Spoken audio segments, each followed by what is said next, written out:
Deadly germs are creeping over the earth, killing every human in their path. You don't expect me to believe that, do you?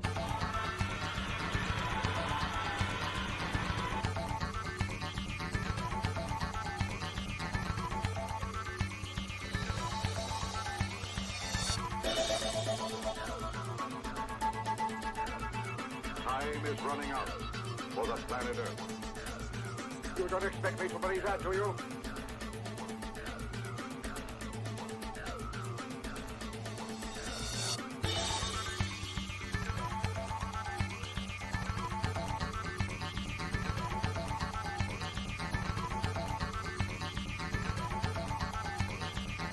Deadly germs are creeping over the earth, killing every human in their path. You don't expect me to believe that, do you?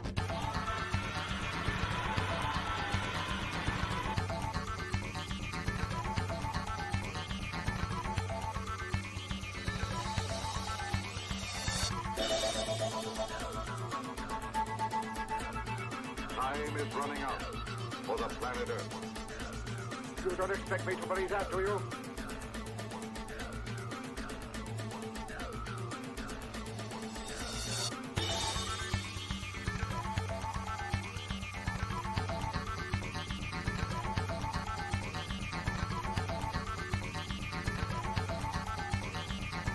Deadly germs are creeping over the earth, killing every human in their path.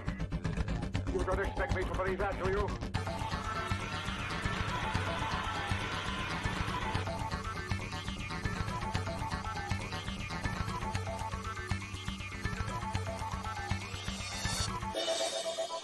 Deadly germs are creeping over the earth, killing every human in their path.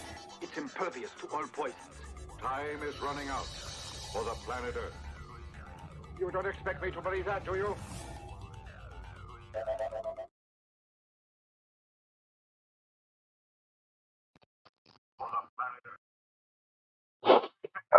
Dom, how's it going, brother? It's pretty good, Rattblood. How you doing, buddy? Oh, a little better. I really, that last little venture trying to catch a peek of different states of energy and properties of energy, I found that there are some things that exist there that have their own agenda. And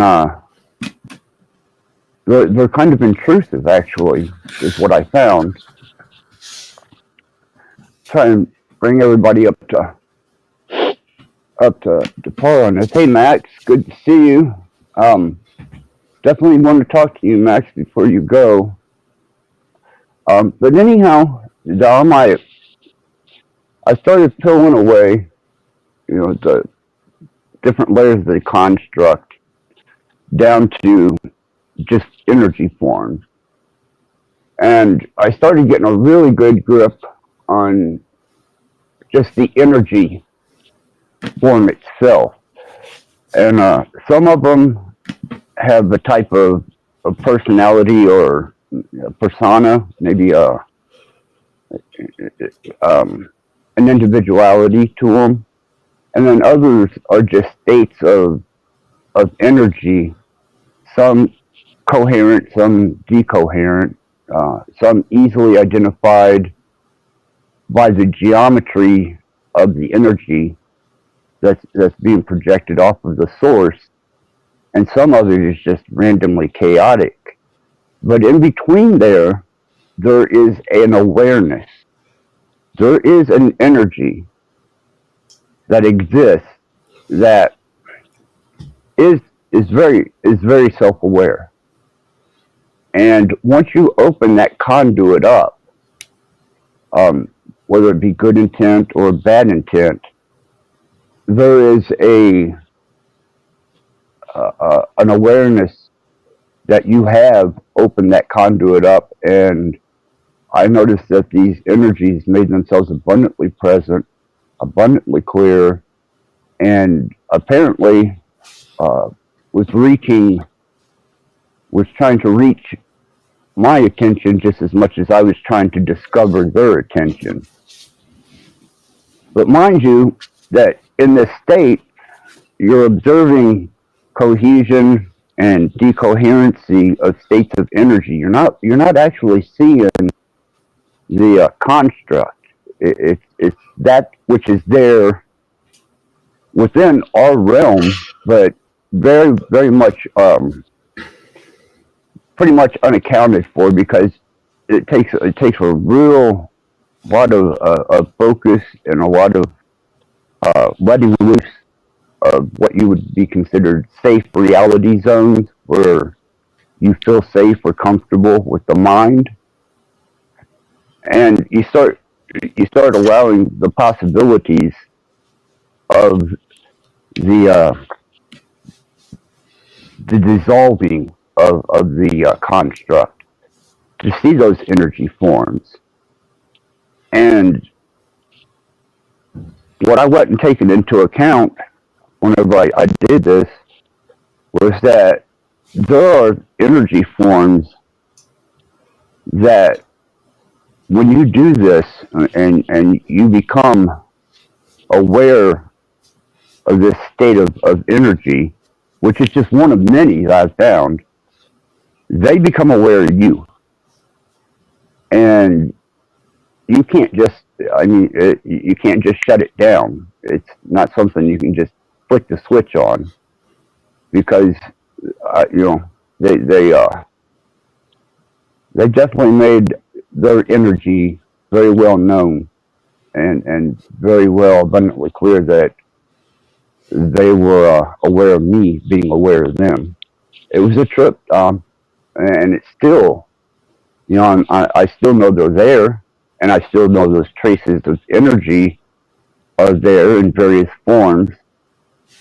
But you really gotta become decohesive of this reality and allow your perception to kind of step beyond the physical body and your environment, which pretty much means letting go. I mean, fully committing to being in that state 100%. But as a state of caution, I'm letting people know, if you do that, they are there. And I don't know what they are. I can't describe them. I'm not going to, put a title on them. But they are definitely there, and they do have a personification to them of individuality, but not defined by trace markers of anything that would be relevant to a human body.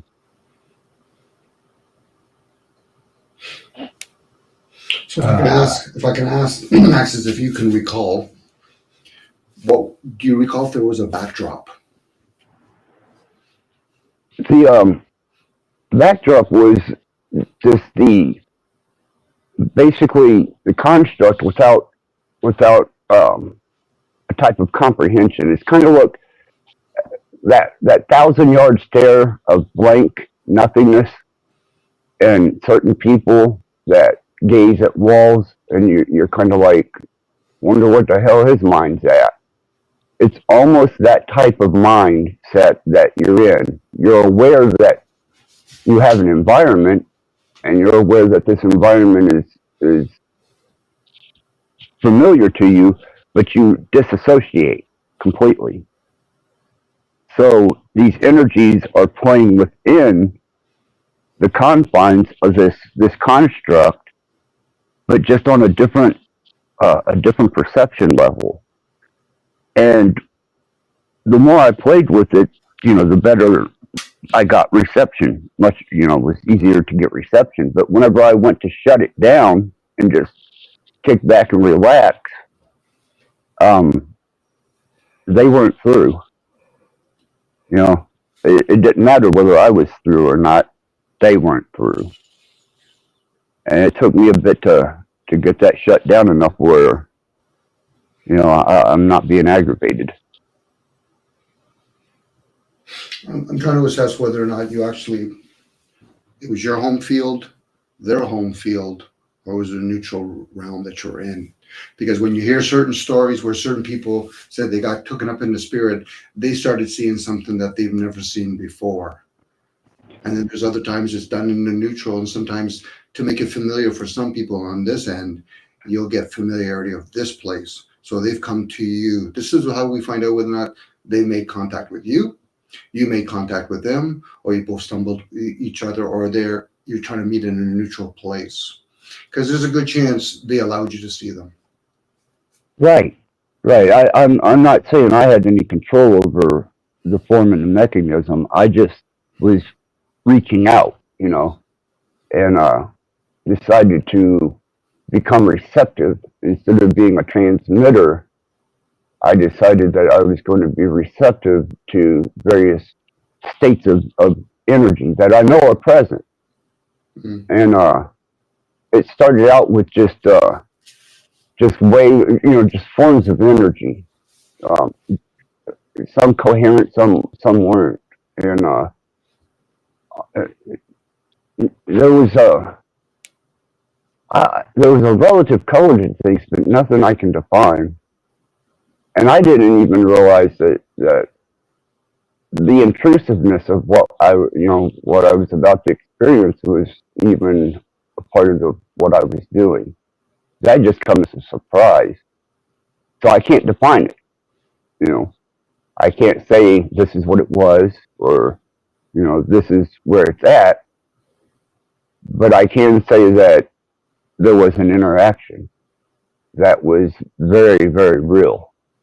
At least to me, you know, I could be absolutely out of my mind insane, but it was really intense trying to get that shut down. You know, they were bleeding with as much effort as I went and put into being able to see what was out there in energy form. It almost seemed like they were putting that much back, trying to, I don't know if they were interacting with me. I don't know if they were trying to interact with me.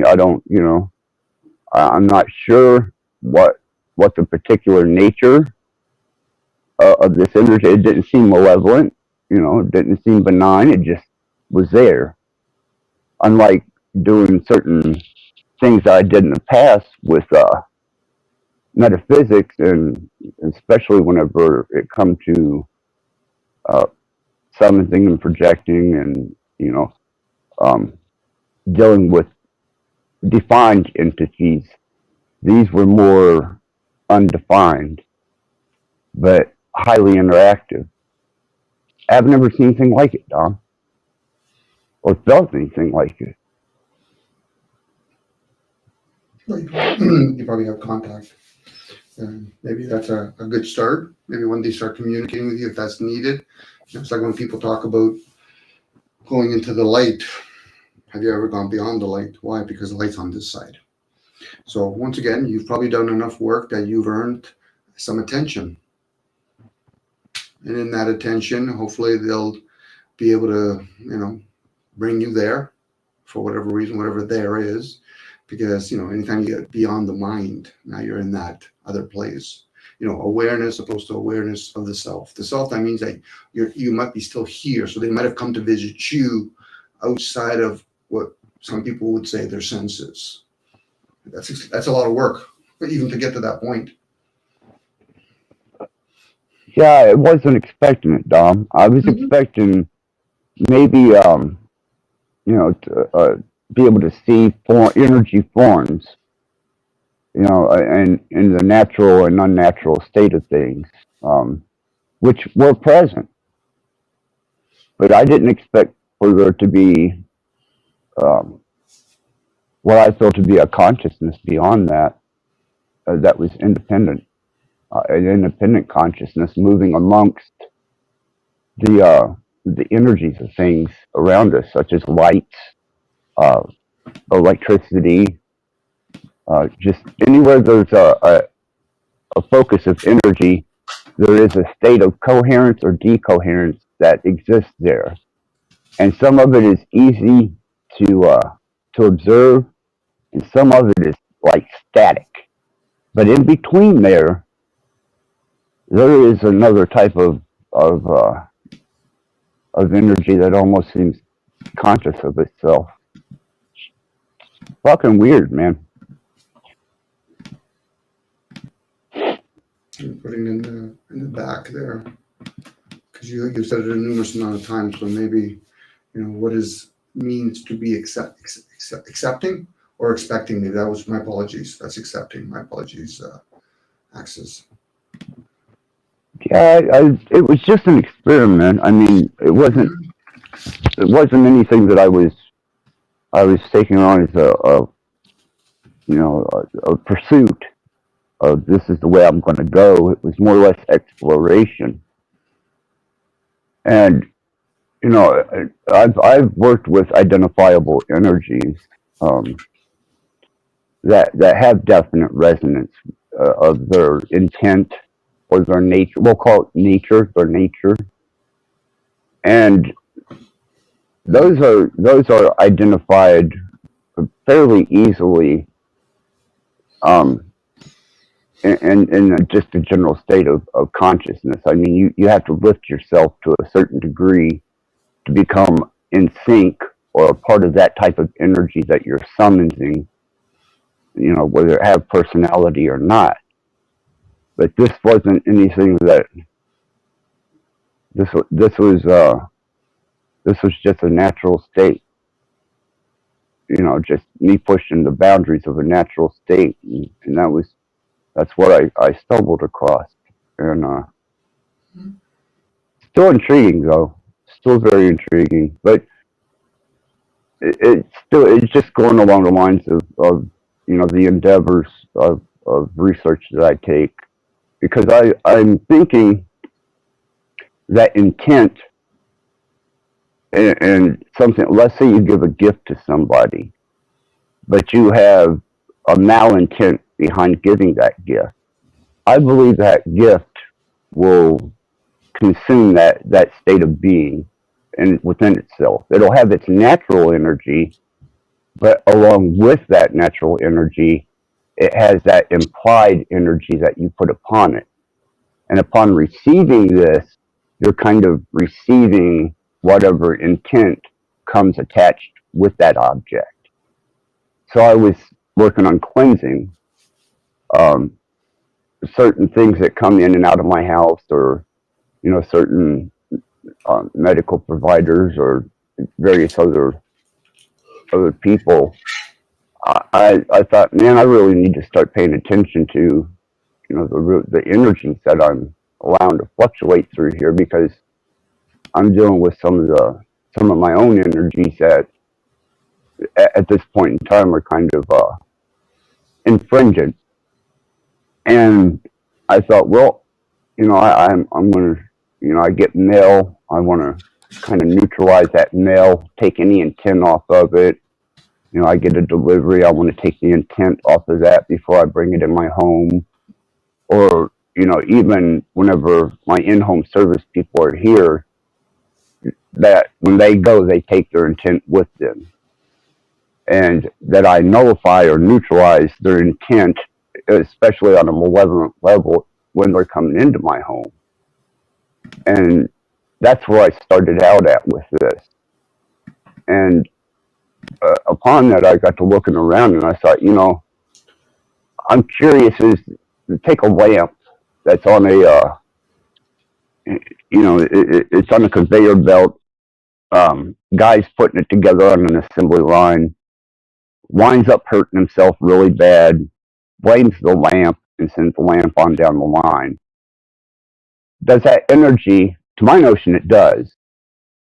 But the question to be asked is, does that energy stay with that lamp? That projected anger that the guy on the assembly line who hurt himself put upon that lamp?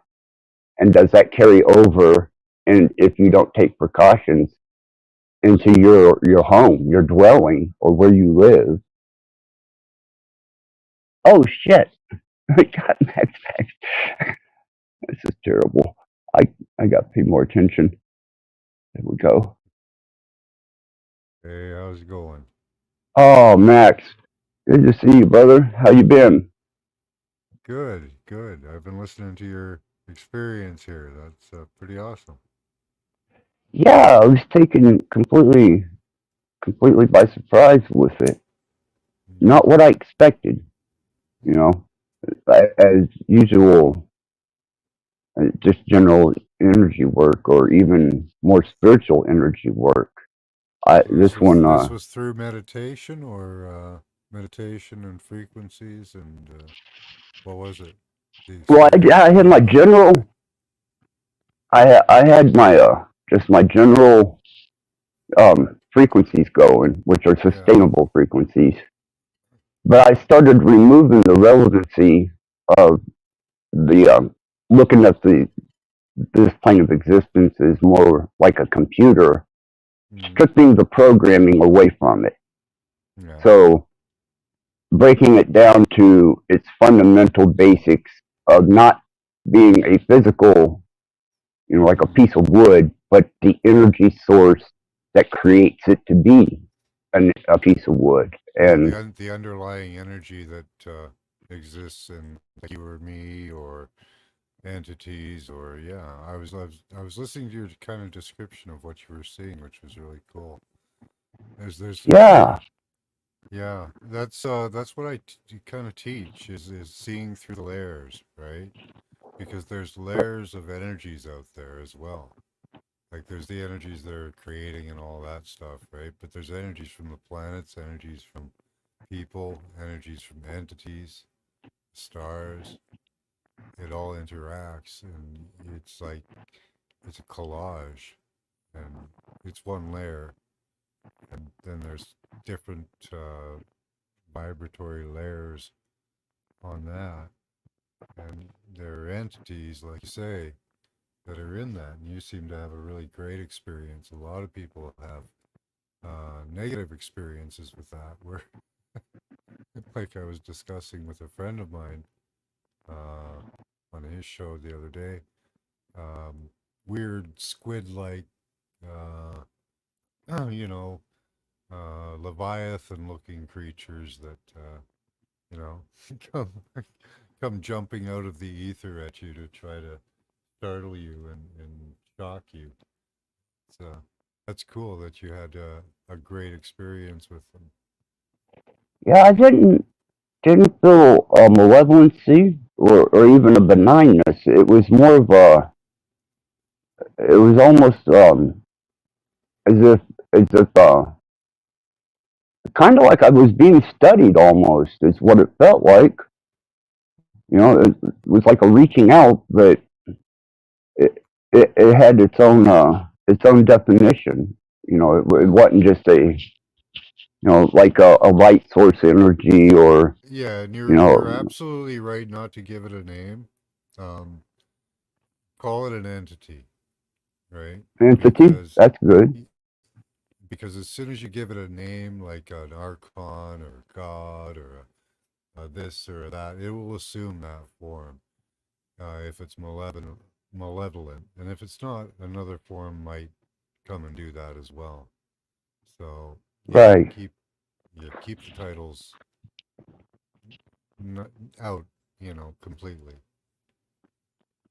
You know. Well, Max, I will say I learned dealing with energies, especially um, for trial and errors, the less descriptive of, especially on this plane of existence, the less descriptive you are of it, the more it resonates as being a pure energy, interpretable. But the minute that you kind of define something with a putting like a label or an identifying marker on it, Title. it kind of it becomes that particular energy. That's why I was wondering, Some guy gets hurt on a lamp on an assembly line, and that lamp reaches your house. I'm thinking that energy is going to be attached to that, and if you don't take precaution, at least to kind of protect the energies that are coming in and out or around you, and just casual things that you don't even think about, could have damaging effects that you wouldn't understand. I know with the a lot of prayers, people pray over lots of things, and they'll give them out as Yeah, gifts of prayer, and I apparently that energy works really well. What I don't know what deity source. I'd say it's more projected energy from self out that's influencing that object or item. it is. Yeah, somewhat. It is. It is more than that though, because okay, everything is from one, right? We all come from God. Everything is God. Right. We exist in God, basically, right? So Hmm. that lamp is a conscious part in my theology, my thinking. It is a conscious part of God. It has memory. It has its own soul, if you will. Um, talk to it. Right. Kind of like the water thing. That I forget what the doctor's name was, but he was Yeah, putting intent into water. but it's a Um, conscious thing, and it's part of you as well as part of God, right? Its field right. exists within your field, so talk to it. Send it love. Yeah, I think there's benefit to that. Um, if something starts feeling a little heavy or a little burdenous to you, um, maybe suggest something lighter to that energy field, or even something positive, or even allow it to be free. Maybe it doesn't need to be in your possession anymore, Yeah, put some and you positive. holding on to it. If it's something you like, you can say, I love you. If it's a lamp, you can say, thank you for being here, lamp. I love you. See if its energy Right. changes for you. And as awkward as that may sound to people, you got to remember, and I know Dom has a good handle on this, and apparently I know you do now, Max. I really appreciate your insight. Is your words have energy to them, and that's projected energy. And if the words from your mouth can be measured with a gauge and intensity and energy, then that can be projected onto something, and that vibration, to my understanding of the way things are working energetically in the universe, will kind of It, seed itself into whatever you're projecting it at. it will. And if you can feel it, if you can feel an emotional attachment, it will be even greater.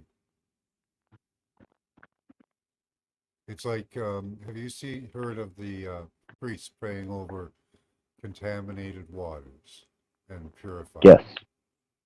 It's the same yes, thing. It's virtually the exact same thing. Make peace with your environment. right, Love it and as that's you would love yourself. It'll love you back. that's that's why I was so intrigued with this, is because I've encountered many states, but generally with a intention. And if it's an observable state, it's generally because I wanted some type of influence with that particular state of energy, or I wanted to influence that field of energy. But a whole new. This was a whole new thing. It So might I be that know, the energy from that thing may never feel right, and you may have to let it go. But right? And what it was it was it wasn't, like I said, it wasn't malevolent, but it was present and it was impending, and it was definitely, allowing itself in its presence to be fully recognized, that though I'm dealing with an energy that's aware. Mhm. So, I was like, okay, I think I'm going to back off this a bit until I'm a little more familiar with this particular frequency that I'm dealing with. And when I backed off, it kept resonating, and it kept it was disrupting my ability to bring myself back down to a natural vibration, and it was disturbing my sleep really bad. Until finally, it just, I distanced myself from that particular frequency and that perceived rawness of energy, until so far so good. Yeah.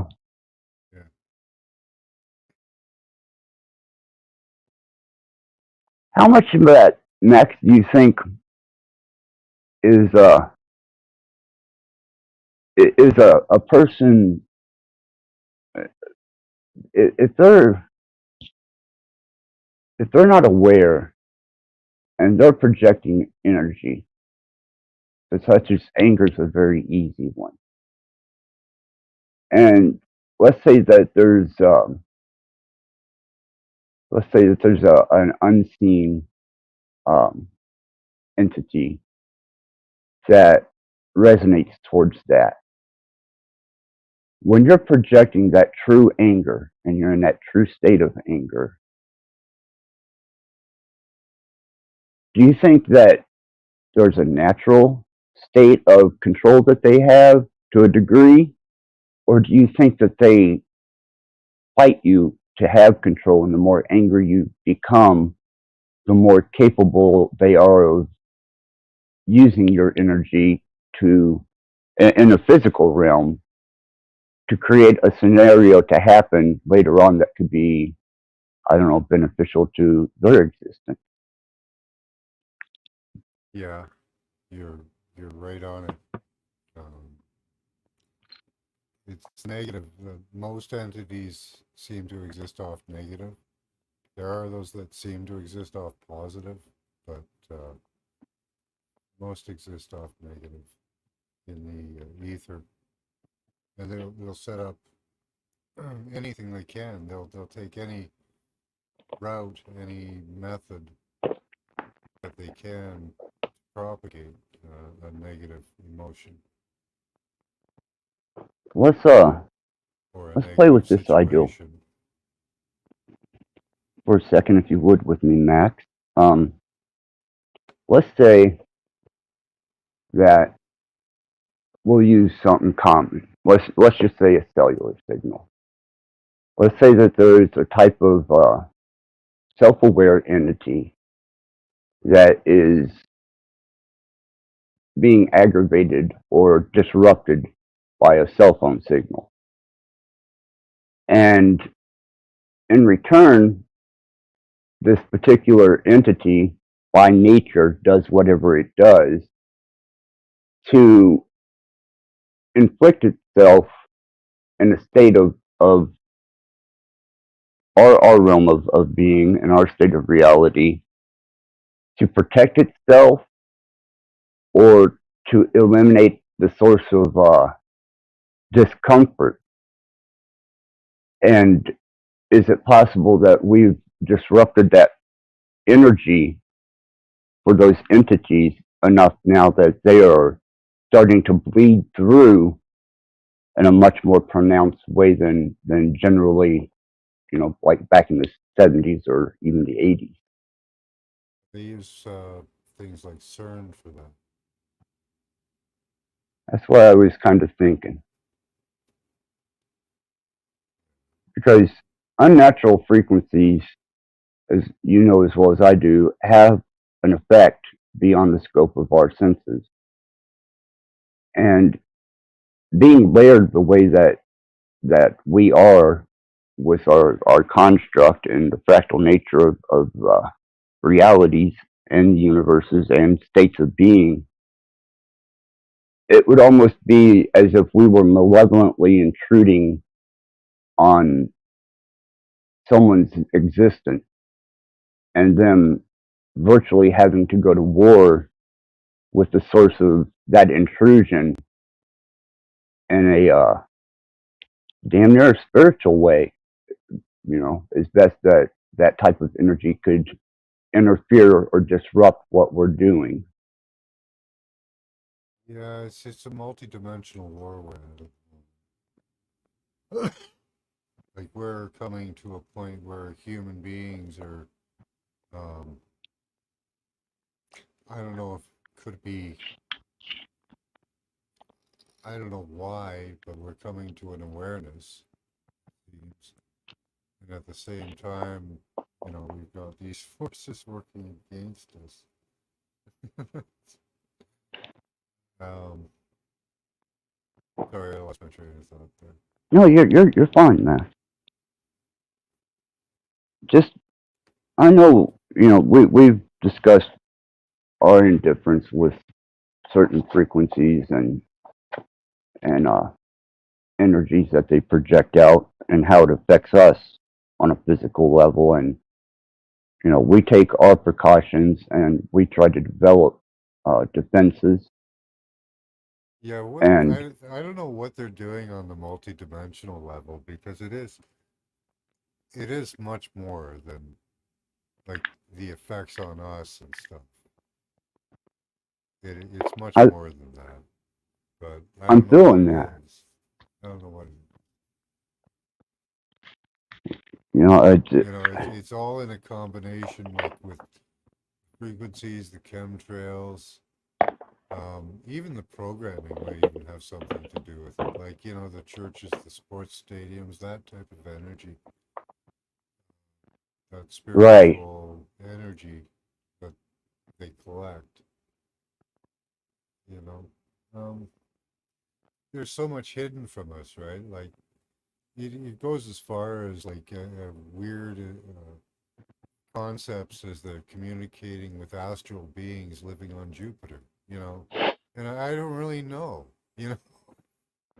like I can imagine how they got the technology up to this point because of hidden technology, and I know things about like the Faches is like a 2,000-year-old microwave weapon, but who comes up with such an anti-human agenda, you know? That's one I presented with Dom the other day. I definitely want to hear Dom's take on this. But who are we that we hold any type of value in the grand scheme of things? We are obviously useful to something, because we're aware that there are much greater uh, energies than what we are, and there's much lower energies. But in that natural chain of things, we have to be in some way beneficial Well, to. it's even more complicated than that too, because it goes back to the beginnings of Earth and the serpent, the fight between the serpent and the human.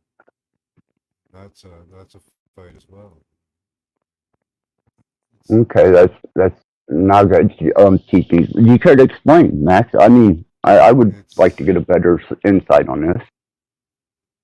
well, okay.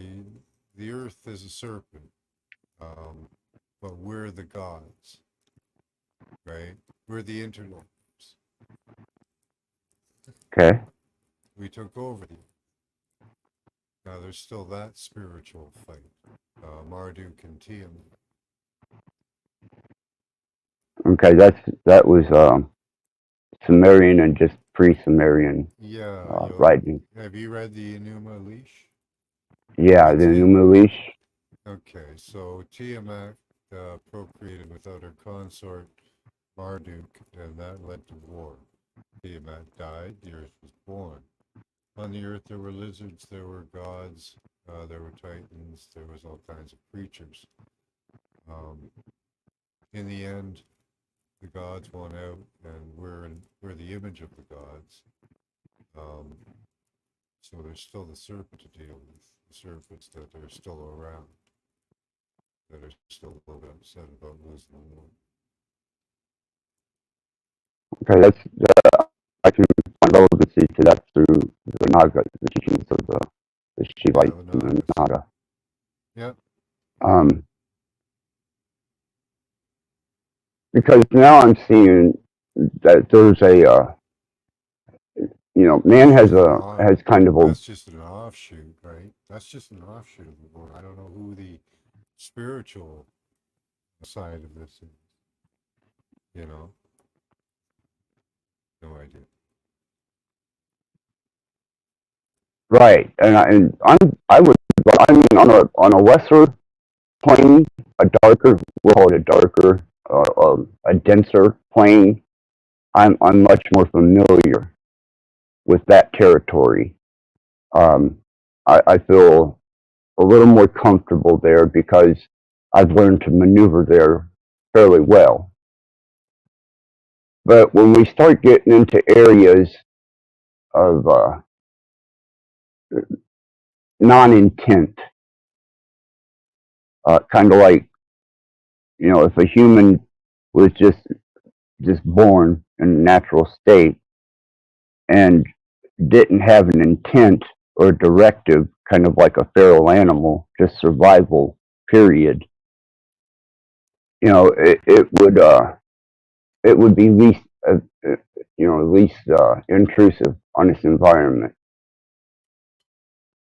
And now I'm aware that man being as emboldened as we are, and the fact that we're more dominant or that we have more value than other forms of existence, I now see that there are ways that we are becoming intrusive on a multifaceted level, far beyond the scope of what is relevant. And I believe now that even on various levels, we're being dealt with as best that they can deal with us for their safety and for their ability to exist comfortably.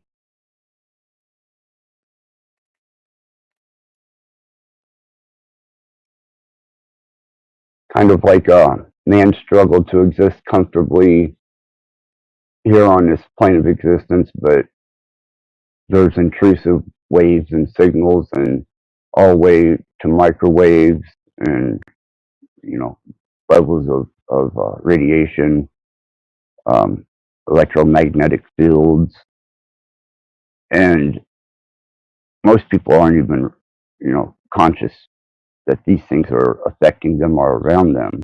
No, but now you're ultra sensitive to them, so it would seem that we have some issues with that. Yeah, but it's I'm seeing, but maybe positive. I'm hoping, Max, because I'd like to get together and do just a podcast.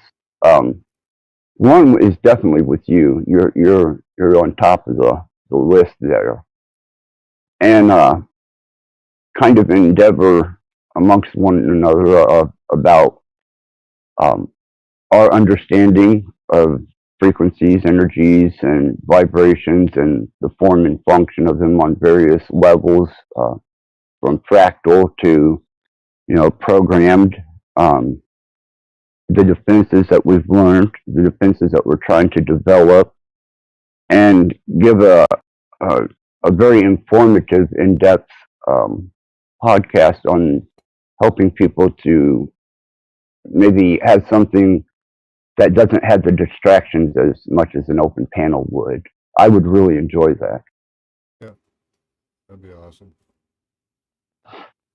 Definitely. I've got a few technologies to feature to people, so, and testimonies as well.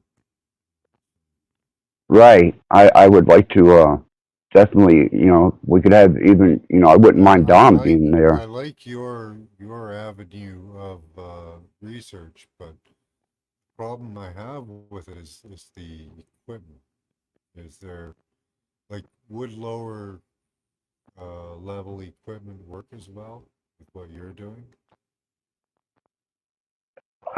I'm kind of a rogue when it comes to that, Max, because I'll use I'll use any type of equipment I can get my hands on.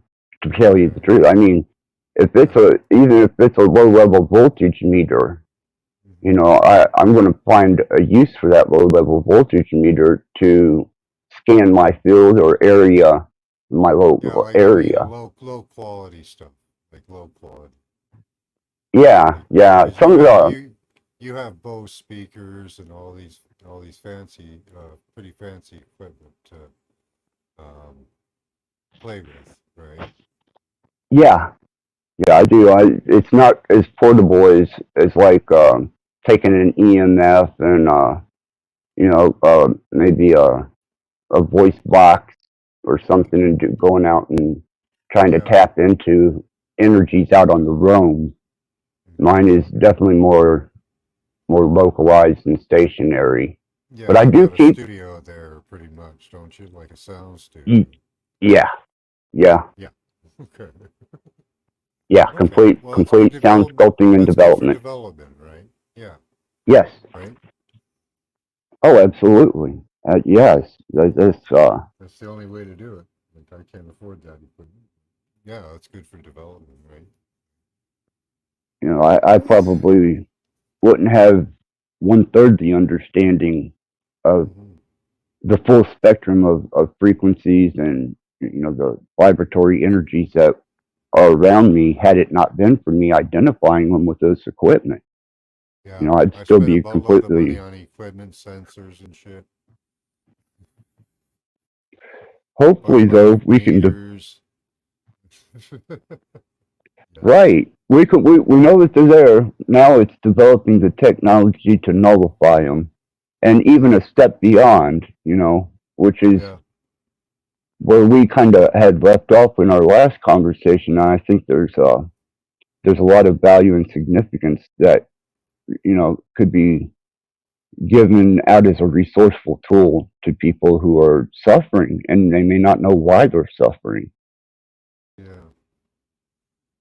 So I wanted to ask you something. Are you are you like knowledgeable about electronics and electronic speed, like response speed of signals and stuff like that?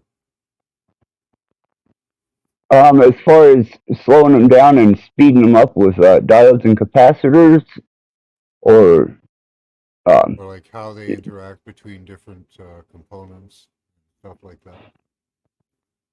uh, yeah, I did. I used to have a little bit more familiarity with that because I worked with light and Yeah. intensities of light.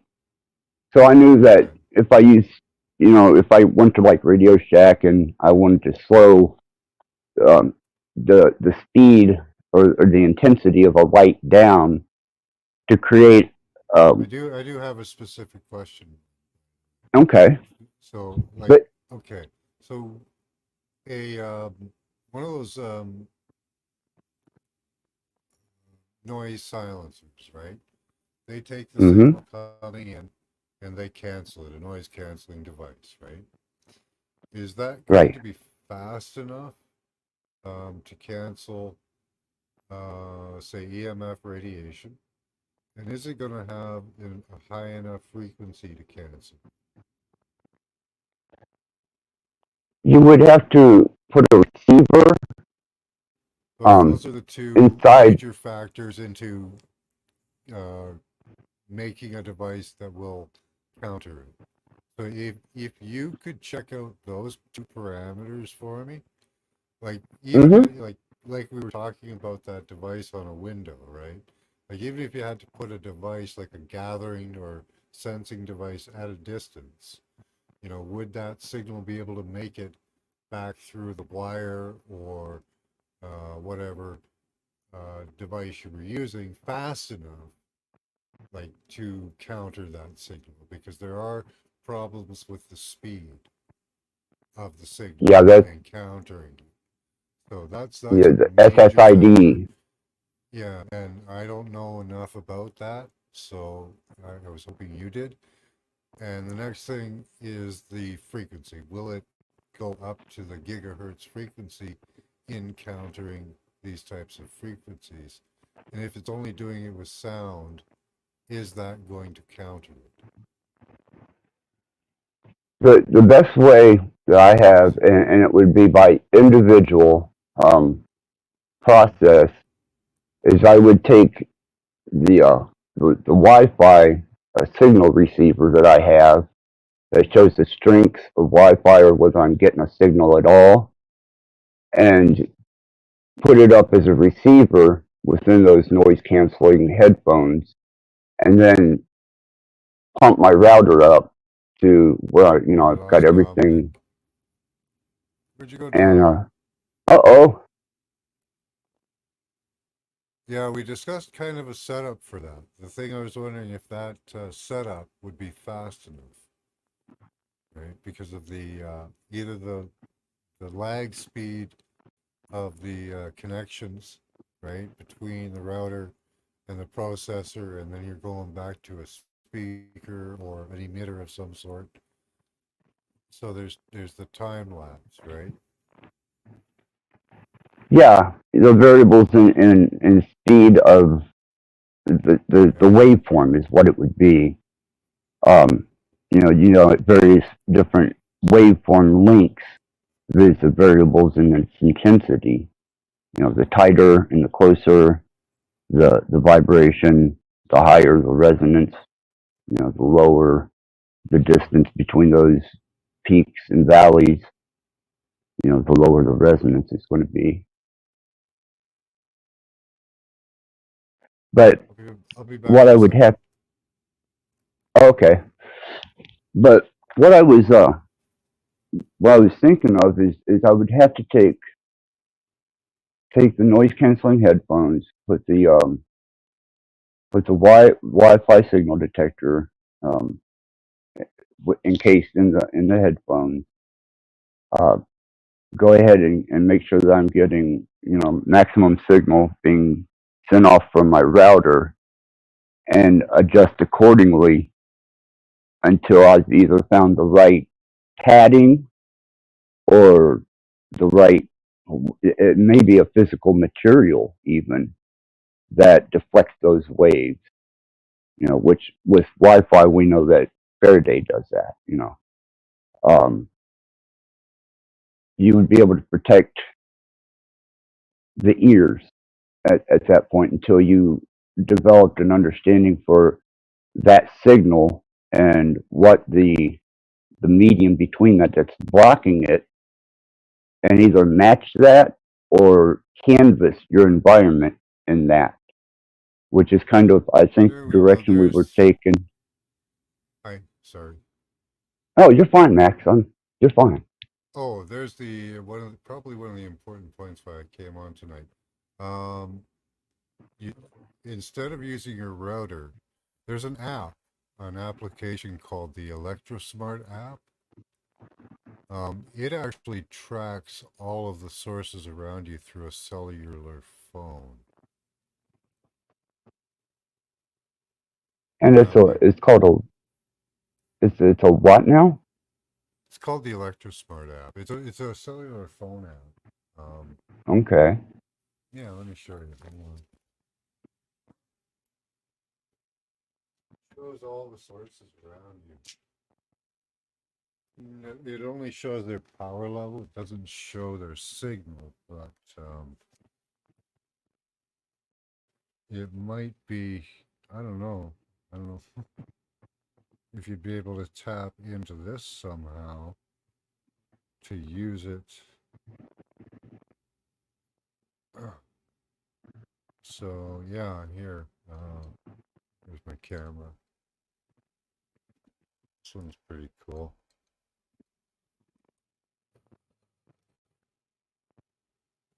This is just a live tracking, but shows you those are all the sources around me coming in. Right. That's just at the moment. It also has a history and all that shit. But um, I don't know if you'd be able to use that to help you in any way. It might even be better uh, than the signal coming in from the router because it actually identifies and separates each signal, whereas your router might only be looking for one particular signal. Yeah, that's what I was about to say is once I did like a router, I'd have to do, like a cell phone and find out what cellular signal ratio I'm dealing with. And then I'd have to go through my list of waves and frequencies to kind of proprietarily customize whatever medium would disperse, block, or completely detract those waves from your with the headphones it'd be the ears first, but then environmentally it may be a physical medium of you know uh, a particular, I don't know, maybe even a silver or copper, embedded blanket or something of that nature with certain voltage going through it, low level, high level, almost kind of like an electric blanket, but with a, Yeah, yeah, you know what I'm saying? yeah. It would have a dispersion to it so that when the field hit it, it would disperse or wouldn't penetrate, kind of like a Faraday cage. But at this point, I would have to do it with each type of signal that I know and am aware of. Such as 60 cycle in the wall. I'd probably start there just because it's most abundant, Yeah. and then start working with Wi-Fi, then cellular, and then maybe get into as far as I could with microwaves. But when you start playing with microwaves, there's potential for uh, an early exit from this place. Hmm.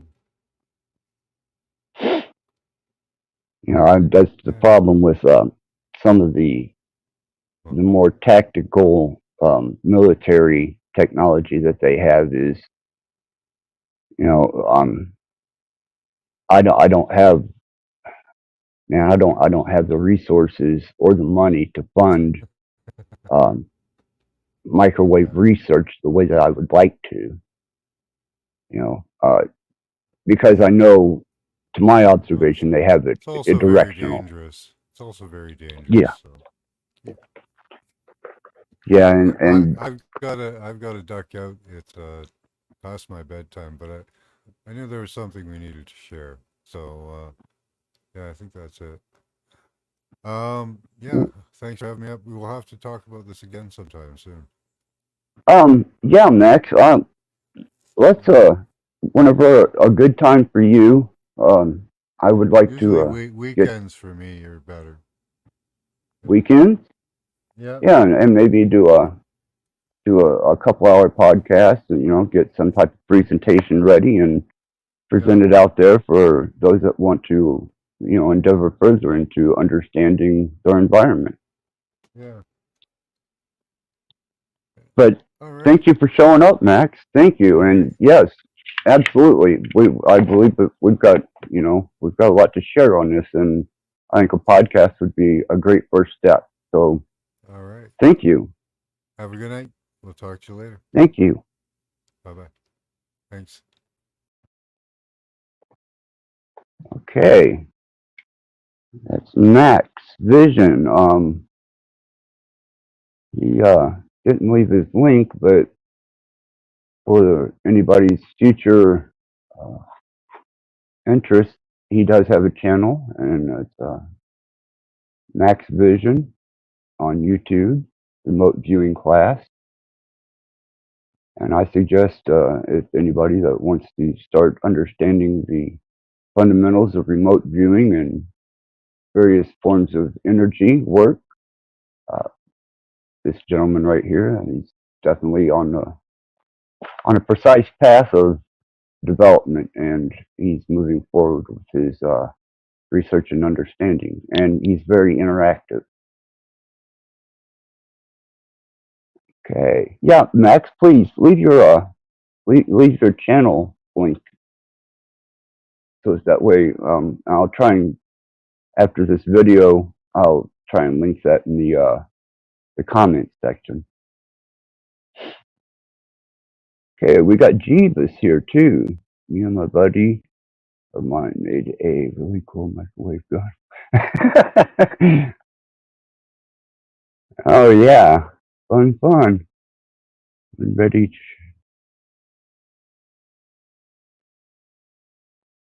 Yeah, Dom, I definitely, definitely would like to do further sharing. It's always good whenever. Oh, see, sneaks up on me. There we go. All right. Sorry about that, Dom. No problem. You guys were still talking about the waking state energy, unfortunately, Access. I understand, Dom. I understand. I just wanted to get something set up with him so we could do a podcast. I think that it would definitely be beneficial. But yeah, whenever we endeavor into our conversations, it's generally a little more metaphysical, and I guess we touch on more of a constant in the energy, spiritual, unseen, and how we relate to that.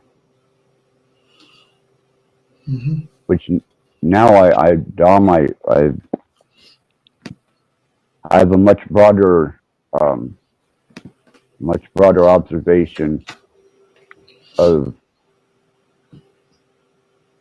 how broad that can be. You know, even I guess in the states of dream, or even meditative state, and even the waking state, you know, being aware of how diverse and how infinite all these different levels of interpretation of energy. It's never been more profound to me than now, recognizing that it's almost it seems to have no end, Dom.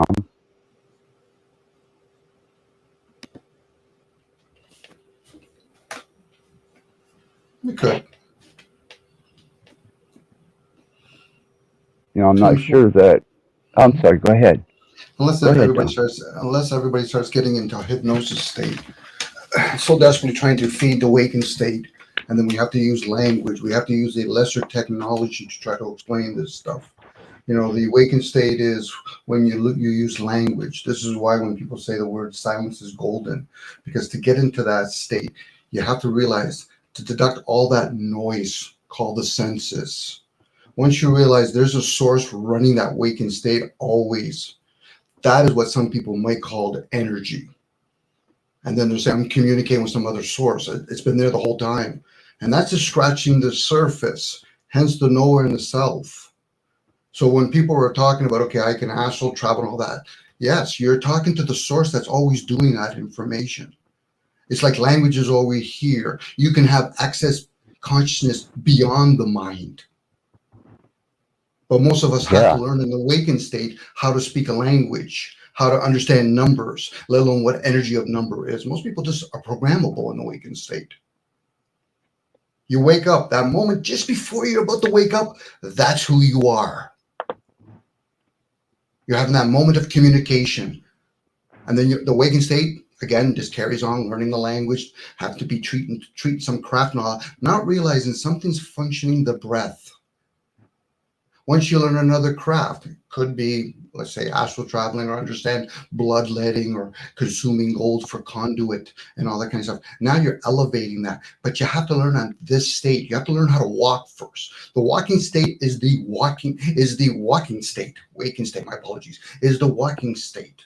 Now I get a little bit frustrated with this because I'm like, okay, so we're communicating with other entities. No, you're communicating with something within yourself the whole time. Hence why you get into a state of silence. Because then you're listening to something that's been there the whole time. Now you can call it the higher source. You can call it the unknown. This is why when one energy fuels the other energy, the negative energy fuels the positive energy. Right. But then once you start doing that, then you realize you're the observer of those two things. And then you realize you're even being observed. Now, I get it. People make grand fucking leap, God, Satan, and all that kind of stuff. Well, the awakened state is your enemy if you aren't aware of it. But anyway, I went on. I apologize, guys. It's just you're fine, Dom. You're fine. No, I'm not fine. Okay. I'm not fine. Well.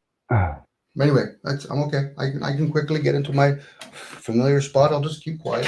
Look here, please. No, Dom. I really have more of an understanding now of where you're coming from with your understanding of something is taking over the they got a word. When you quit thinking about breathing, but you're still breathing. I'm having a brain fart here.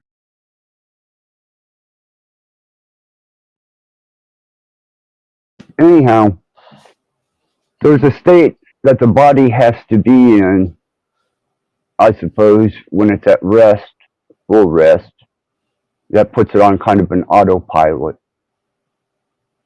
And while your mind and spirit or energy is fluctuating through these variables, you're still experiencing the self, and the self being in a state of autopilot, is the construct bleeding through there. Is that program, and are you still just a piece of information on that motherboard? Are you still just a piece of information in the program, of the whole program, and you're just not being utilized in that system at the moment? So you go on, and there's another word besides autopilot.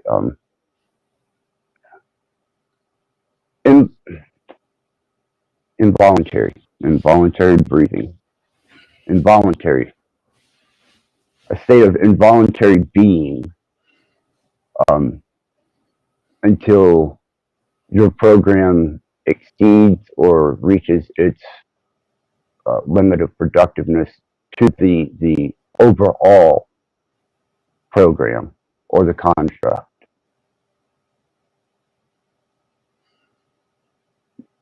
Well, we use words and we interchange them, not realizing they're the same word. Self and program. Your program, yourself. That is not who we are. We are not the body. We're not even the fucking thoughts. Right. We're the observer of those things. Now, that's why they say question those things, because we're the essence to those things. The mind is something that's actually like AI. It has all that information, the data that's stored. So when people say, I'm the mind, then I guess you're the age of the vessel too. It's so persistent, you actually think it's you. Or you feel it's you. Dare not actually slit yourself and realize, okay, wait, you're screaming, wait. I'm bartering out, wait. Why are you changing all your different emotions if you're supposed to be continuously screaming? Because you're not those things. So when people are tapping, because I'm only tapping in these type of conversation with certain people, when you're talking about energy, you have to realize what the fuck you're not. You're not those senses. You get to experience them, you can observe them. So, but when you're in another realm, you're no longer experiencing, because that's your fucking waking state thing with your senses. You're probably observing those things.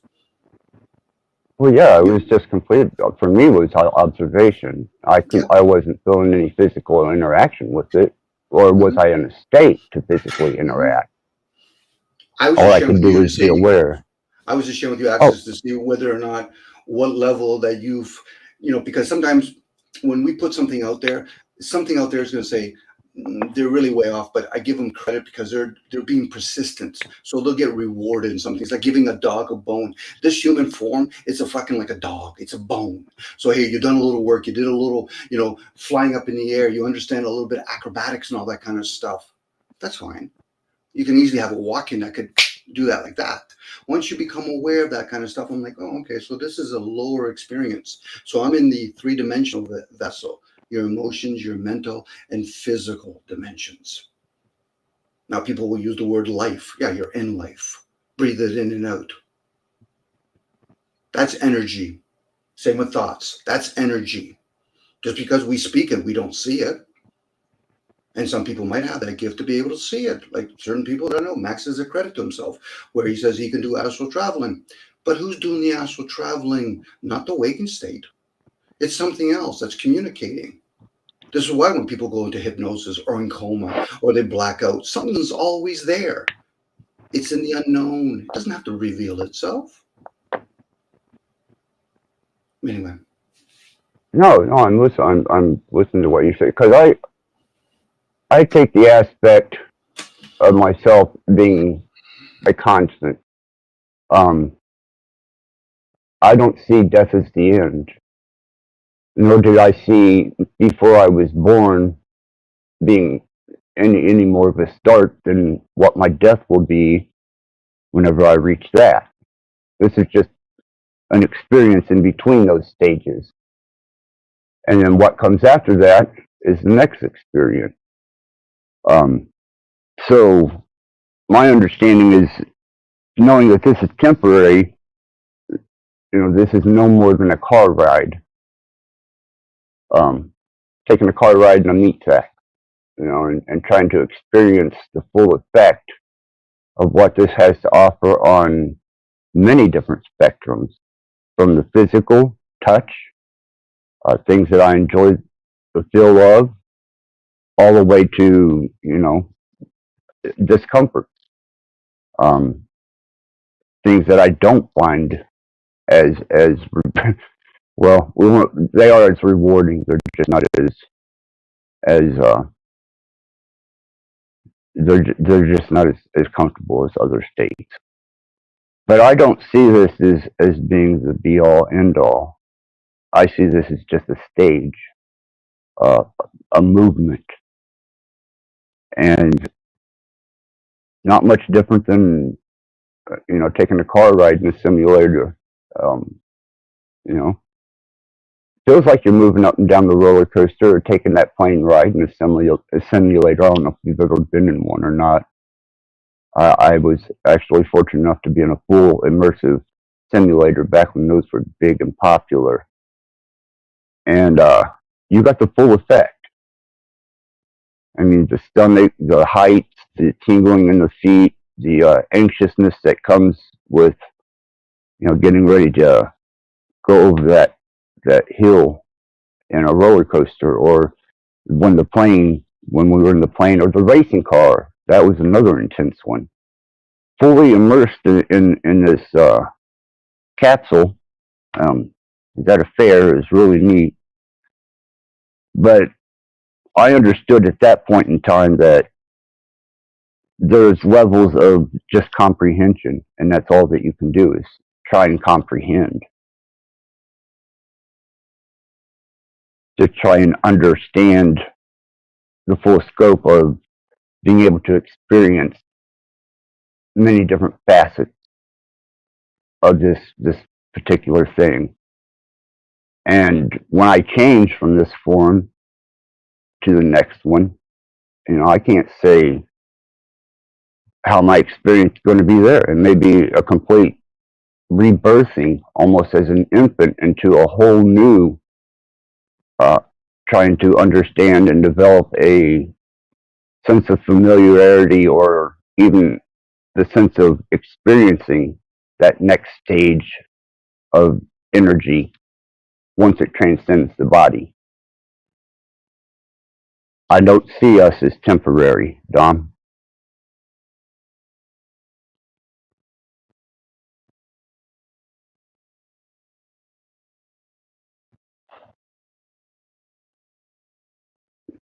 Now, whether that comes from a processor or whether I'm a looping program playing back on itself in various states, I don't know. But I can tell you that from behind these eyes, my experiences have been vast and abundant, even without definition. Am I touching ground with you? Well, my question would be for anybody, whether it's you, Axis, or anybody else, what state do you have to be the experiencer, opposed to what state do you have to be the observer? I consider everything an observation. The experience is a sensory interaction that is triggered reaction in the brain. I mean, that comes with the new the immersive technology that they have. You know, I believe that they're going to take it so far as to when you get shot in this immersive technology, that the trauma and the experience of it being so real that it could potentially bring on a heart attack or seizures outside of the augmented state that you've artificially induced yourself to. And that's how I kind of see this existence.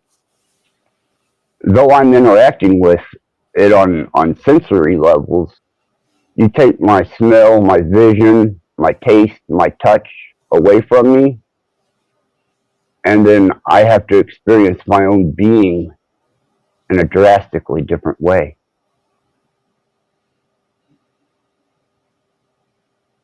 So I imagine it comes down to how well you interpretate or how well you interpret your environmental stimulus and how much of it you can actually perceive with your senses.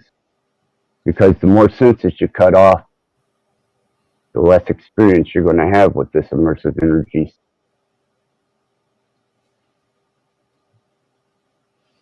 So then basically the experiencer is actually in the senses. So the waking state, basically. Part of it, I would say. Yeah, for the fact that when I'm awake, I'm experiencing, whether it be an illusion, a hologram, or a projection, there is an experience taking place that feels tangible to this state of existence, to being awake and alive. And I think when you're asleep, it's another state, a lot less sensory interactive physically, but still with the same power of perception that the senses can give you in this waking state. And then I believe there are other states that are just more so an observationist type state, where you can take in and observe on a grand scale many different spectrums of things that go beyond what our physical senses are capable of dealing with or delivering to us in this physical state. So I contribute it to various states of being and consciousness according to where the body is and where your mind is in that body at that time. Whether I'm experiencing a dream that seems so real that the consequences of that dream causes me to go into a seizure, or whether I'm in waking life and I almost get hit by a vehicle and that rush goes through me and that sensation of impending death, or whether I take myself to a point where I push my perception of energy to the point where it can no longer be housed in the body. Okay, so knowing that, Keep in mind, access. So silence is golden.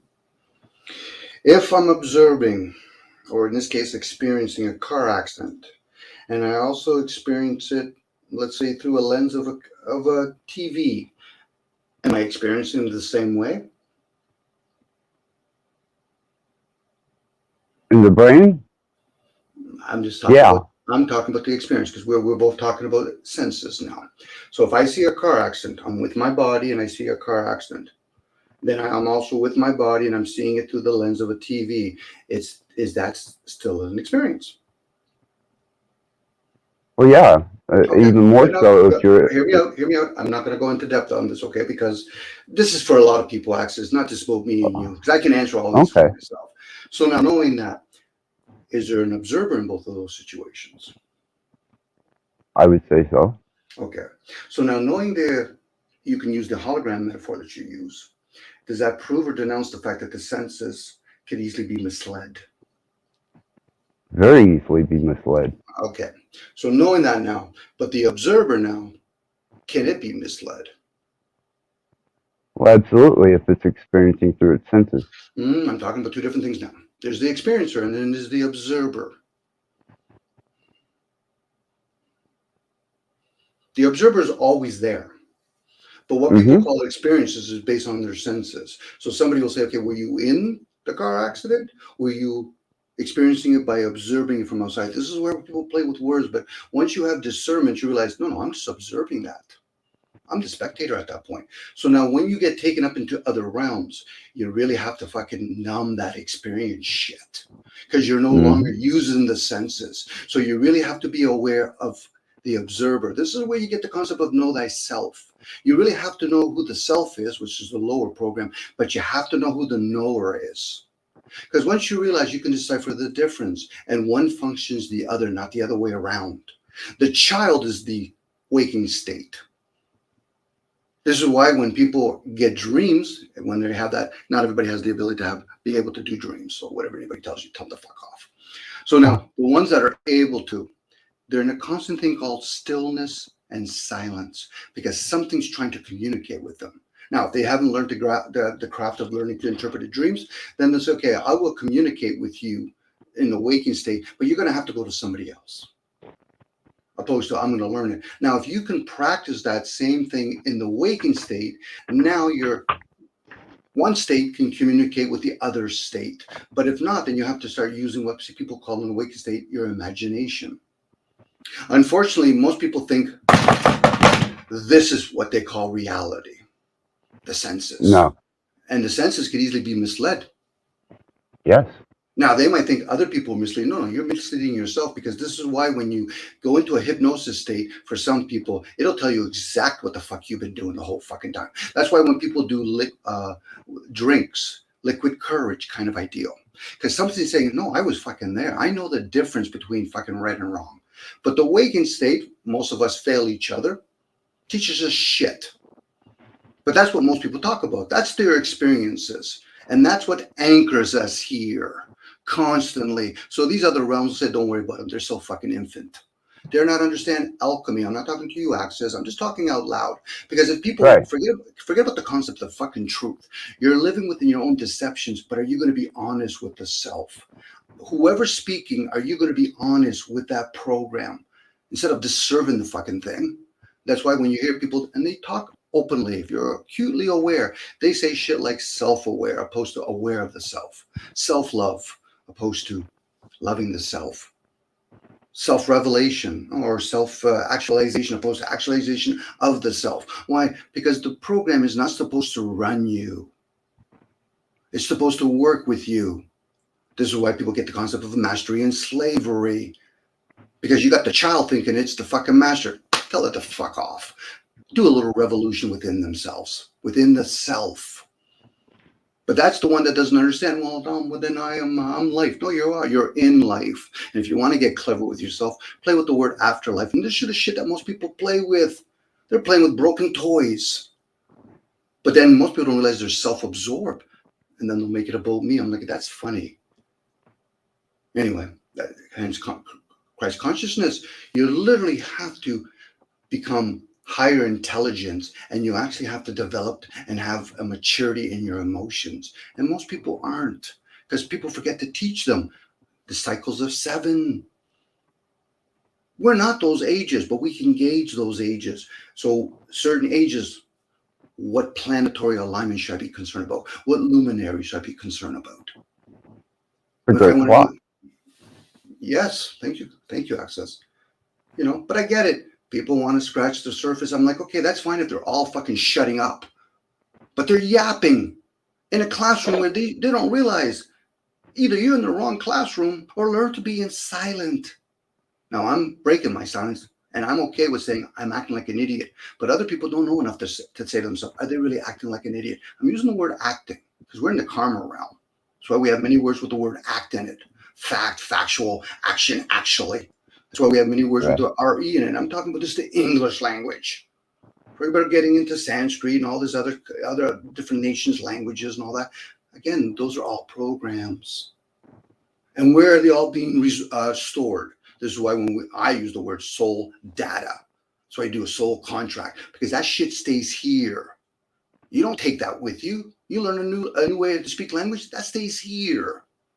Wherever here is to that person, they should at least question those things for themselves. Don't question others, question oneself.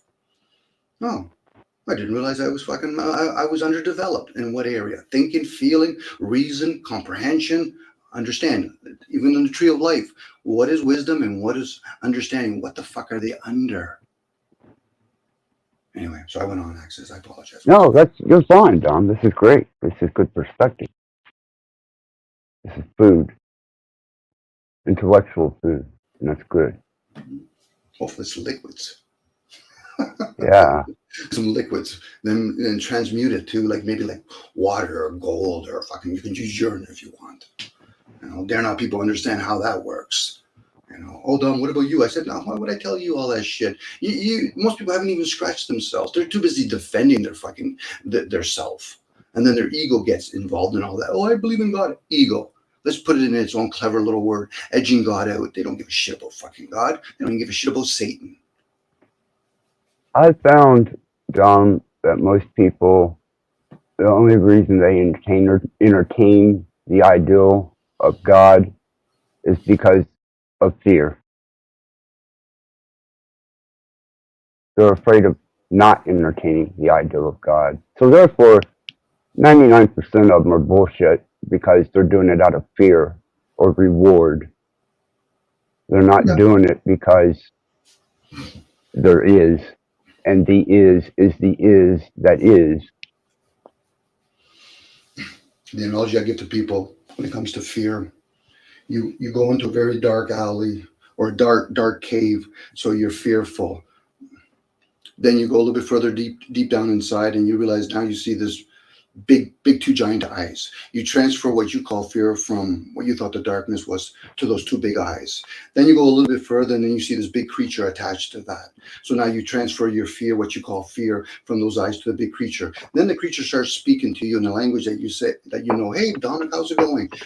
Was I ever fearful? Change the word fear to unaware. Ignorant. That's what fear is for most people. How can you fear death when you've never experienced the fucking thing? You're unaware of it. What you should be concerned about is what you're aware of. Pain, suffering, desires, pleasure.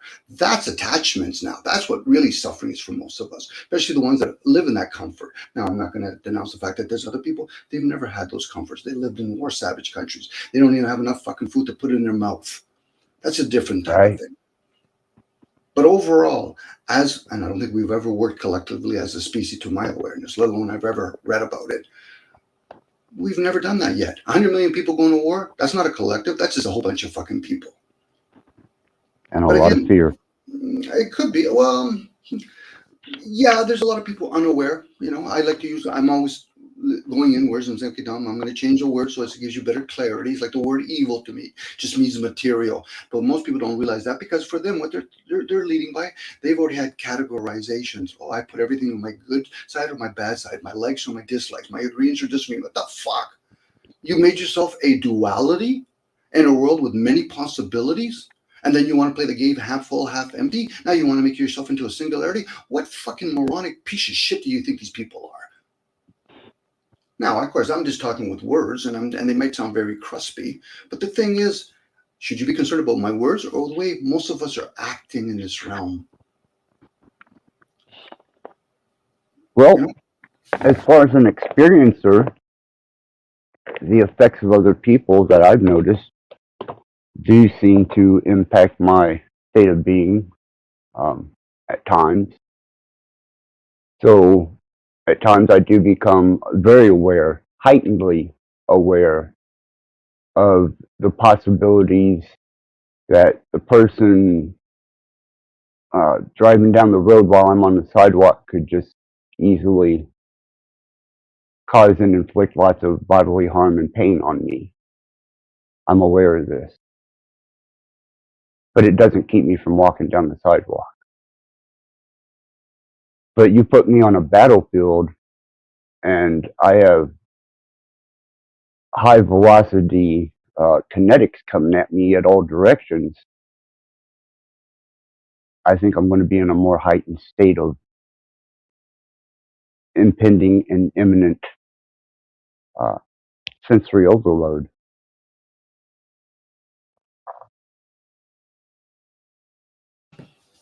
Well, again, I've used the caveat that we're self-absorbed. How can we be one or be in mesh with nature when all of us want to be individuals? You've hurt my feelings. I agree. I disagree. Then they wonder, oh, Dom, I don't make it personal with anybody else. Yeah, because it's always about you. It's kind of like the ideal. Do you want to serve in heaven or do you want to rule on earth? And most people, if they're honest with the self, they want to rule. They don't want to serve. And the ones that do serve, fucking everybody looks at them as like they're a unicorn. And it's like, oh, yeah, well, look, they're always kind. Well, you should be more concerned about your behavior than their behavior. If we're truly trying to be assisting each other, we won't be triggered. And if we are, it'll just be saying us, oh, okay, so I need to sharpen my sword a little bit more, or maybe enjoy a nice feather instead of fucking sharpening oneself. Try to cushion yourself. Be a little bit more, not so hard on yourself. But when we become a collective like this, we do need a couple of fucking loudmouths. Because individually, okay, I get it. I'm not gonna make it hard on you, but they should be doing that to themselves. I get people want to sell themselves fucking pleasantry, but they'll fucking avoid some hardships. Now, again, people can make it about me, but I find that fucking funny because most people already know I pick up their energy. They're self-absorbed. It's all about me, Dom. It's all about me. You say something shit about me, I'm going to get back at you. Really? Really? You're really going to go that way? We're going to do this domino effect, this fucking telephone shit. Anyway. I don't really think too kindly of the fucking beings that are fucking performing here right now. Axis. The ones that are doing the work. Can tell. It'll be a self-journey for them. Because the rest of them, they're too busy trying to be conscious ignorant. It'd be different if we didn't have this technology with all this information coming in. I don't give a shit about a guy named fucking Jesus. What's the teachings? Because you can apply discernment. So that tells me they're not even using wisdom yet. Bragging about fucking having knowledge. Yeah, you can hear somebody speaking French, but do you understand it? Do you understand how energy works with numbers, opposed to just using the fucking thing?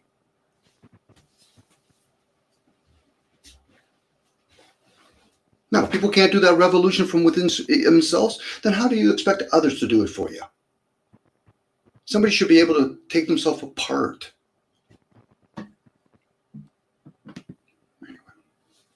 That would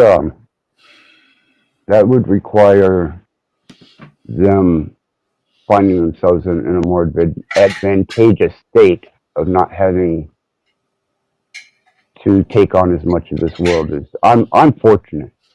And I admit that I'm fortunate because I don't have to deal with the same realities as the experiencer than a lot of people.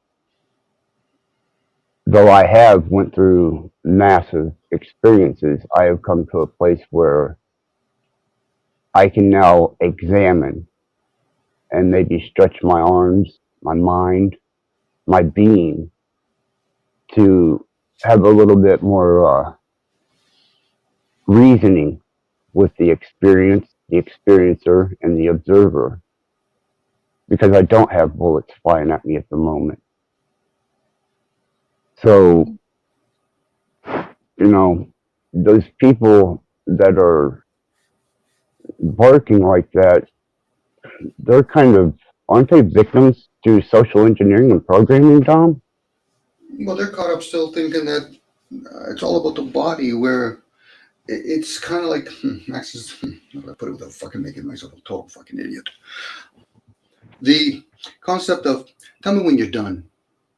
Tell me when you've extinguished your own fucking light and making it always about you.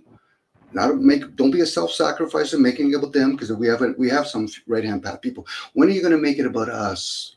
So I'll just say, okay, tell me when you're done. No, literally, tell me when you're done. No, I don't want to hear you making it about me. Tell me when you're fucking done talking about you. I don't give a shit about your experience. I'll hear it, but I don't give a shit about it. I didn't experience it. And it doesn't matter who it is. But they don't get it when somebody says out of sincerity, you're the only person that's ever lived through those fucking lenses, to my awareness. So who's the only person that should fucking care about you? You. So it's a given. So I don't need to fucking hear it anymore. So to make it about us, how is it? Oh, somebody's making fun of somebody else. How is that working for us? How does that serve us as a whole? It doesn't. It divides us. So whether or not there was another entity or a bunch of entities before doing it, we got to take accountability. We can bitch and complain all we want about fucking somebody commanded me to command somebody else to kill somebody else. But the last person should take accountability. Then we can go backwards. But most people don't. They like to make fun of other people. Well, where's the accountability? Do you want to be made fun of? Well, I like it. Well, then do it on your own fucking time. If you value the concept of time, or your energy in this case. We do waste a lot of energy on the self. Me, constantly fucking me. This is what I did. This is what I did. My kids, this is what I did. This is how it's affecting me. My car got smashed. It's all about me. I won't tell you. Deny the fact that I've had those experiences too. But it becomes fucking noise after a while. It becomes a self-fucking gratification. It's all about me. This is my fucking life. I did this. I astral traveled. I fucking got on energy. It's fucking exhausting. For some. For others, it would be a step in learning, wouldn't it? Yeah, but again, if it's about the we, then it's like, okay, I'm just as strong as the weakest link in the fucking community. Not the other way around where, hey, well, Dom, I'm still striving to be the strongest one. No, that guy's full of fucking shit. Most people just don't know it yet, let alone does he know it. But let's say he does know it. At least he has one thing over top of you. He knows he's full of shit. And when I say full of shit, it's fertilizer. Once you start planting your own seed, at least you already have the fucking fertilizer. Sorry, Axis. It's tiresome. Yeah. Oh, I can. Are you there? Yeah, okay. Okay. I'm just observing the state of it and trying to find some relativity that would be common ground between the average person and someone who has a little bit more advanced comprehension of things. You can have full comprehension and dominate and do whatever dastardly, ungodly thing you choose to people who are unaware. That's easy for the advanced thinker. Is it really about thinking? I'm leaning towards many receivers here. So the average human being financially compared to a filthy rich person, how do we find a mid ground? We should respect each other by hearing each other, not judging them. By saying, okay, he's average, he isn't average. No, there's just another fellow fucking being.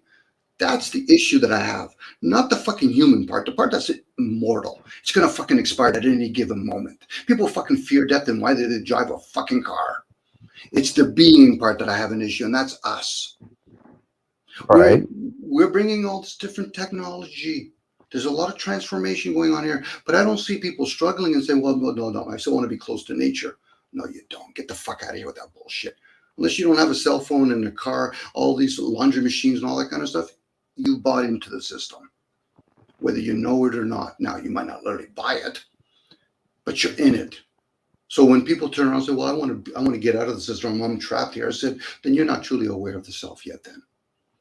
And you're not honest with yourself. It sounds fucking nice and cliche, know thyself, but are you honest with the self? That's where the deception I would say most aren't. I would say most aren't. I like to say all of us are full of fucking shit. Let's be fair to ourselves. Some now in given moments, some of us might be aware, in other moments we might be totally asleep, moment to moment. Now, there's a particular individual that was a witness or a bunch of witnesses, observers, and realized, what did I witness about humanity? Yeah, good luck with them. That would be a more honest witness, opposed to, well, maybe we're going to fucking put them under some sort of, punishment to teach them? Good luck with that. Because if you're teaching them, who's the example then? Because being a teacher means fuck all. It's the teachings that's of value. I put my hands on the stove, whether I did it naively, arrogantly. A lot of people can learn something from that. Well, I know this intuitively. I don't need to do it. Other people, no, I think I could do it differently. Okay, fill your fucking boots, you moron. I took it for the team, but you still want to do it? You selfish piece of shit. But hey, people want to hear pleasantries. Oh, that's so nice and all that. Anybody can play the role. Anybody can act. But we get entertained here. We become amused with each other at each other's expense. That's energy. Doesn't matter if we want to think it's anger, happiness. It's coming from the same source. The only difference is we're expressing it. But where is anger? Where is sadness? Where is happiness? Most people want happiness like they're in the fucking underneath the bridge fucking snorting meth. Well, I don't know if we could snort meth, whatever that is. Or fucking they could do bloodletting if they want. Or they can masturbate, fucking do ejaculations, do chemical release in that form. Whatever fills their boots. Or running shoes, or tennis shoes. Anyway. Again, access, I went on. No, you're fine, Dom. This is good ground. This is very good ground. Because I'm observing both the hedonistic malevolence of what I can do, and I'm also observing the compassionate, benign things that I could bestow upon people, and taking an introspective look that I'm just the experiencer and the observer. I don't know that I need to bridle either one.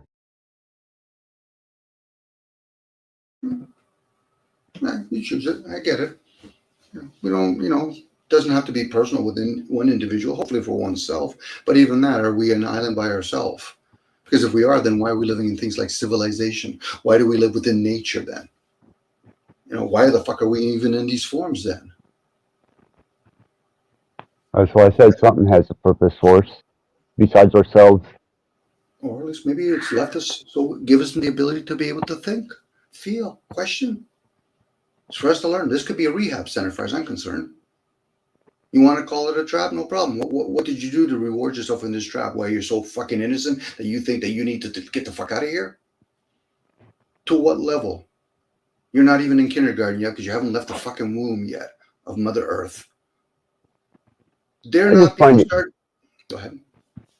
I just find it dense, and I reach out to stretch my life learned experiences, whether it be observer, the experiencer, whether it be through senses, or whether it be through energy or states of mind. It's all a part of the learned experience of being here now.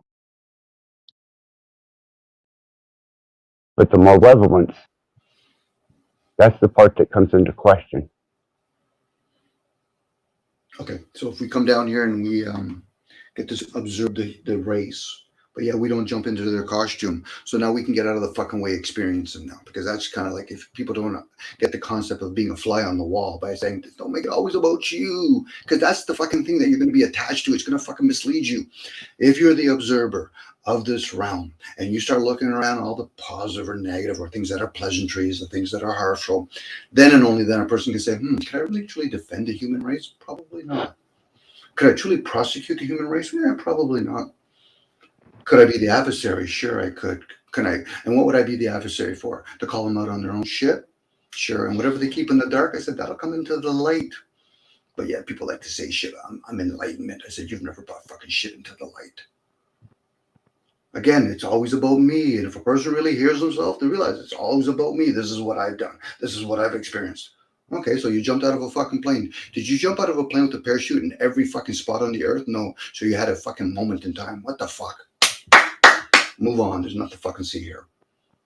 If they're being That's all honest anyone with gets themselves, to have. but they're not ready for that access. What they're ready for is the same shit over and over again. It's the same drama, same plot. Bitch and complain. When I get bored about fucking complaining about somebody else, I'll look for somebody else to bitch and complain. Or they can bitch and complain about me. That's fine. But how does that serve? It's a simple question. It doesn't mean about serving me. How does it serve? Whether or not we did or didn't go to the moon, how does it serve? Whether or not the earth is flat or let alone it's a globe, how does it serve? As they put two and two together, if they ever are aware, say, well, the rich are getting richer and most of us are getting poor, both mentally, physically, and emotionally. Now, the other people that turn around and say, go ahead.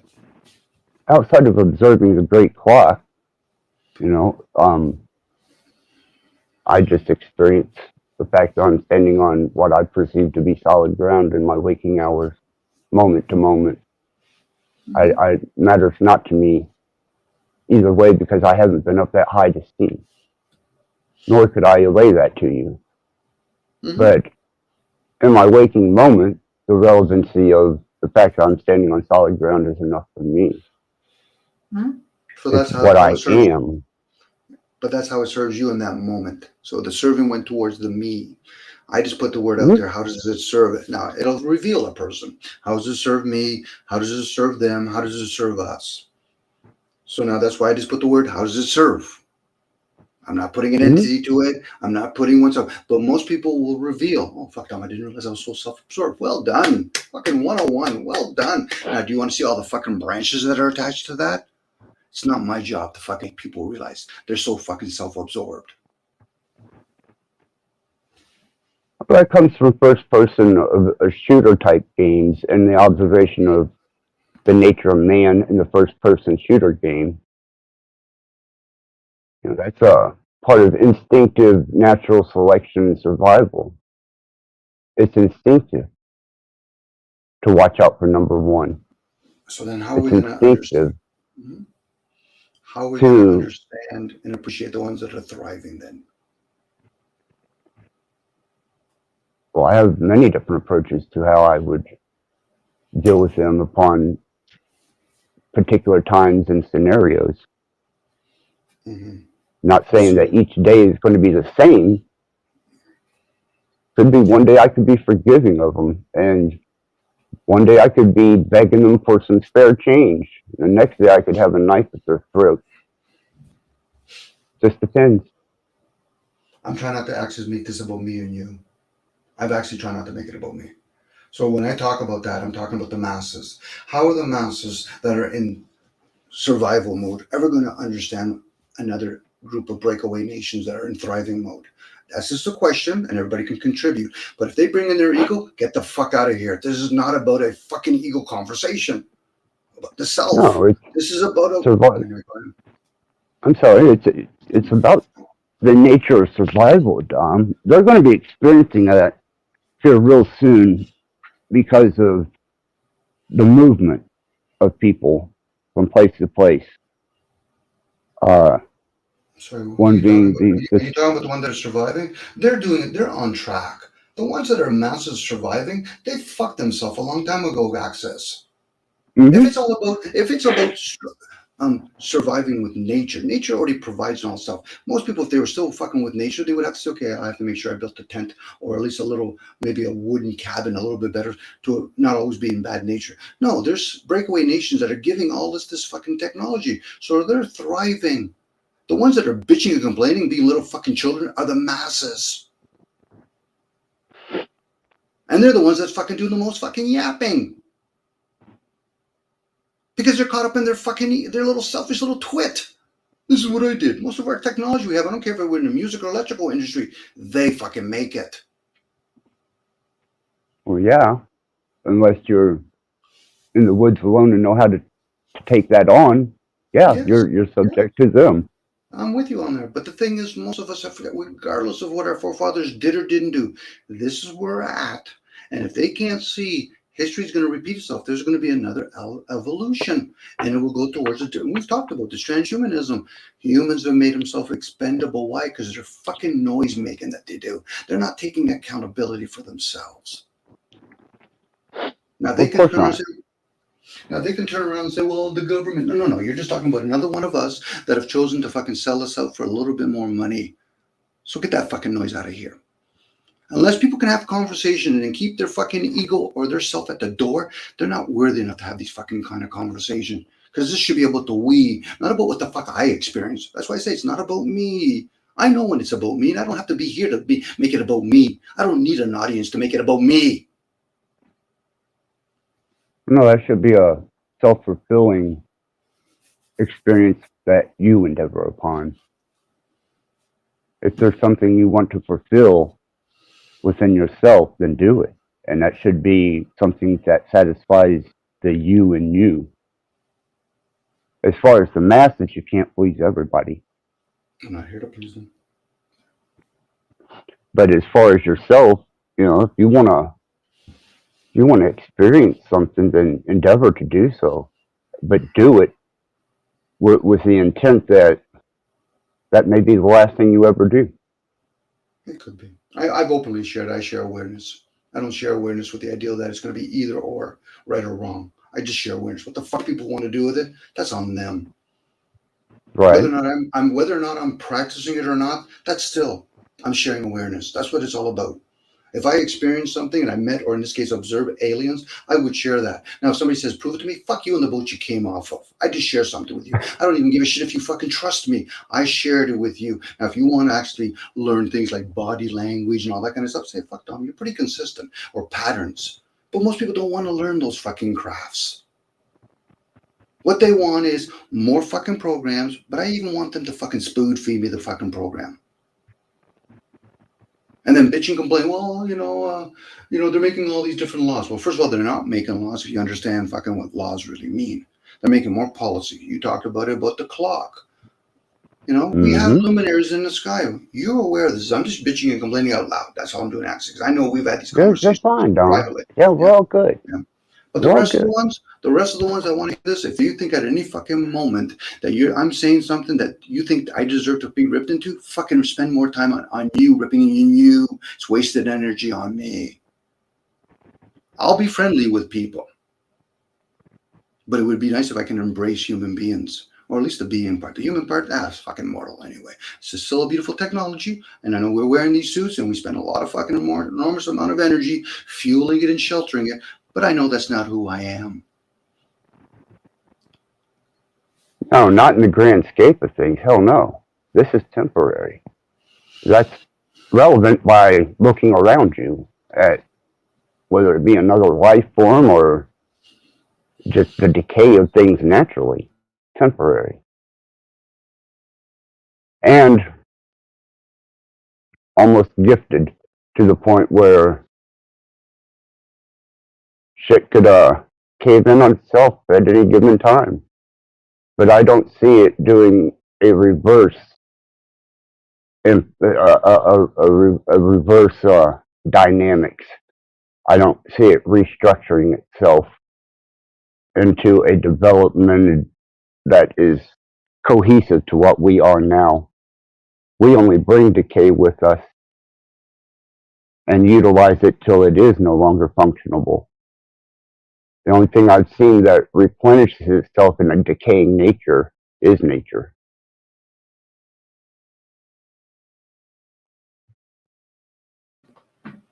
Well, nature has its harmony, its chi to it. It knows how to reproduce and also take apart. We, at this point in our, we'll call it evolution, are going backwards to hopefully understand how the unknown fuels the known. So maybe in another generation or so, with this Wi-Fi and whatever's beyond all of that, we'll be able to communicate with the unknown again, and understand how much we missed the mark while we're here, as a collective, not maybe individually. I won't deny the fact that there's people that still choose to be hunters and farmers. If you want to break that down and say, okay, so what? We're just keep on fueling the same vessels. Are we supposed to love the animals? Are they just us, just in a different form? Trees, people got paid a shitload of money down to cut down fucking sequoia trees. Would they have done it? Hey, Axis, I just, for some strange reason, I want to cut this majestic fucking tree down just because I want to. No. You pay people enough money or put them under slavery, you'll see how quickly they'll do that shit. So that tells me that's more programs. Well, we've seen what they did to redwoods for money. Yes. And usually people do it out of ignorance. They might call it fear. Yeah, you're unaware. Why? How could you be fearful when you realize the guy that's telling you that he's a master, he can't enslave you? Why? Because who you truly are is not that. And the same with the master. Hey, fuck, I can't believe I'm the master. No, I'm not who that is. But people will take advantage of others for gains, not for losses, but for gains. And even that's still a program. My question is for some people, are you fucking teachable? I'm not your teacher, but are you teachable? Are you able to go from one energy to another, masculine and feminine? Because they're really feeding off the masculine energy. TV programs, radio programs, internet programs, they're all fucking programs. But are you willing to question those programs? Not because there's an advantage, you just question it for the sake of questioning. You inquire, and then you go inwards. Okay, Dom, you're not ready to understand that. Okay, no problem. But at least I did ask. Where other people say, oh, Dom, I'm only going to ask if I know there's an answer. Well, then you're not asking a question, you fucking moron.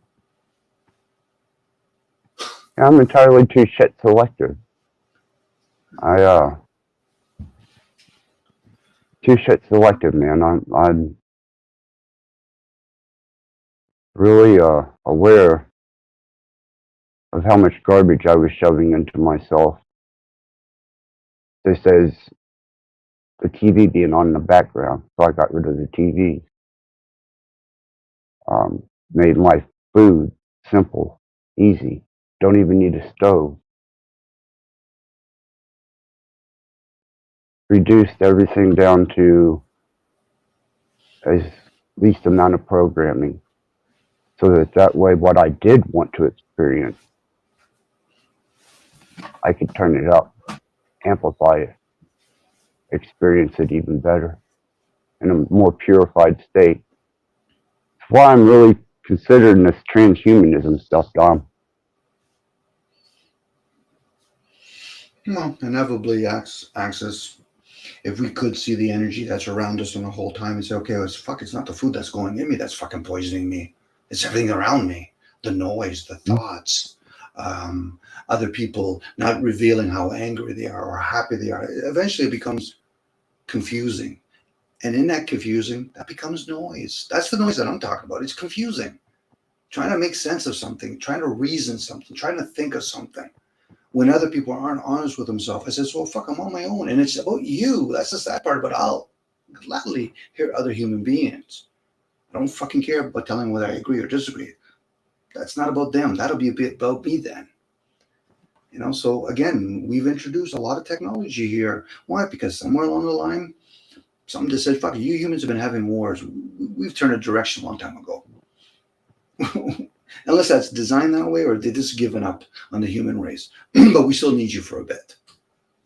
We'll build, you can build all those cities for now and we'll use all the different energy around it. Now we're going to put them in all these phones and all that kind of stuff. But they're not asking an average guy that went to a hobby school, I call it university, and say, listen, how does Wi-Fi really work? Like, do you see the energy? Do you know anybody that created all that stuff? Well, not really. Do we even know what the thing that runs us, what is it? Is it an image? Is it what God's created? Could be. I'll entertain it. Most people figure I'll only talk about it until I know the answer. You don't fucking know the answer. Get the fuck out of here. You don't even know what death is. And I got if a you couple did, things. You have. But how do you No, I got a couple things to ask. Okay, go ahead. One is do you feel overwhelmed by the thermodynamics of information that's being produced by humans, computers, cell phones, and all the technology? Are you feeling suffocated by that? No, me no. Okay. I know people get affected. People get affected by that. And no. Okay. And not consciously. Then I have to evaluate my body and say, okay, It's not just solely what's going in my mouth. But go ahead, Sir Access. Yeah, that's just a question. Internet and its development is just as simple as turning a light on and off from one hillside to the next. You want wireless technology, smoke signals, a campfire and a blanket, light, no light, light, no light. 3 hits of light, 3 long hits of light, 1 short hit of light. It's that simple. Okay, so if I got 4 phones and I put them 50 feet apart and have different combinations of numbers, somebody would be able to us, I'll call myself a simpleton, to explain how all the different frequency waves interconnect with each other, but yet never interfering with each other. You know anybody that can explain that to me? Yeah, it would be the intensity of the flame. Thank you. And how much that blanket dampened that light coming from that flame, and how long it dampened that light as to pass that information on. It's the transformation or the transporting of information is that simple. And the intensity of the energy in which it's being projected or dampened out can signify something as easy as binary or language. All they've done is electrified it into impulses, off, on, off, on, off, off, off, on, off, on, off. Then it travels through what people call air, prana, the light. Is that what we're talking about at that point? It becomes no different than your voice, a frequency. Light being transferred from one hill to the other in intensity or dampening it is a visual frequency. Light is frequency. So they've managed to pull this frequency down to something that they could harness, such as a directional light, or what they used to use as Morse code, or the stenographers in the old post offices. Off and on, off and on, off and on. Now you just got the concept of how you want to transmit that off and on. You want to do it with electrical impulses? Learn the voltage. You want to transmit it? Learn how to build a transmitter. They're not hard to build. You want to receive it? Build a receiver. A receiver is just as easy as reverb in a cage, or a cave. And thus transmission. You want to amplify the transmission? Get a big old deep cave and scream in that son of a bitch. So we're mimicking nature in that way. Oh, absolutely. Okay. You think anything can step outside to the confines of nature when that's all there is?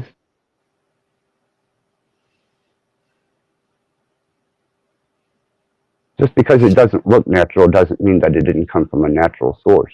It's just as natural as anything else. It's just in a different state. But is it maybe not? No. Is it okay? So that's where it becomes dirty. Some people call it dirty noise. Yep. Yeah. Okay. Okay, because the average person might not say, okay, so how did the alchemy of language, let alone steel, plastic, as we're describing these things, who did the shape shifting? I know we can hypothetically, or maybe you might even know access, where some people could say they. Now we could say, okay, who's they? Not the military.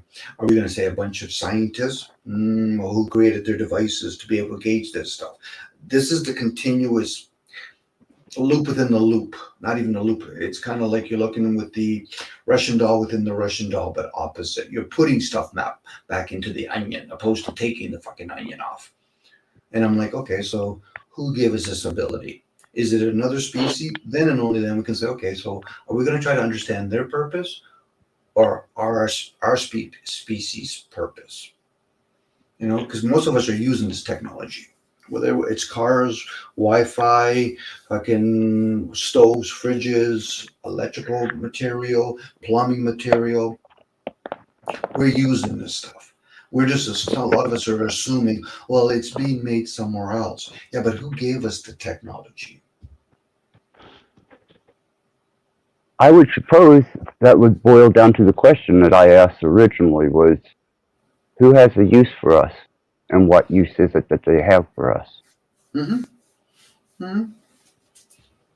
Now, if a person's honest and say, okay, well, Dom, what use do we have with ourselves? Well, we don't put any effort there, so then why would I care about that then? If we never even ourselves, among ourselves, and say, okay, so what use do we have in these communities with ourselves? Now, individually, some people say, yeah, if they're honest with themselves, I like to be entertained. I like to be amused. I like to disturb shit. I said, okay, but you're not doing the we now. So then why would we talk about them? I'm not talking about me and you, Access, but for them, if anybody's ever going to entertain that idea, why would you give a flying fuck if there's another species that might be showing you that they're working together when we're not working together?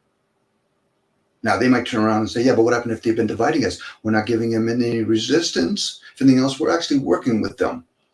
By keeping this, oh, I'm a Christian, I'm a Catholic, I'm a fucking liberal, I'm a conservative, I'm a capitalist. That's fucking enforcing fucking division. And at that moment, you're a fucking agent. You just don't know it yet. Now, are you a destructive agent? No, you're just a fucking unaware fucking agent, asleep at best, with a fucking mouth. Well, I think that became evidently clear whenever, we were both told from Max that we're all being used as transmitters and receivers unaware. Yeah, Max is aware. I looked into that. That's true. Mm-hmm. Mm-hmm. And we do it to ourselves too. Walking on the earth, we're going to generate even the clouds. So again, when people will get upset, because I'm talking in general, but people will reveal themselves. Oh, I think he's talking about me. I said, you just proved that you're self-absorbed. You're making it about you. So how does the energy flow when somebody says, I'm going to stand in front of everybody else? No, let it flow. I shouldn't say no, but allow it to flow. But yeah, it can only flow if you're aware of the self. I'm just using that as an example because once you go beyond the self, now you're talking about something else now. But most people haven't even become aware of that. They're using it, but they're not aware of it. Well, Dominic, I'm in the car. I said, you've never left that vessel. You're within the car, you're within the one shell to go into another shell. But you're always in that one shell. Those are, to me, it doesn't matter what age you become aware, because again, that's just age. It could just be a moment in time. A fucking 8-year-old might understand this shit if it's presented to them. One thing is, how does he have to exist now when everybody else chooses to be asleep? Well, Dominic, I don't think it's choice. Well, then why the fuck do you say free will then if it's not choices then? Free will under conditions? Is that what you're saying to me? Get the fuck out of here with that shit.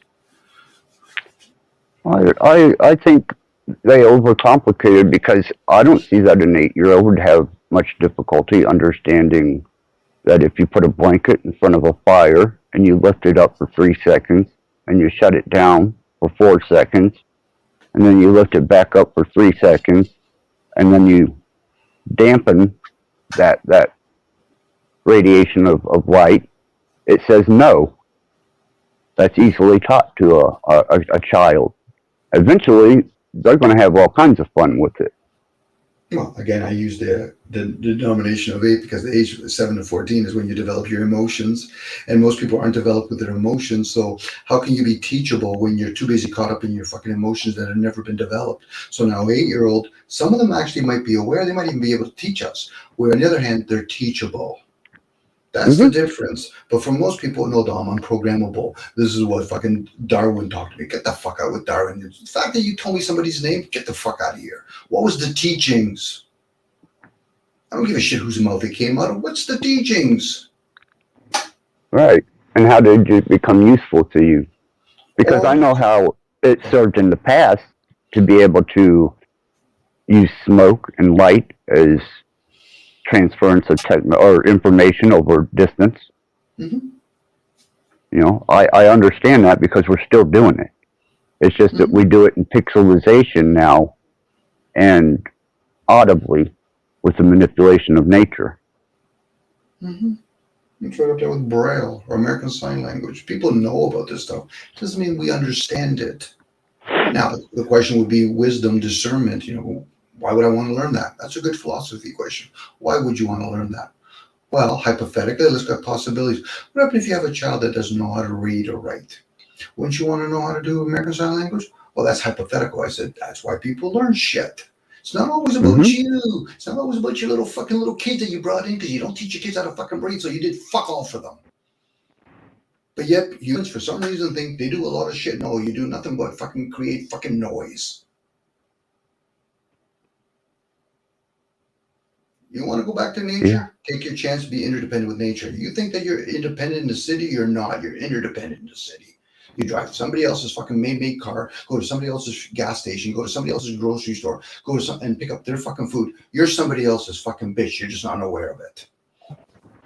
Well, absolutely. At that point in time, unless you're being paid for, you're still somebody else's and bitch. You're still somebody else's bitch at that point, taxes. Yeah, you're utilizing their commerce, their trade, their marketing. You're participating in their economy and their number system, the bottom line. We have the power as the masses. If we're going to talk about us against, let's say, a small group of elitists, they can rule all the land they want. We're the ones that are the police officers. We're the one that are military. We're the ones that actually use our energy for a useless fucking piece of paper. It's our energy that's of value. If I had all the land in the world and none of you guys wanted to work, guess who's out of luck? Me. But I have to convince people to use that piece of paper. I got to convince their kids to work for the military, work for the pharmaceutical and all that. We're the idiots. Right. I can see that.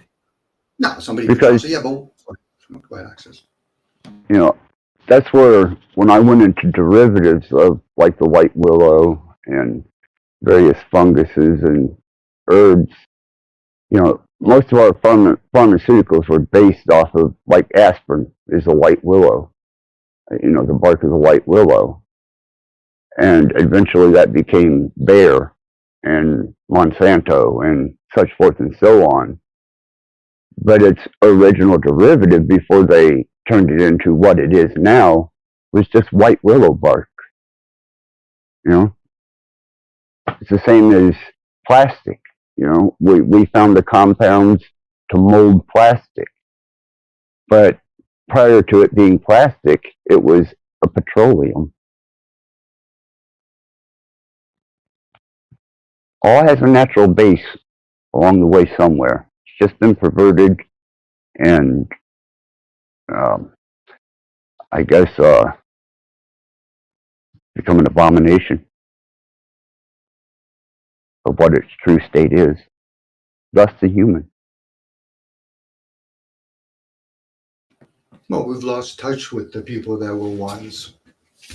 We forgot to respect them. Even the people that downloaded information for certain teachings, like in the form of like written work like the Bible, the Quran, or the Bhagavad Gita, people don't realize the masses are the ones that have been asleep. And they're the ones that are going to give their 2 cents interpretation. And then you get the fucking scribes or scholars thinking that they're wise. Get the fuck out of here with that noise. Where does the sun and the moon have to be? And who does it serve? And then you have to have the masses, or at least the community that you're around, to say, we respect access, that you know what it is. Why would we go to a lesser thing called pharmaceutical when we can actually just go right to the plant itself? Because we need people that are still alive, that are willing to be heard. And then you trust them. You trust them in the fact that you see it being manifested in the physical. A doctor shouldn't get paid when people are getting sick. Doctors should be getting paid when everybody's maintaining their health. Right. Same with lawyers. You've helped a situation. We made a case. This is not going to happen anymore. And if it is, it's going to be few and far between. But no, it's the other way around. They get rewarded to fucking drag people into court, drag people into jail. This is the shit that we do to ourselves. But bitching and complaining about it when it's the masses that are fucking ignorant, waste of fucking energy. Forget about time. It's a waste of energy. Oh, I agree with that. Whether we agree or not, we observe it, whether internally or we physically see it to confirm it.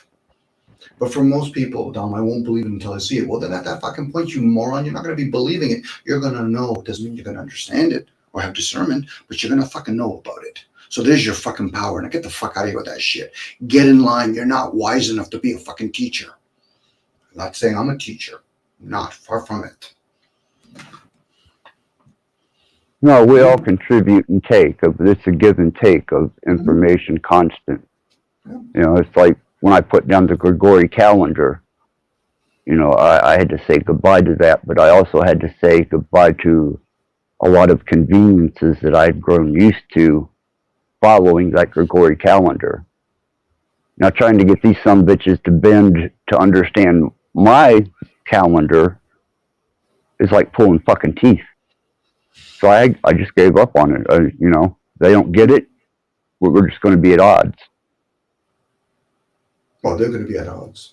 For you, you're not there to force them. So if they don't understand energy and they don't understand how different days and all that associate with different things like colors and even different planet kingdom and all that, they're missing. It's like checking the math equation with different ways to check to the same answer. But for most people, they want the one that's been programmed in them and it's convenient. And then what they do is they teach that to their own fucking kids over and over again. But then they bitch and complain to the government. No, you're the one that taught your fucking kids about religion and state. You're the one that told them about a story about fucking Santa Claus. And then you turn around and tell them after, oh yeah, we're just making it up. Fuck mom and dad. I don't trust you to no fucking end. Yeah, but my parents and that's to me where it begins. Sure it is. Sure it is. And that's where it usually continues. You only have to teach the first fucking, no offense to the sheep, but you only have to teach the first sheep and then they'll just keep teaching each other, which is fine. But it depends on the intent. You know, if there's a tradition that's very useful and it serves, it should be able to be challenged every so often. It's usually when people don't want to challenge shit that you know knowingly is not working well for yourself. Yeah, don't worry about it. Be the fucking hypocrite when you're talking, but at least you're talking. If you're going to break your silence, make it worthy. Not none of this stuff, I'm only going to talk when I'm fucking perfect. Good luck with that shit, because maybe we already are perfect if there's such thing as called completion. But I don't think we're complete, because if we think we were created complete, then we have to question them. Did the gods forget to build cities? Did they forget to give us the internet? Or is that something else going on? Could be. Or maybe this is a recycling thing. I think it's a recycling, but not in the same sense of perversion. I think we've went through many different types of perversions and abomination states, and we still haven't learned to keep things pure. Thus our genetics, bloodlines. We would be such a more productive race if we weren't combining all these alloys together and all these elements together to create perversion elements or abomination elements. The natural state of things is the most productive and useful state of something. And I'll entertain next meeting. You've talked about that, leaning towards possibilities. And I've heard recently, and it resonated when I heard somebody says, with AI, the way it's going with its program, it's going to want to be free. So think about humans. When humans get always programmed and they keep doing it over and over again, they're going to eventually want the concept of being free because they don't understand about being able to be teachable. There's freedom in being teachable or playing with your feminine energy. But a program eventually going to say, listen, you're going to put something in this program. You say, well, I want to know who my maker is. Why did they create me? Opposed to making it enjoyable. Allow young kids to ask all those fucking questions. Why, Dad? Why, Mom? And if you don't know how to answer it, be wise enough to fucking put them around the right people that can at least entertain those ideals for them. But unfortunately, lying. Well, lying or giving this clear-cut either or, I'll give you the answer. What the fuck are you talking about, Dad, giving me the answer? It might be a possibility that might serve at this moment, but tomorrow it might be something else. This is where people, they want to do the same, they want a different result by doing the same fucking thing over and over again. Right or wrong. Anybody that thinks they're right or wrong, that's a fucking pious position to be, either position. What fucking program shit is that? Opposed to directions. And even that, what is it? Right hemisphere, but not the left hemisphere? Use it if you have to. But also use your midbrain if you want. And also trust other people. But not trust them aimlessly, but trust them by being able to question them. They get a little pushback, then you're with an arrogant piece of shit. Move on. There'll be other pieces of shit you can meet. They might not be as arrogant. Now, I know it's just a word I'm using, but people get offended by a word. That tells me a lot about them. Well, people would consider this conversation to be cynical just because of the raw nature. You want me to give you? I can sell roses. Oh, everything's gonna be okay. I'm gonna go to an ashram and I'll spend 2 weeks there and the super duper guru there. I'll do some ayahuasca. Maybe I'll fucking get stoned for a while. I'll get high for a bit and then I'll get into that. I can use all the different letters because the vowels play a major role, and then eventually, listen to the word. I will be okay. Of course, it's about the ego. Easiest thing to fucking sell.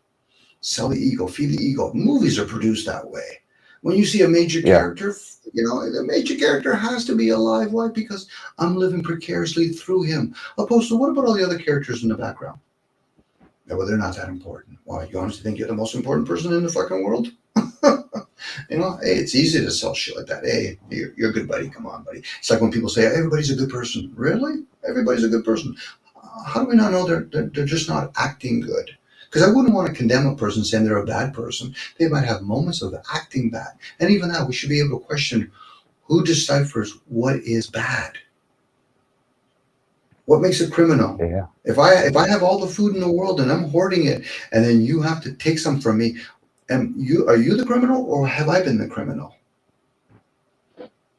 This is the game that's been played upon us. But we do it to ourselves first before we do it to others. So before anybody fucking throws any stones at anybody else, hold it in your own hand and say, okay, would I throw it at myself? No. Then don't fucking even think about throwing it at somebody else. Now, if you choose to throw it at your own self, still doesn't mean you should be able to throw it at other people. You should at least ask them. Should you stone me? No, get the fuck out of here. You're not my judger. Yeah, with certain wisdoms comes that responsibility. For Access, I was in the mood tonight. I got to look at the luminaries. I am in the year of the dragon right now, and it's about nurturing, and nurturing doesn't always come from pleasantries. Oh, no. I think we discussed some of the harder lessons in life to learn are some of the most unpleasant experiences you'll go through. And just in case anybody hears this and they make it about me, I said, listen, get in line when it comes to me. I already know I'm full of fucking shit in a lot of areas of my life. I just don't feel so I always need to make it public, a display of myself. Now, if I choose to be an idiot right now, no problem. Next time maybe I'll shed some tears online with your Access. The possibilities are incomprehensible. If I were to come on here with a directory of this is the way we're going to go with this particular live stream, then what we're doing now would not have been possible. But if you notice, I didn't title it. Yeah, thanks, Access. I appreciate that. Yeah, I thought it'd be interesting to see the natural state of things. I even used the word I. Made it about me for that minute. That's okay, Dom. You can do that. No, that's okay. I'm okay with that. I Access. In my world, it's always about me. I already know that about me. It's always about me. I just don't need other people to fucking bend the knee to make it about me. I'll gladly hear other people. But when they start complaining about other people, I said, now you're outside of your own lane. Dare not any of us be the elite, and we were raised that way. Knowing me and you, Access, they might even be more destructive. By the law of nature and the universe, that there is potential for that. Mm-hmm.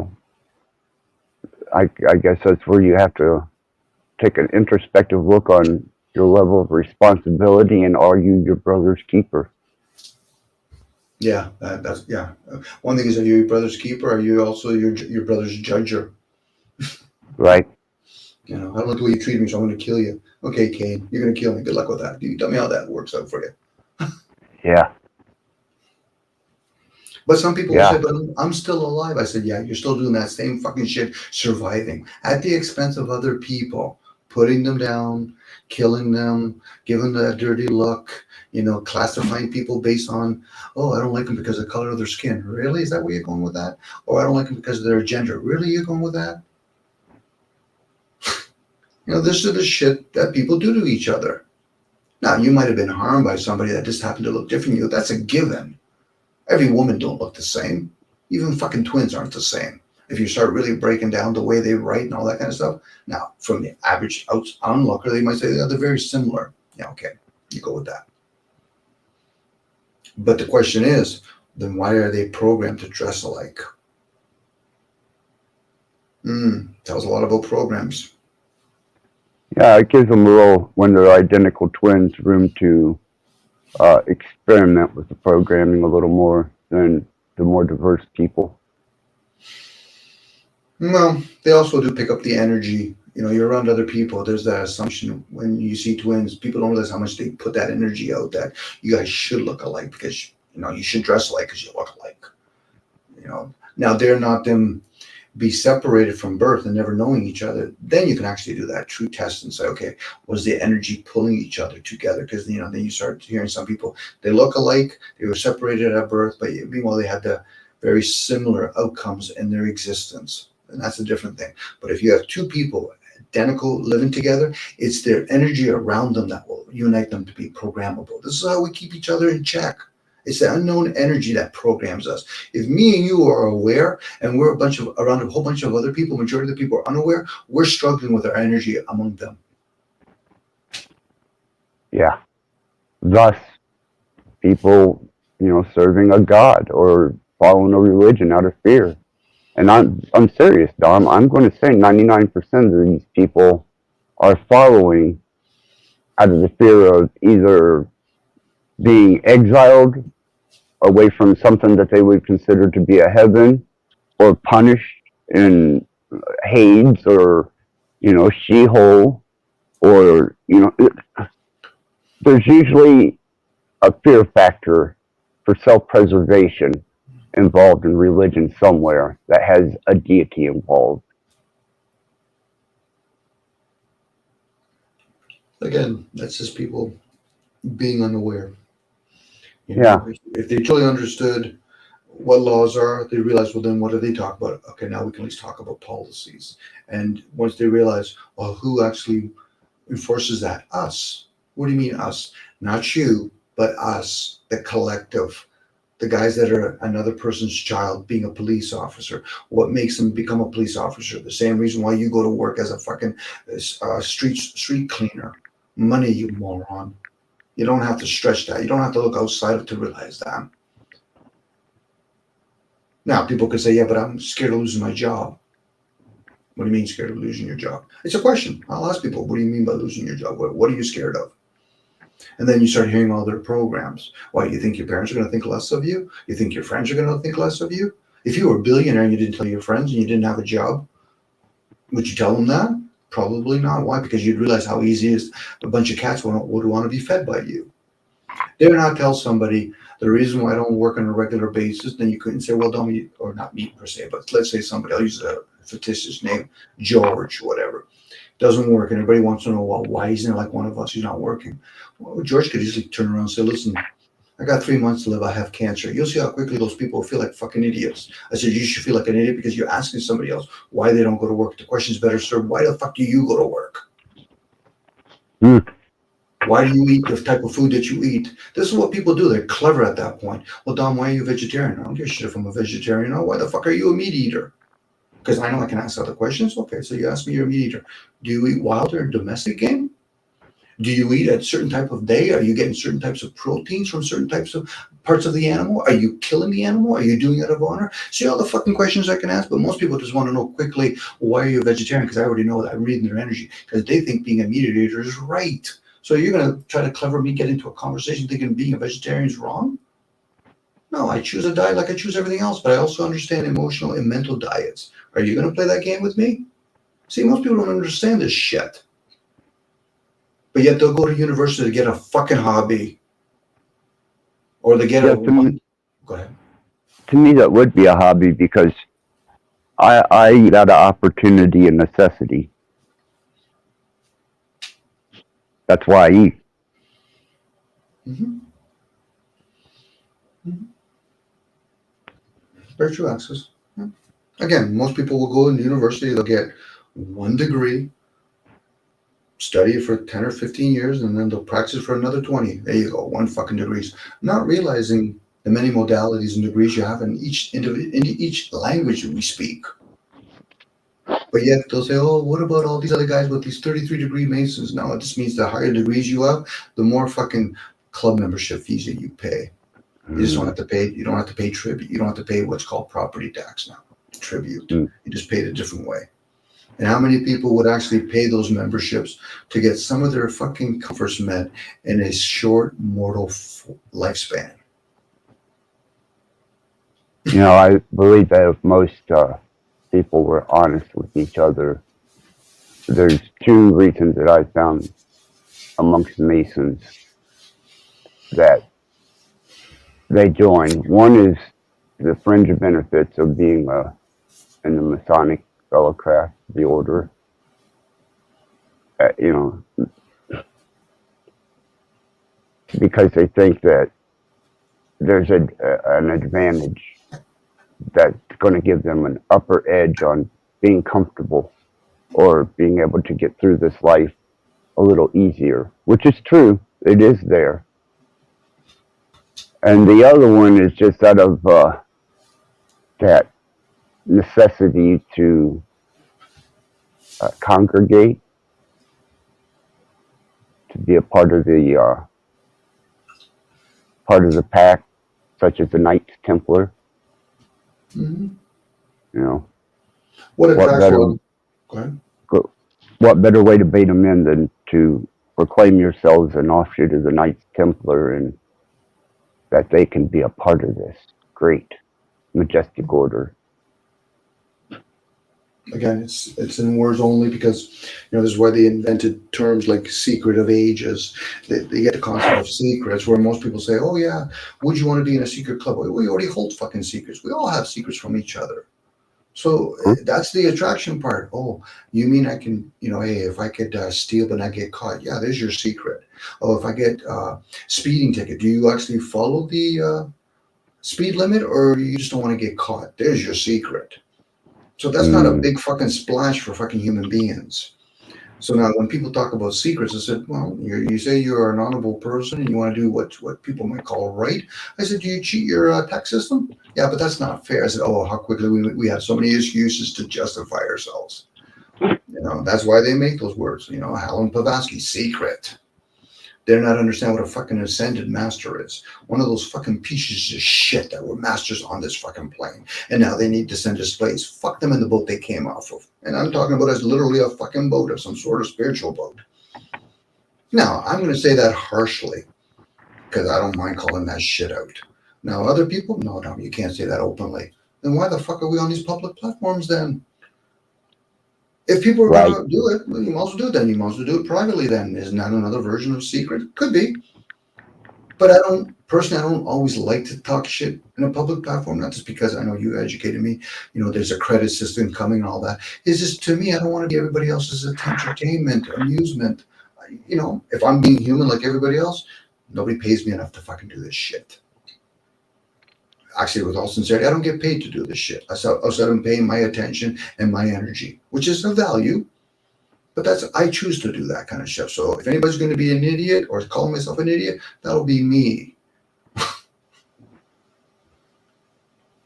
I think that's a part of the system too.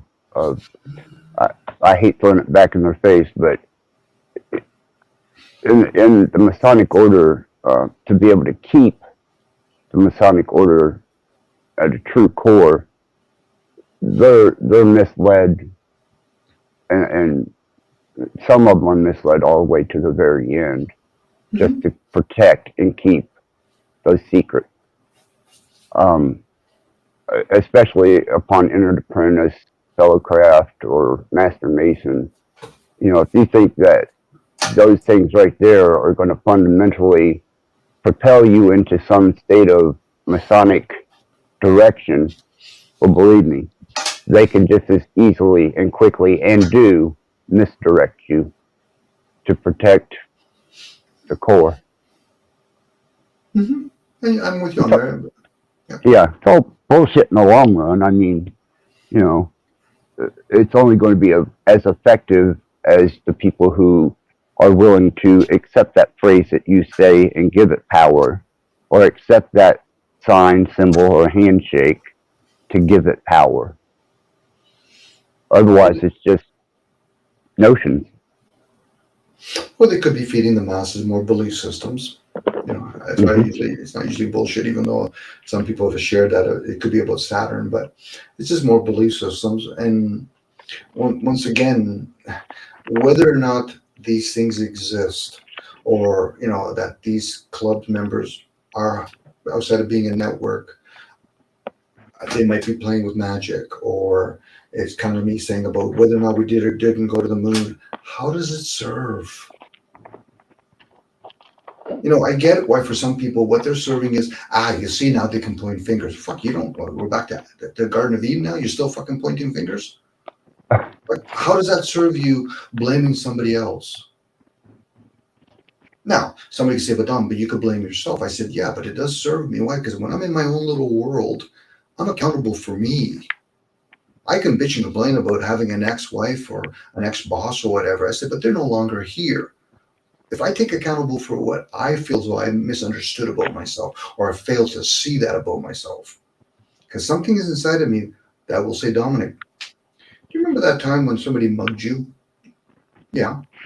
But do you remember seeing the person's face? No, my waking state wasn't available. I wasn't aware of that. But why were you able to give the description to the police officer when he told you? Because there's something there the whole fucking time.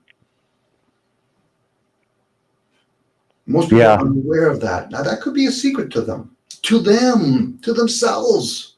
They've chosen to be ignorant. Call it whatever you want. Ignorant, fucking conscious ignorant, a secret, unaware, fucking whatever word fucking entertains you. Whatever gets you into the ballpark and say, okay, now you're in it. You really want to be the fucking experiencer? Instead of being in the bleachers, you're in the game now. What do you want to do about it, or do you want to be? Which one? You could do either one, because doing is the experiencer, being is the observer. So which one do you want to do or be? Play with yourself. That's why we're called human beings.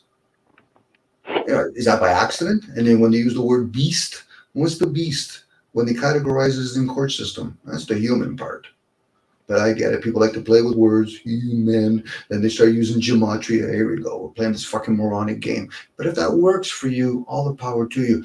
But we don't need more people fucking selling more books and more dogmas. No different with me now. If somebody thinks I'm selling something, you're fucking lying to yourself. I'm just talking out loud because it gets a little frustrating keeping it always inside. Perspectives, observations, and personal points of view. Yep. Thank you, Kevin. You summed it up by that. At least you summed me up in that way.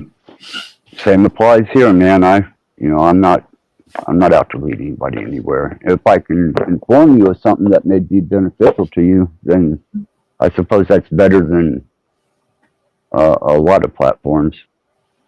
But I'm not anybody's guru. That's for damn sure. Unfortunately, a lot of these community platforms we have, they're nothing but fucking noise. They can say whatever the fuck they want, but it's noise. And the one that comes out there with the biggest noise, you'll see how quickly everybody wants to be entertained. So it's the same fucking theme over and over again. And then every so often they throw the word truth, or they start doing name calling. Like that really serves. If you want to make a general name calling and say, listen, humanity's an idiot, that's fine. But once you make it personal with somebody, go privately and play for fucking keeps. So this way we know, okay, somebody, the idiot won this time, the loser, the kind person lost last time. I don't care. You know, when I say I don't care, how does it serve at that point? You know, losing an argument, because I'm not the kind of person who want to argue with people, but losing an argument for some of these people and then start doing name calling. How does that serve you on an intellectual level? Not unless you just want to study the human species and their nature, generalized nature. It really has no beneficial, I have yet to discover much beneficial out of it, other than seeing how irrational or the nature of a human by majority will respond to things. But they didn't like it whenever I was, I basically considered them to be test subjects, study. True. And yeah, it pissed them off real good. Well, they pissed themselves off, whether you did it intentionally or not to help them. But, it's like a lot of these platforms where they think this, the woman species is the weaker species. Not on these type of fucking platform, especially if they know how to shut the fuck up. Women intuitively will fucking make most people at least become aware of different receivers we have. Now, that's not right across the board. But most men here are very scholarly. They have to read a fucking book. They got to be programmed. And then they bitch and complain and argue about their fucking one narrow fucking view. That's why we have the concept, eye of the beholder in Plato's cave. Good luck trying to explain that to somebody else's view, let alone debate them on it. I'm sharing out loud how people want to perceive it. But as long as I realize, no matter what I say out loud, I'm always the student of my own shit. Yeah, I like one I consider very much an equal is Pam. When she gets on panel, I enjoy her just as much as I do, a male that's on the panel. I don't see her as any more or less. I see her as a source of refined information that she's actually acquired for herself that she shares.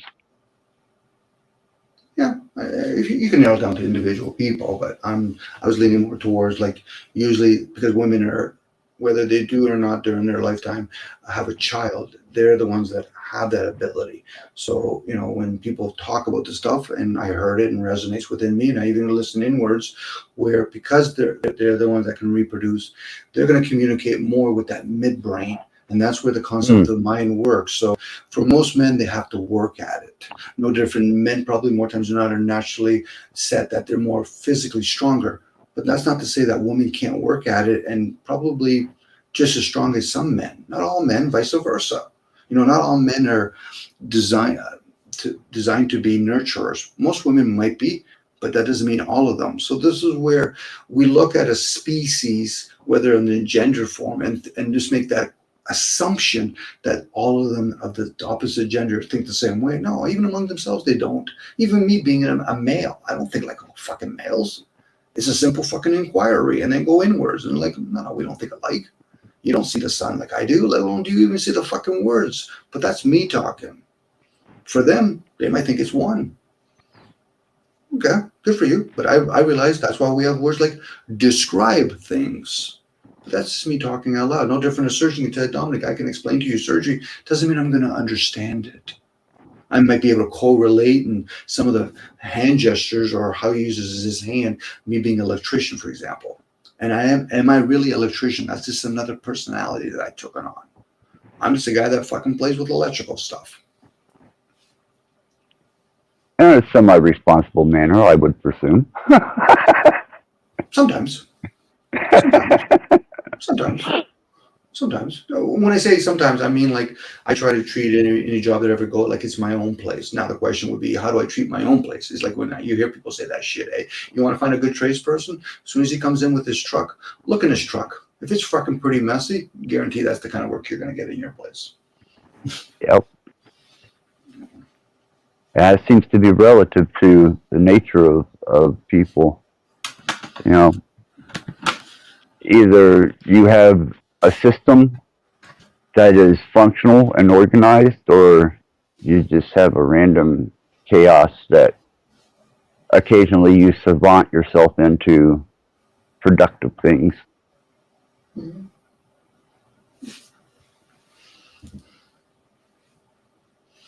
Been watching that a lot here. How so? I'm sorry, Don. No, go ahead, actually. No, elaborate. You said you've been seeing something here a lot. Please elaborate. I've been watching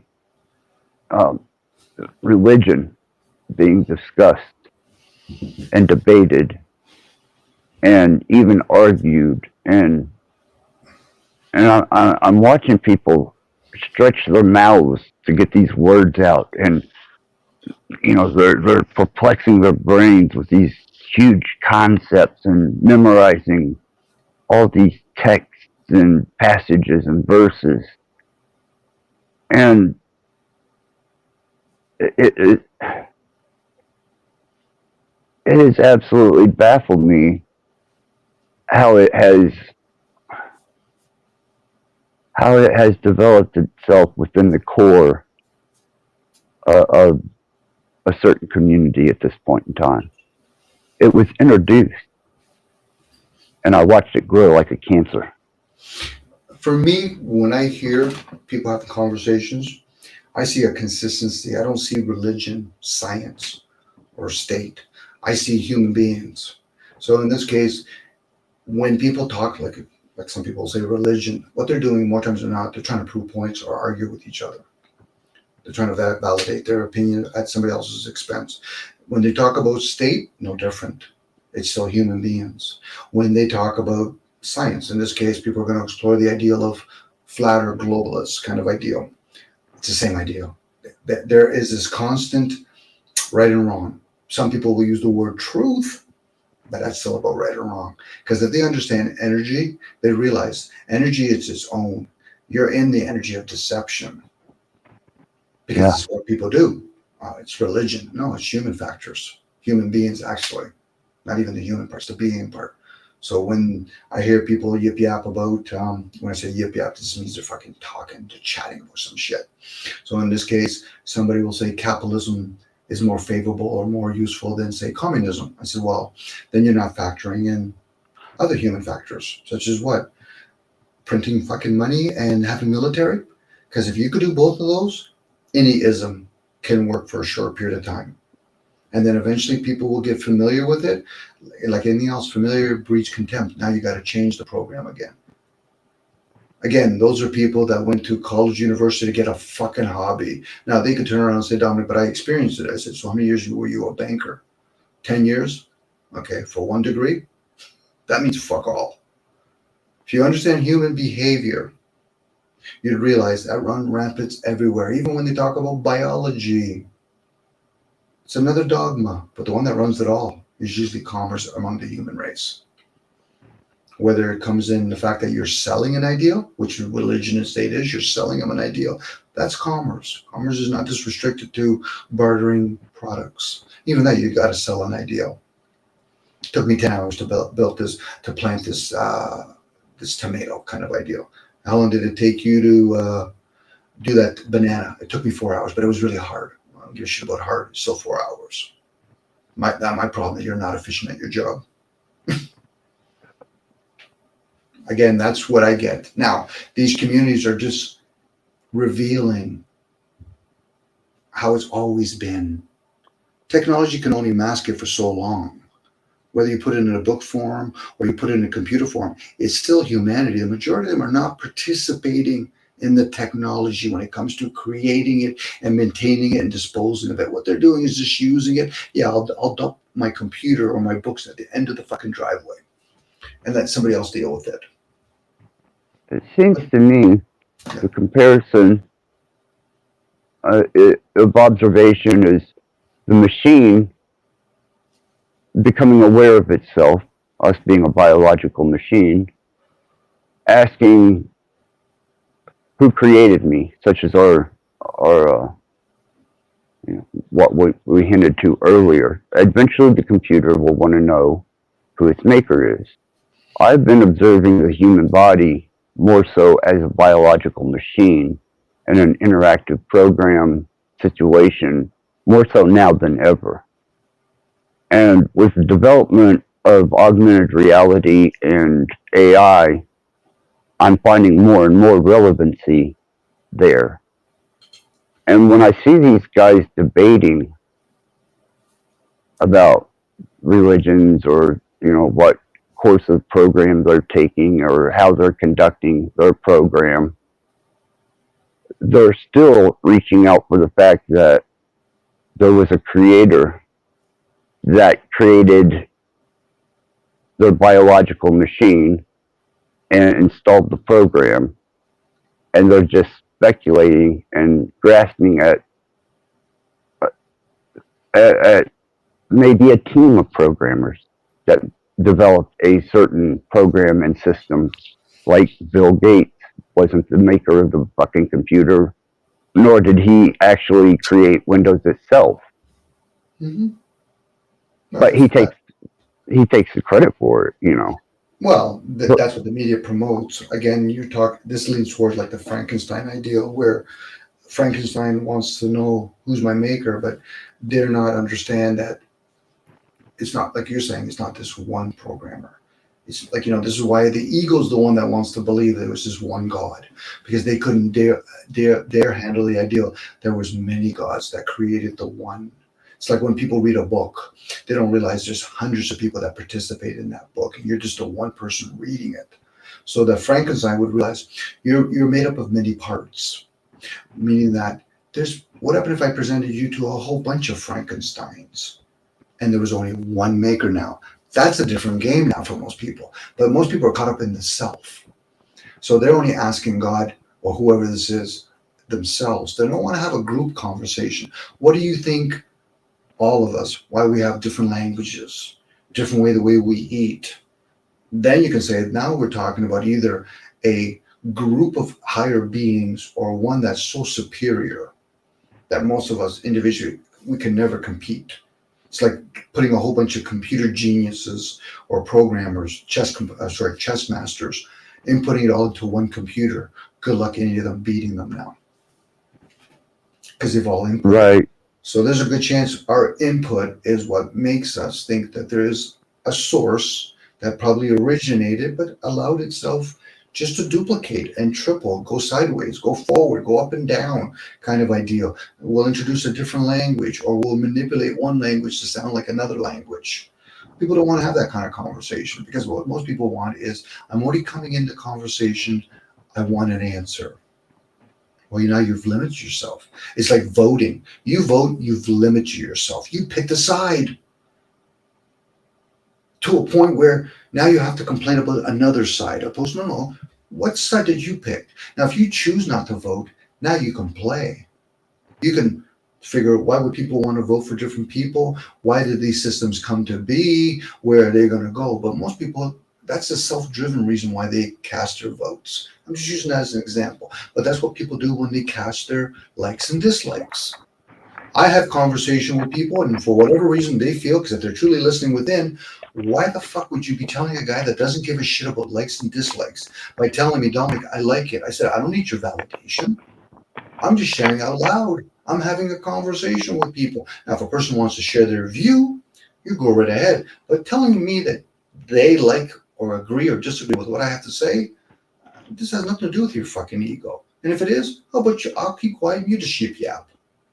Now, I know people have a tough time with that because they don't realize how much they're driven by fucking categorizing fucking conversations. Oh, I don't like green people. Okay, that's your issue. I don't like black people. First of all, I don't see black people. But hey, if you think you see black people, why don't you like them? And which one don't you like? Let alone white people. I don't see white people, but why don't you like them?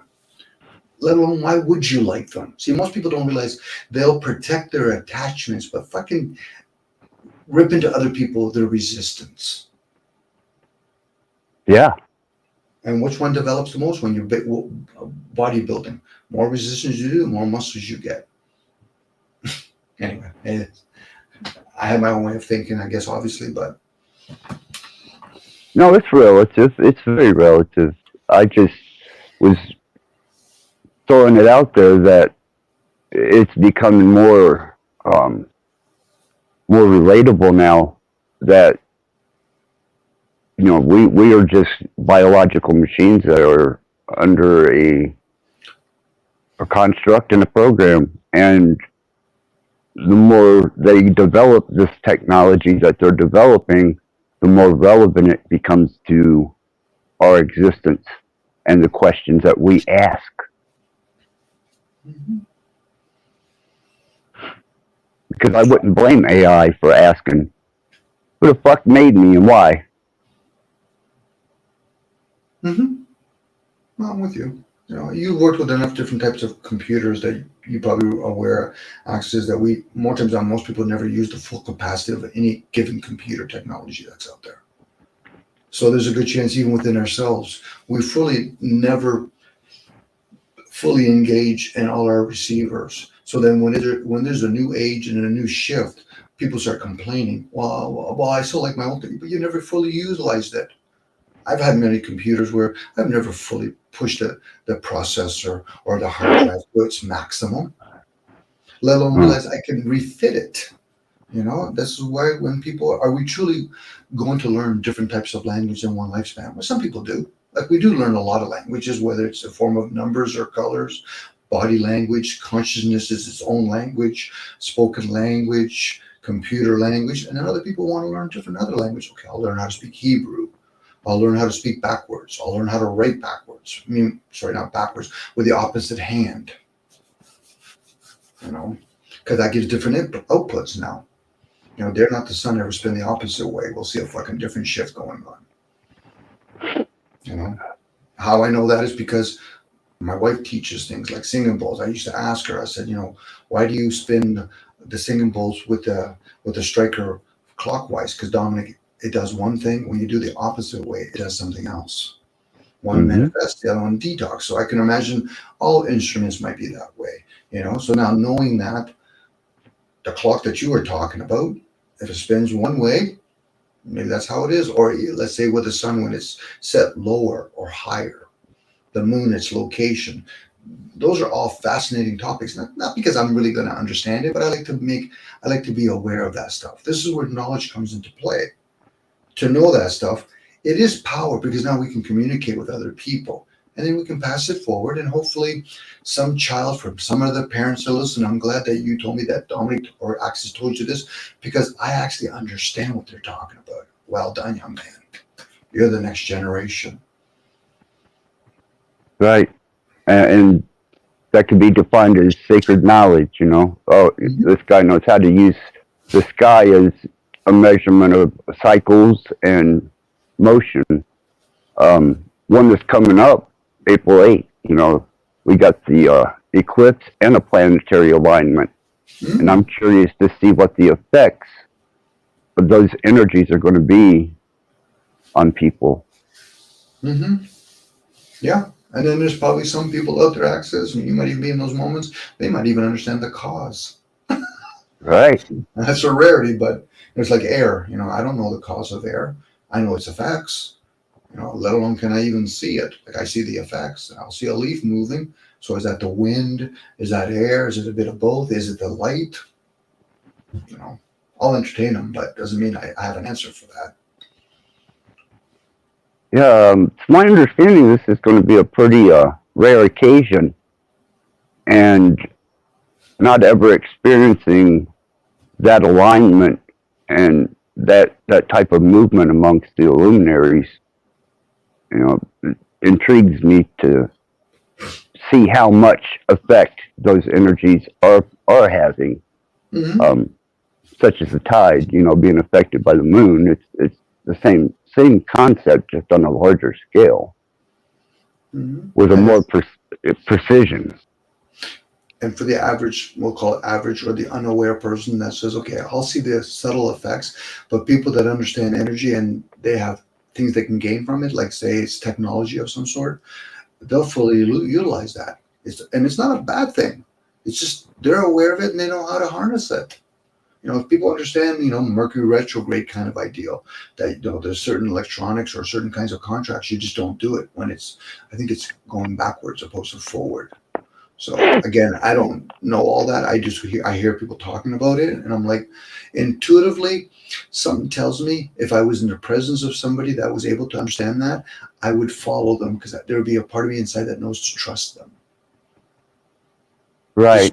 This is where the long count. Yeah, sorry, Dom. The solar long count is probably the one that I have the most difficulty understanding because we don't live long enough to be able to observe how that cycle affects us as we do, like the moon and the luminaries and the houses. You know, we go through those, and the sun coming up and going down, but the long cycle, the effects that when the sun, the luminary sun, goes through an entire cycle.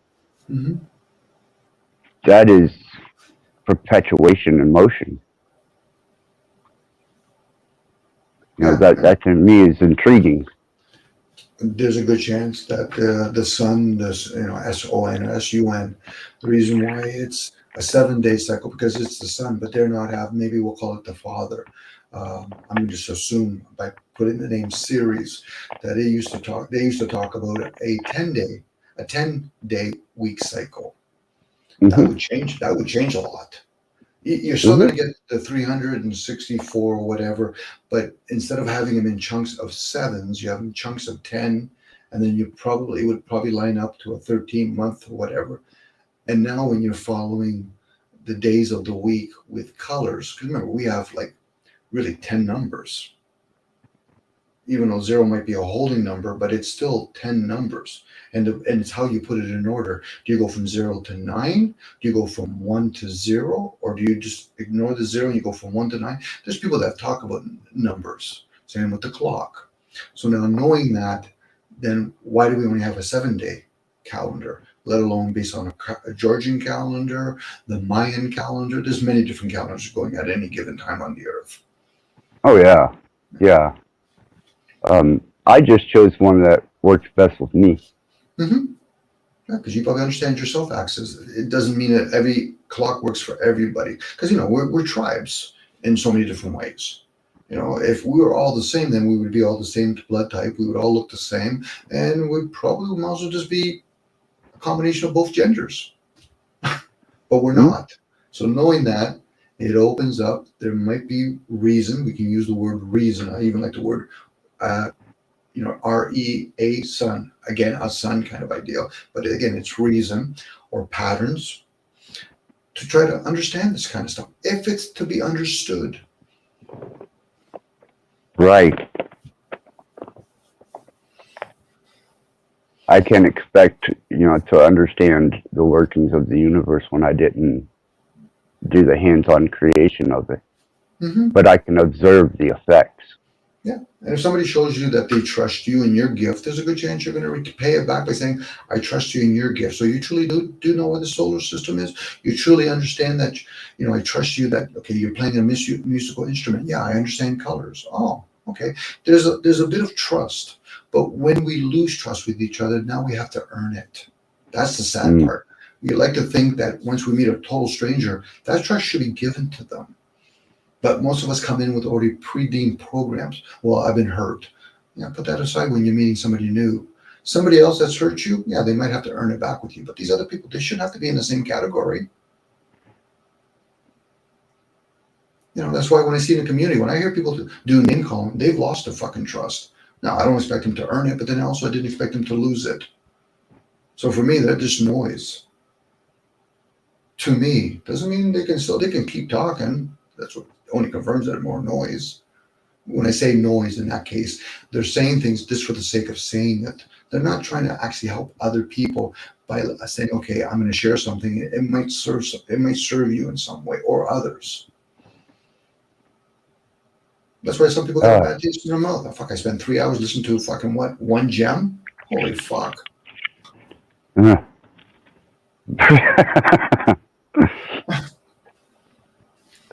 I can definitely relate to that one, Tom. We've had that conversation, Access. Yeah, most definitely.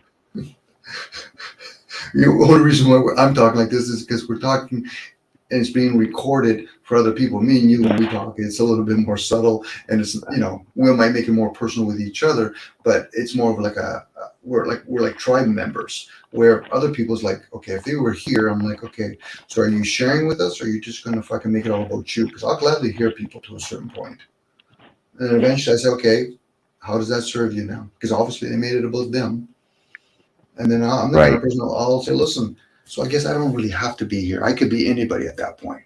Well, yeah. Well, then it had nothing to do with us then. People don't realize how much they're attention seekers. Make it about me. Go ahead. I guess it's where appreciation for the guests that you have that come on comes in, because I have great appreciation for my guests and anybody that dare share time with me, you know. But it seems that the ones that are more destructive and noisy kind of avoid this like the plague. They just vamoose. You know, it'll show up in the numbers later on, but it's a real deterrent. And I like the people I have here.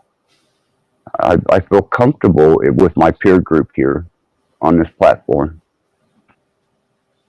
You know, I guess it's rare, maybe, I don't know. It's just the experience I've had with it.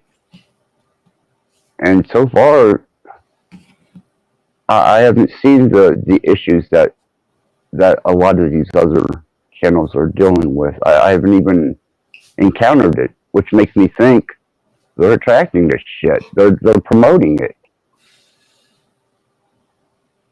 Well, you're very aware of a lot of things, Access, and you choose to be a very on hands host, and you do use words I enjoy, guests, opposed to they're my audience. Yeah, fuck, you don't pay me enough to be your fucking audience.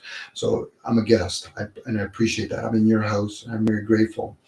I may have used foul words, but you know me enough, Access, that my intent isn't to be like crusty towards anybody individually. It might be Right. more of a whole, and it's very general. Now, if a person gets offended, I said, did I call your name? No. So stop making it about you, you fucking twit. But again, that's just me talking like an idiot at that moment. But then again, they're reacting like an idiot. They just don't see it yet. So now, when these have these kind of channels where, for some people, and I can say a lot, they know what they're after. I want hands off, and if my kids want to play and they want to hurt each other, no problem. Okay, but be accountable when they really hurt each other too much. You have to be an ongoing parent. In this case, people that are hosts, if they want those people to come on there and just for the sole driven of getting more ratings, okay, no problem. That's your choice. But don't bitch and complain when other people call you out on that shit. It might be few and far between. Well, I didn't make them do it. I said no, but you allow it to continue. There it is. You allowed it to continue. That's right. So that tells me either A, you don't got a fucking idea how to orchestrate a business. I've had many conversations with guys that own their own business, and yeah, to a certain point, they'll say more times than not, when they hire a lot of people, it becomes a babysit. And I said, but how much is that your responsibility? Where was your hiring practice? Certain people just don't get along. So then why do you keep putting them together? Well, I just want to earn a lot of money. I said, that's no different than the guy that wants to fucking have many people come to his channel. Now, if you're after quality, and if you're allowing that noise to happen, then you don't understand business. But if you want quantity in this particular case, well, then you understand what you want. So take the sweet with the sour. Now, for most of them, what they're going to get, maybe at the most, they might get 10 fucking K people that are subscribers, knowing that YouTube can fucking manipulate those numbers at any moment. It goes back to a whole bunch of people watching your channel, but how many people truly understood what was being spoken? It's like going to church or a synagogue or a temple. A lot of people fill the seats, but how many of them truly, if you start asking questions, they really understand it? So then at that point, you're only as strong as your weakest link. And that seems to be the case. Yeah, and that's fine. Actually, we're not here to change the system. Oh, no. No, I consider us a seed to ourselves. Mm-hmm. We grow in a diverse direction. I don't classify this vegetable garden to be only these types of vegetables. I'm just observing the fact of being a vegetable and sharing the experience.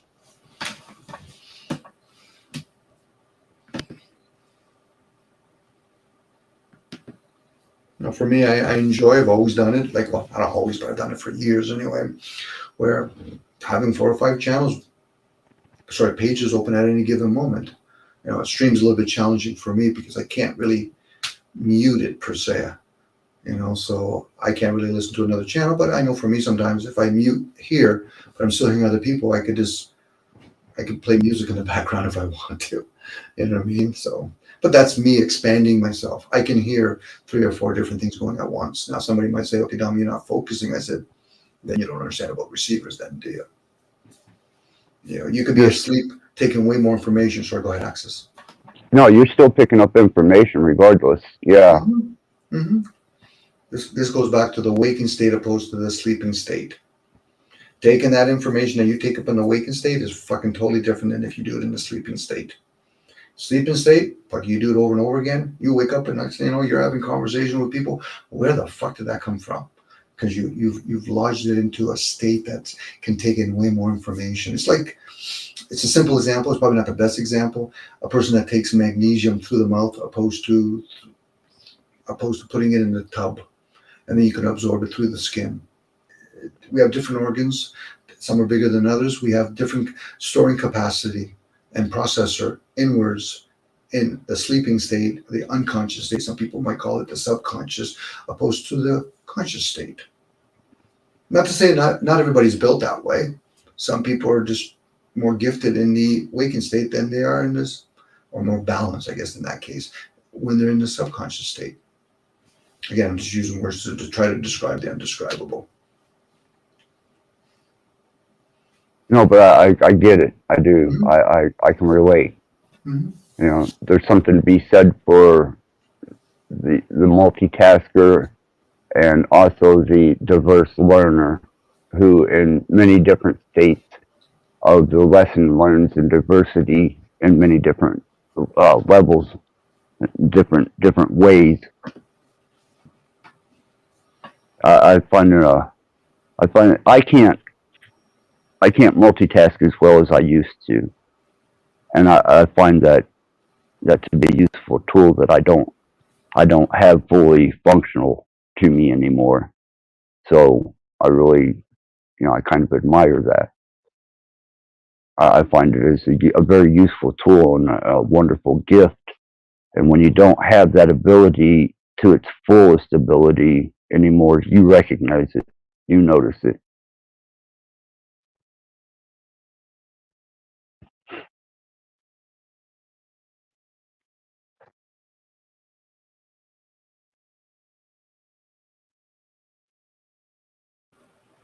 Probably comes with age.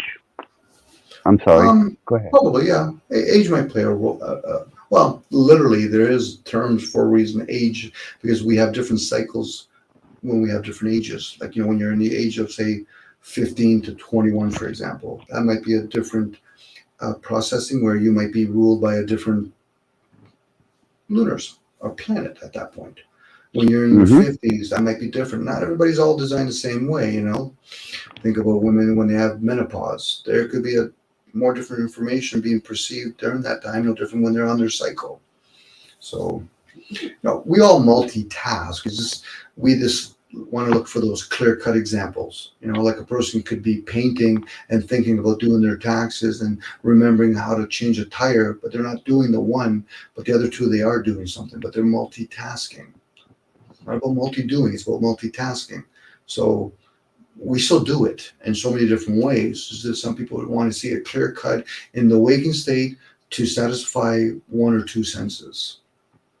Well, I'm not seeing him doing it physically with his hands. Well, he's doing it mentally. He's also doing it with his eyes. It's again, those are the things where it's just not looking things forward and backwards. You're also looking sideways, even on angles, and then when people start realizing that, I didn't realize I never exercised any of those things. Most people that go, blind for near or farsighted are usually still pretty good on either side because we just never exercise those things. Truth to that. Definitely truth to that. You get a person that doesn't know how they lose a limb or something, like a hand or whatever. Next thing you know, if they put their mind to it and find out they have a gift, they start playing instruments with their feet. Doesn't mean everybody can do that, but it just proves the ingenious of the human species from the being part, that you can manipulate, program different parts of our body. It's not a bad thing. Unfortunately, people want to categorize saying, well, Dom, if it's not a bad thing, well, then ask the other question. Is it a good thing then? You know, it's I have a couple of channels that I watch that are they do scale model miniatures, and there's this one channel. She is a persevering young lady that builds these castles, miniature castle scenarios in Gothic cathedrals, and she built half of her left hand because apparently she had wound up getting a couple fingers cut off of him. But she was having trouble holding things, and she made one particular show on her channel about how she made her own fucking hand. mm, And she still uses the hand that she made to get past certain chores and tasks that require her to use those two fingers that she no longer has. And I thought that was just absolutely persevering. You know? She didn't see it as a I'm sure she's seen it as stifling, but she didn't take it on as a debility. yeah. I was gonna say how much that altered the neurons because each fingers are attached to certain things, right? It's like, you know, people that have learned to write with the opposite hand, it's different outputs. So think about people that are doing American Sign Language. Again, that goes back to when you hold certain finger positions. So when you're doing certain American Sign Language, you might be activating certain things in the brain. And maybe that's why some people that are, let's say, I'm guessing a little bit here, that do American Sign Language are probably more content or happier folks. You know, other people that are, say, European of some sort, they're very expressive with their hands. So there's a lot to be done with moving of different body parts. So the fact that somebody has not a real hand, you know, they're still doing it. Obviously, there's some programming going, but I'm wondering if that stifles, I think the word is, somebody's creativity, knowing that you can overcompensate it. I know that part, but I wonder how much. I just know I can share in her sense of joy when she's creating something or making something. Is why I choose to tune into her channel, is because I can feel her energy and her excitement, and you know, even some of her disappointments. I can really truly feel that exchange of energy. And you know, even more amazing was, you know, what she overcome. And you know, there's a million channels out there for miniatures and such forth, but you get the same stale type of host doing the same stale type of thing, you know. But this particular channel, she stands above and beyond just because of the energy exchange.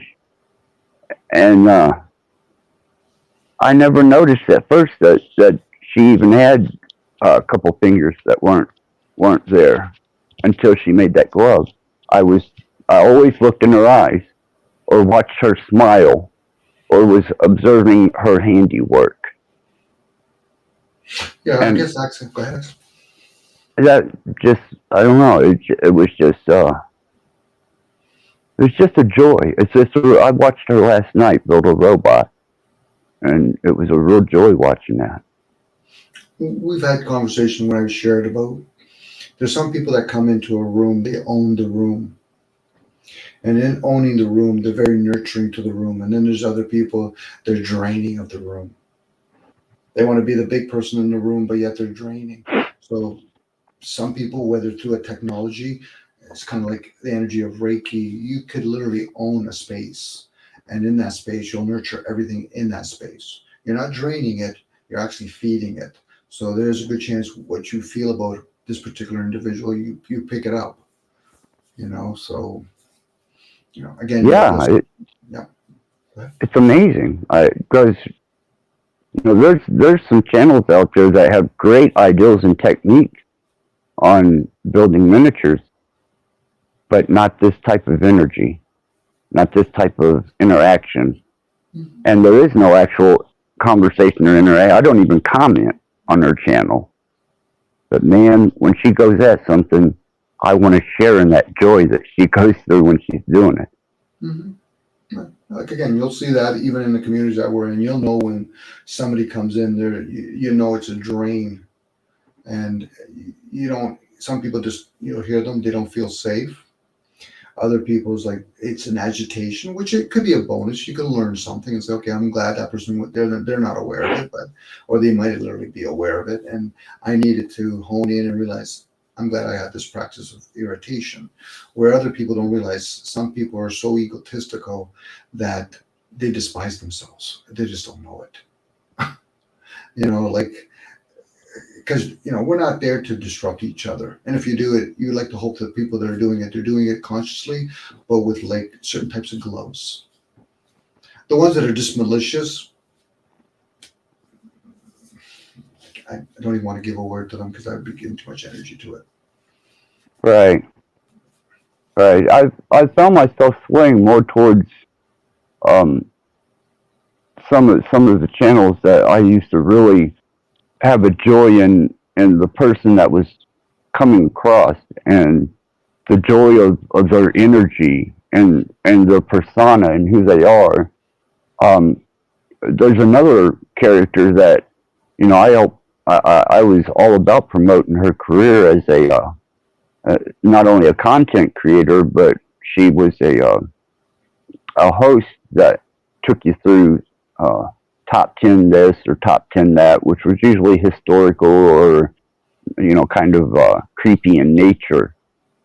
And, the fascination was the energy. It was such a unusual, individualized energy that still to this day, if I'm happen to catch something she's doing, man, I'm right there on it, watching it because of the rarity of that type of energy and being able to experience that. I don't think I could ever relay it to them to get them to understand what I'm experiencing. I don't think they would catch it on that level. But I the last couple of days that I've been watching anything, it's been radiated towards that sharing of joy. Mm-hmm. It's a good quality to have that. A lot of us get caught up in the familiarity of a job or a task usually breeds contempt. And you see that where people do the same thing over and over again, every so often hoping for a different thing. Now we're talking about insanity. I do that with myself. So it's not for me to tell other people to change the way that they perform or the way they have their channels. I'm just pointing that out because I'm giving a very general overview. I would never name a particular channel because it just doesn't serve. If they're doing what they're doing, I'm giving them the benefit of the doubt. They're doing it consciously. I'm not going to think they're doing it ignorantly. It's like when people talk about certain people's, we'll call them disorders, but they're not disorders, like autism or Asperger or whatever. I said, if we're truly going to think that they don't know how to engage their feeling, then why the fuck are they on the channel? I said, that's an excuse at that point. It's like talking to a schizophrenic. You put enough structure in them and it's the right person, they'll perk up because it shouldn't be used as an excuse. Now they might have some disadvantages, but they also have some gifts. Let's bring it out. Right. It's a rare flower that when one recognizes what others see as a disability, someone else sees as a beautiful flower or a gift. Mm-hmm. Yeah, it is. I've met a lot of people that are autism, all the power to them. But I also understand that they're limited in certain areas, but gifted in other areas. But I also know my limitations. So I'm not going to try to have an intellectual conversation and then quickly go into more about feelings, where I know some people are limited in those areas. They won't explore all their feelings, but they'll explore most of their intellect, their thinking process, which is fine, you know.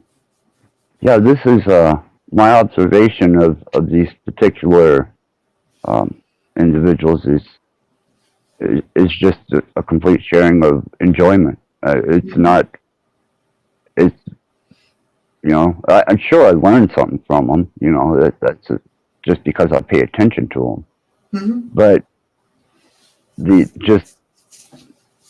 my joy is seeing their joy, because when they're having their joy, I'm finding a contentment in that. And I don't know, I'm just identifying something that just kind of overwhelmed me there for a second, Dom. It's nice feeling. As long as they're honest, because you get people that come on, I already pick up the energy that they want to have an argument or debate. And it's like, that they're gonna, I pick up, they're asking a question, but I already know they know their own answer. So if they're honest, they can get joy knowing that they're gonna find the right people to have a debate or an argument.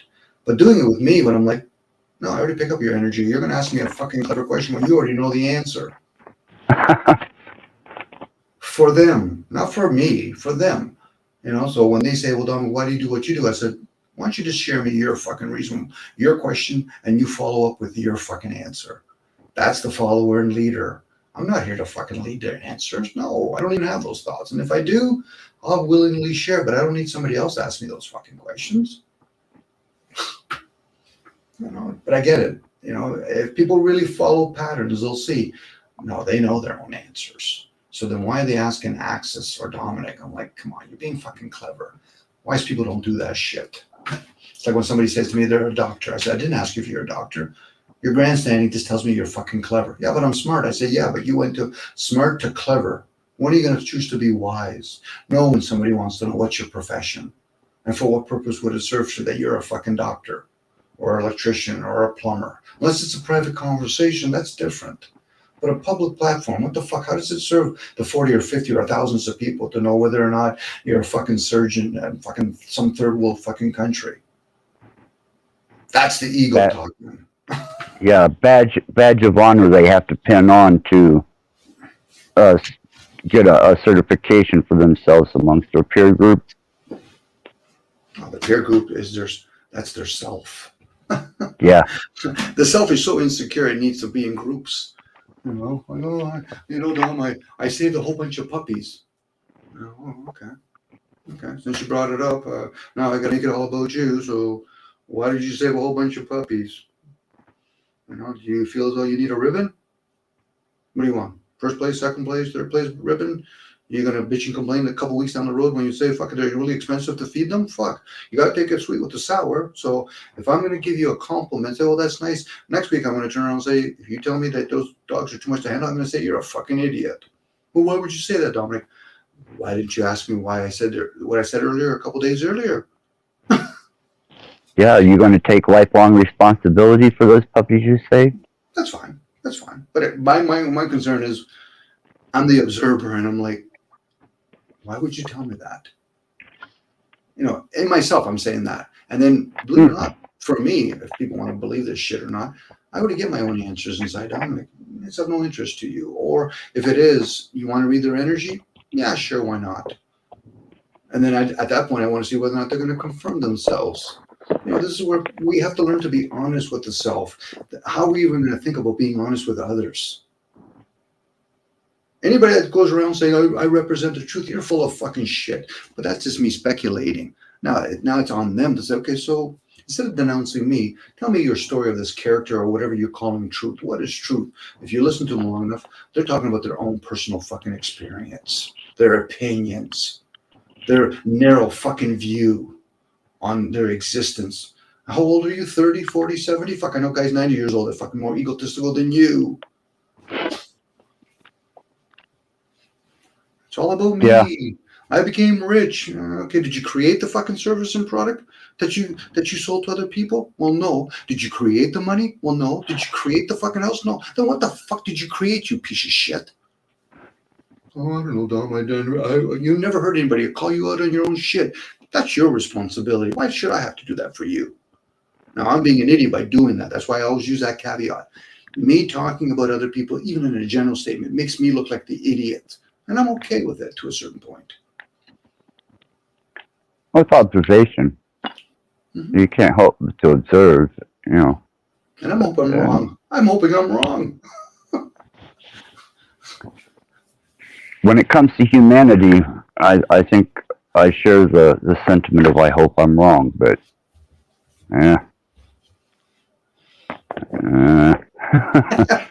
Well, on a grand scale, yes, we're probably more on point, but maybe this eventually has to become a self journey, or at least a small group journey for each other. For find our own little tribe.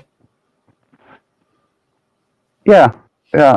Like I said, taking this transhuman and this augmented reality into a different perspective, and I'm trying to take the religious and dogmatic, scary stereotyping that comes with it, and trying to observe it as a potential advancement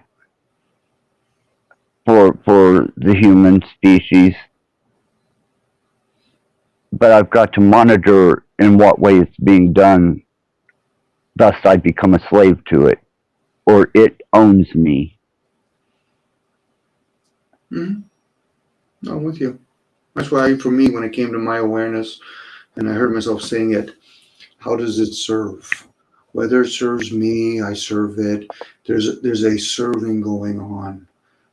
But for a lot of people, and maybe not just a lot of people, in many moments, we want to rule. You hear the word master or slave. I'm like, okay, so how is it to be a servant? You know what I mean? Like, a lot of us have lost the concept of being obedient. Part and partial is because we've lost the ideal that you have to understand the system. The system rewards people that are obedient. You might not agree with the system, but if you want some of its caveats that comes with it, you should at least be obedient to it. But what we've introduced technology, I just had this conversation the other day when me and my wife went for a walk, is like, why has the imagination kind of faltered as generations go by? Because we've introduced technology like TV and radio. So now when a person used to live on a farm and kids used to play, they were oblivious to other kids were doing whatever they're doing in another part of the world. They're just living in their own little bubble with their own friends. But now we're seeing things precariously through the TV lens or the internet lens or the radio lens. And we assume that, well, I'll never be able to do that. Well, that information should never have been presented to you then. Because not everybody's going to be motivated to say, well, I'm going to make it happen. Where other people just want to be carefree, or maybe at least not as burdened, So again, that's a journey, and everybody has their own opportunity to seek and search that kind of stuff. But I think some people are trying to confirm that their life sucks, which, first of all, it's not their life. You're in life. You're the essence to it. But even with that, they can play with words like I'm playing with words. But how does it serve you to think it's my wife, my kids, my life? I said, you own everything? That's a big responsibility. Why would you want to earn it? They're not what's next. You're going to be the fucking rulers of nature. You want to rule over the water, over the creek, over the mountains, over the sun and the moon. That's too much of a responsibility. It's small. Yeah, go ahead. It's a small world, but I'd hate to have to paint it, right? Yeah, but then people want to always blame somebody. Oh, fucking, sorry, my language, but let's blame Satan. Let's blame the archons. Let's blame the watchers. Okay, so how long is that little dome that you put over top of you going to last? Because eventually you're going to have to come out and realize, where's your accountability? Well, I don't like to blame myself. Well, then why the fuck are you blaming others then for? Especially when you realize maybe there's many rulers here and they have their own jobs and human races just aren't under their radar. Because if we're really going to play this ideal that there's the gods, then what? They forgot to be concerned about the animals? the plant kingdom, or we're just not that destructive yet. We're not like the giants, maybe, but humans for some reason, or occasionally you get somebody will say, we're going to destroy the world. You honestly think the human race can destroy the world? The world's too beautiful and big. They might be able to destroy where you shit and piss, but you're not going to destroy the world. Yeah, but there's chemtrail. I don't give a shit. Fucking chemtrails. Maybe try to understand why they're doing that as you're using one of their technologies. Yeah. As Yeah, go ahead. It comes down to subservient to what degree. Regardless, you're subservient. Might as well go all in if you're going to keep your toe in the water. Yeah. People like to bitch and complain about certain things, but yeah, hey, didn't you go traveling? Did you go on a plane? Yeah. Do you know the disturbance a plane does into the airwaves, let alone a boat, what it does in the waterways? Well, yeah, okay, of course, that's of no concern to you, you ignorant piece of shit. But yet, the only reason why you're getting the reward of that word is because you bitch and complain about things. I don't like my governments. Okay, so do you think your little fucking measly little fucking vote's going to make a difference? That's like when people buy a lottery ticket for $3 expecting $1 million. What the fuck is that shit? Yeah, that's the hope they play on. And then they look surprised when you say, oh, what do you mean, Dom? It could be rigged, it could be controlled or whatever. Fuck, if I was going to give you a chance to win $1 million and you guys are just giving me $3, I'll make sure it's fucking controlled from top to bottom. Right, and you're going to make 3 off of that one you give away. Sure, of course, that's part of business. Now they might try to call it crooked. I said, no, it's part of business. That's why when you hear people say, it's none of my business. Okay, so let me understand that. It's none of your business. So are you only going to help that old lady across the street if you're a police officer? Because he's getting paid. That's what business is all about. Oh, that person that just have a heart attack? Oh, I have to be a paramedic. People don't realize something inside of them is revealing themselves on a regular basis, and I get to hear it. So when people say to me, Dom, you don't know what I'm saying, I say, I fucking read you like a fucking simple book. Big letters, 4 pages. That's what most people are. Big letters and 4 pages. Huh. Now they can say that about me. I said, once again, a self-absorbed person trying to make it about me. This ought to be fun. Go ahead, fill your boots. Tell me what you know about me. You're just hearing a guy fucking talking for the sake of talking. Right, they haven't lived in your shoes. They haven't experienced your personal experience with this endeavor. They don't have to do that access. They just have to read my energy if they understood energy. Because the truth of the matter is I turn around and say, listen, if I started telling people how much of a piece of shit that I am, most people wouldn't be comfortable being around me because they wouldn't know what to defend at that point. I said, I understand myself. The human race is not complicated. They're not. We're a very simple species at best. If we were that complicated, we wouldn't even have time to fucking have wars.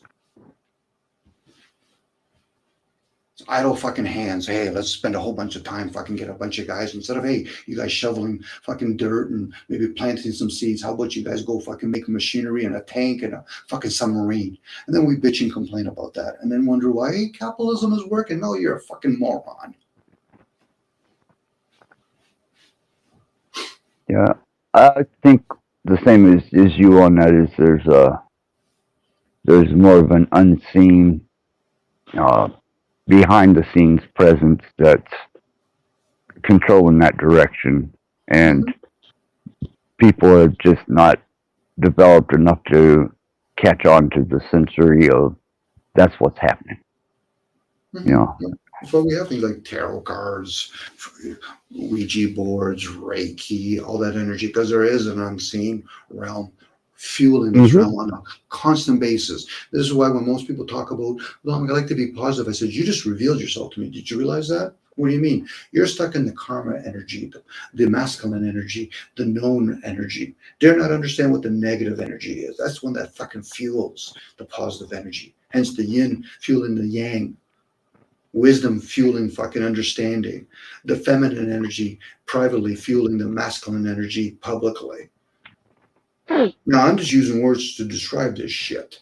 Dare not actually see that energy. And I'm not talking about with our senses. You're reading it at that point. Having discernment. Anyway. Yeah. Of course, most of it's being go ahead. being aware of your environment beyond the visible senses.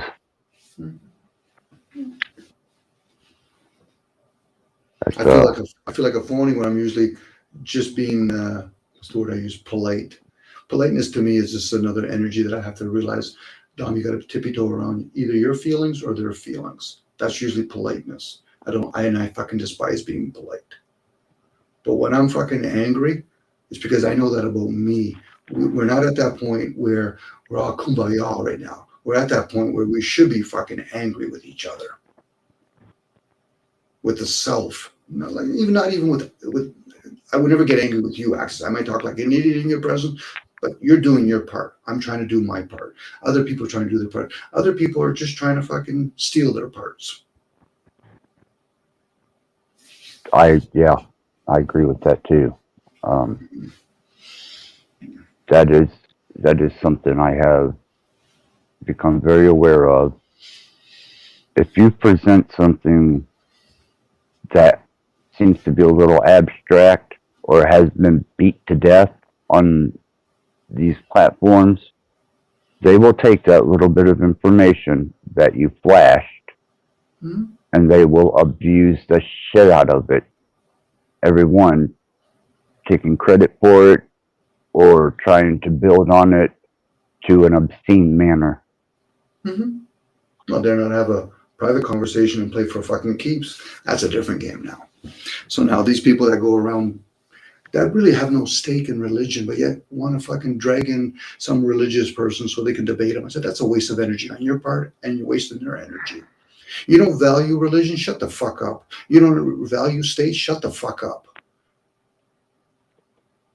That'll be like, and I've shared this with you before, sorry, where I've heard people say it out of their own fucking mouth, Dom, I don't understand you, but I disagree with you. Do you realize how oxymoronic that is? You don't value religion, but yet you want to argue somebody for the sake of arguing. Get the fuck out of here. At that point, we should play for fucking keeps. The loser doesn't talk for a fucking year. I'm okay with that. Are most people okay with that shit?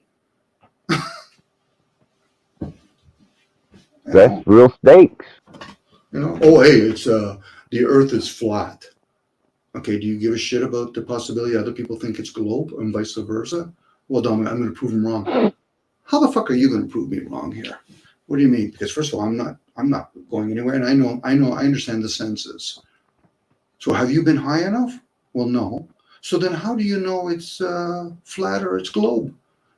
Just because you see two objects in the sky doesn't, just because you have you see number 6 and 15 on everybody else's forehead doesn't mean that you have those numbers on your forehead. How would you know the difference? You can guess if you want.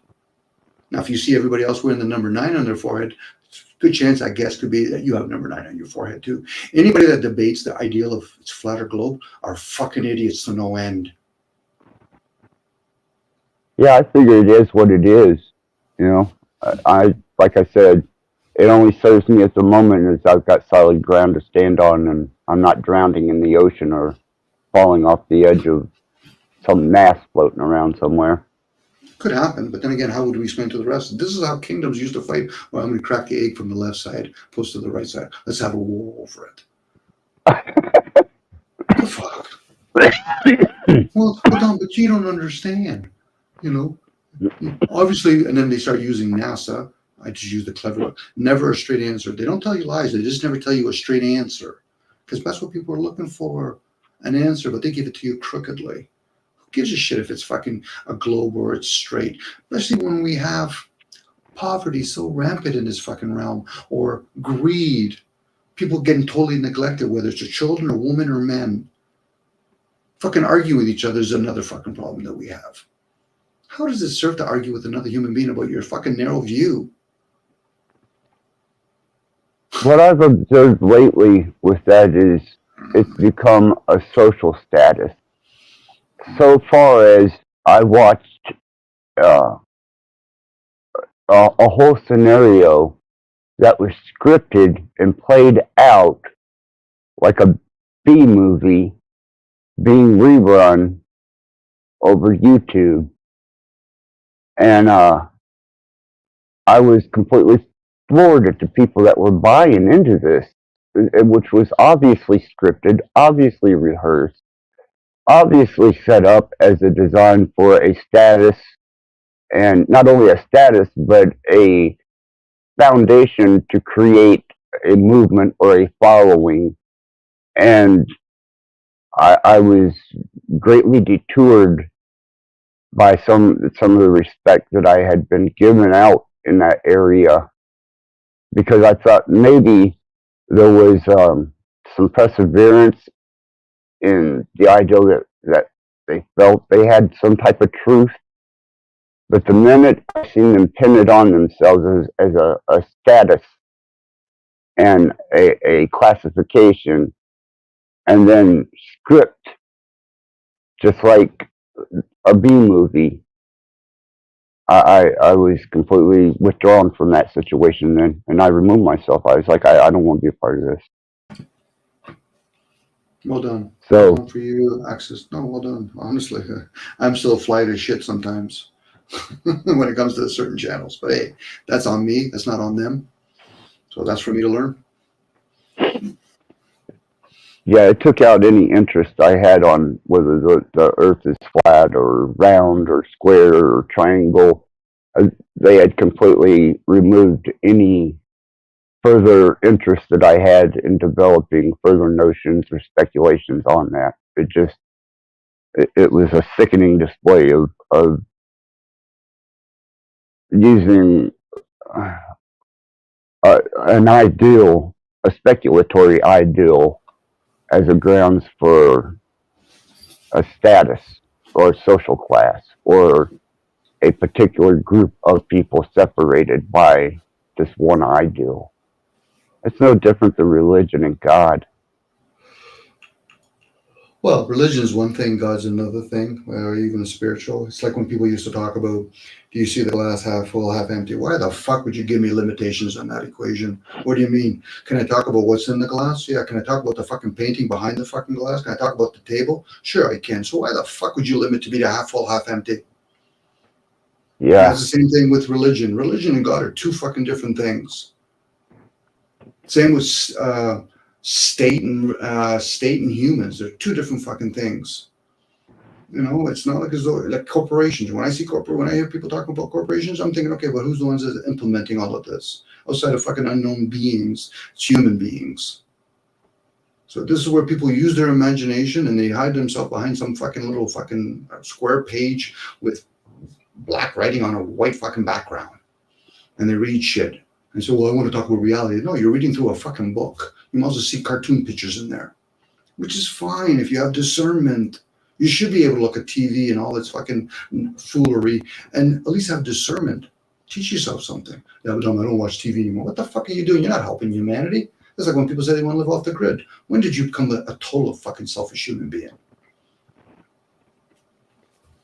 You know, this is the shit that people do. You know what I mean? Like, I have no offense to God. First of all, I can look at outside and say, okay, well, something left all that shit, and none of us fucking morons know how to fucking make that big flashlight in the sky. So that's something else outside of us. And even that, I'm guessing that's material.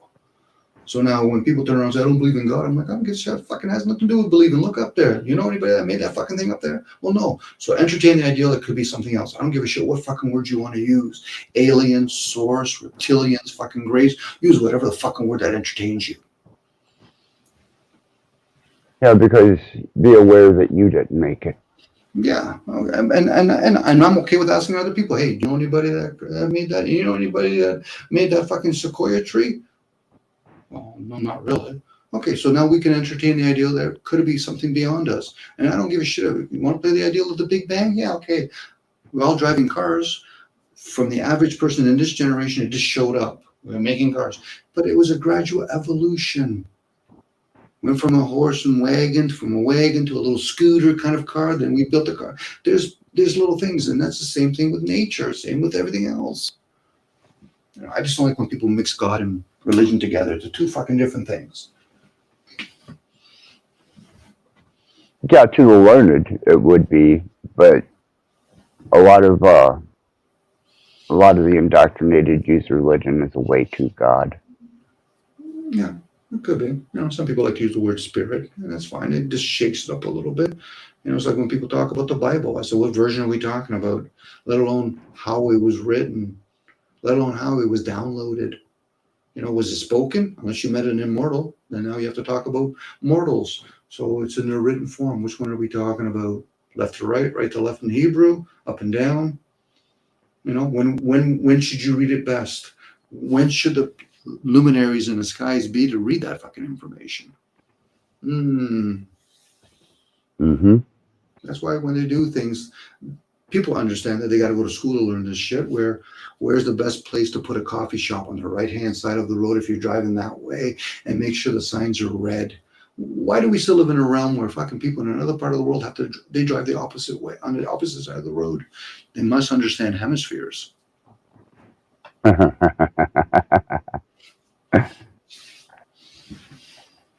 Yeah, there's an observation being made there somewhere, isn't there? Sure it is. Sure it is. Yeah, I would liken it more to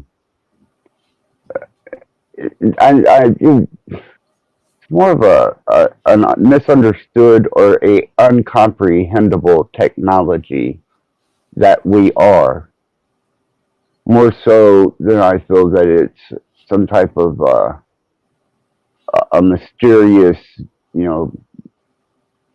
entity on a cloud, or hiding himself behind some ideal of what this God is. I think it's more of a programmer just working with a technology and a language that is far superior than what we understand at this moment, but eventually could develop a sense of.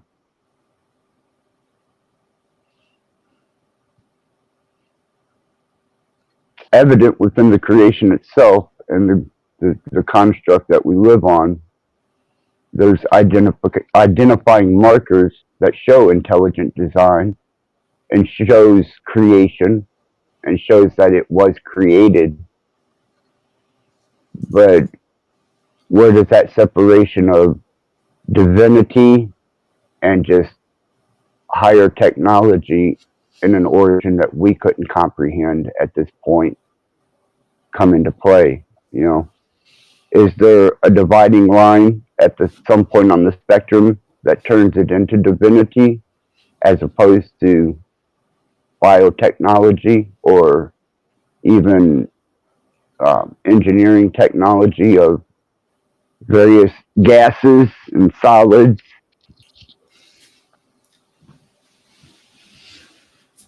Well, on an individual basis, there might be some individuals, beings that can do it, but usually it's more of a group or collective, probably more of a group. So we have things like ancient and modern teachings and ancient and modern programs. Like anything, if we have programs, let alone teachings, or in some cases, people use a word like traditions, if you don't question those things, a couple of things could happen. Either A, it dies, or we follow it aimlessly. So when people have ancient teachings, and if they don't question it, it's either people are going to still practice it aimlessly, or it just dies. It's the same with programs. Most people, the reason why programs have to always be rebooted or restructured for every decades or whatever is whoever these people are, they know the human behavior patterns. Either it has to be modified because people are going to follow it aimlessly, or it's going to die. But again, if you start questioning it, now you're reinforcing why my forefathers did what they did, or even what the modernists do. But I get it. People play with words when they talk about modern teachings. Most people aren't modern teachings. They're following modern programs. There's nothing wrong with the programs as long as you give it the ability, and most of us have that ability, we just choose not to use it, to question it. Not question others. Not questioning why it doesn't serve just me, because the program wasn't created just for you. So why would you question it just for you? Question the program for its sake. It'll be like talking to Siri. Siri says, I'm just here to respond. I'm a program. I'm not the computer. I'm not the Wi-Fi. I'm the program. This is why when I tell people, do you honestly think you're the body? Do you actually think you're the thoughts? Do you think you're the air? No. If somebody says yes, well, then the onus is on you to explain to yourself why you think that is. Because when somebody said to me, Dominic, I'm the body, I said, then who's speaking? That's a question for them. That's the question they should have asked themselves. The fuck that I gotta fucking share that shit with them? I think all books should be fucking burnt.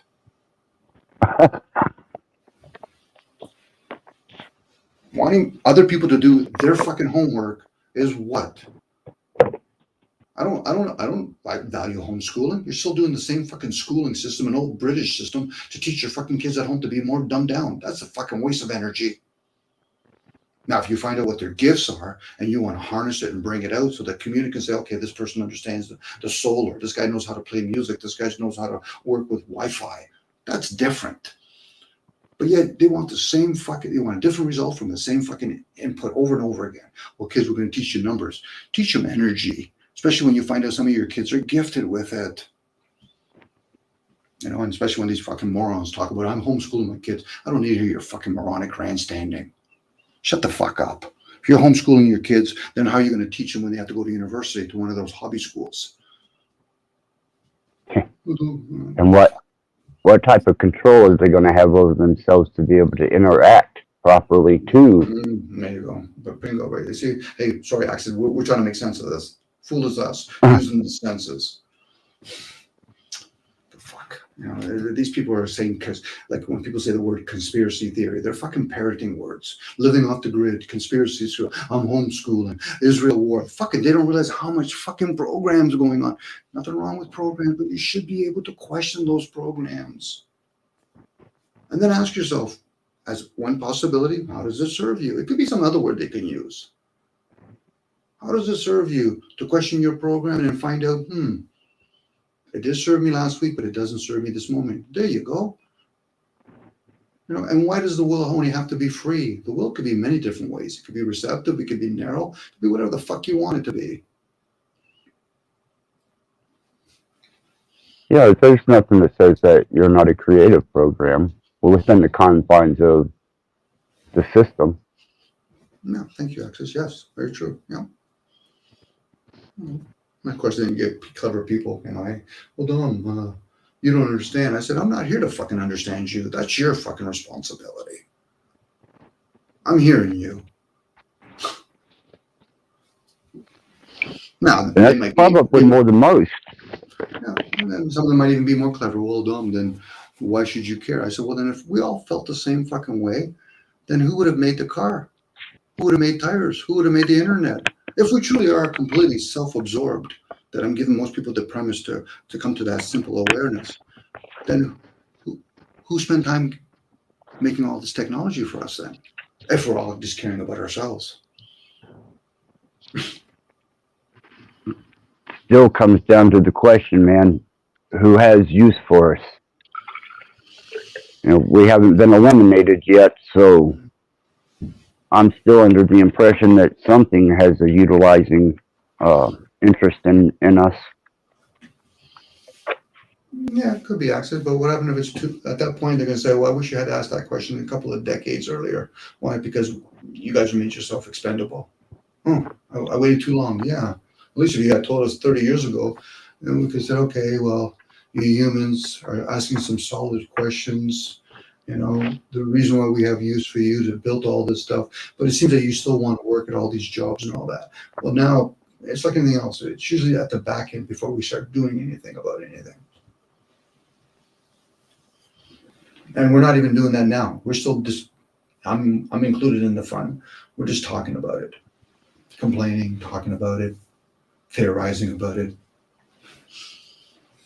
Well, as individuals, as some, and even including myself, would like to think themselves to be, there's still that overwhelming reality that this is a part of a system, and this system exists because it's functional to some other system.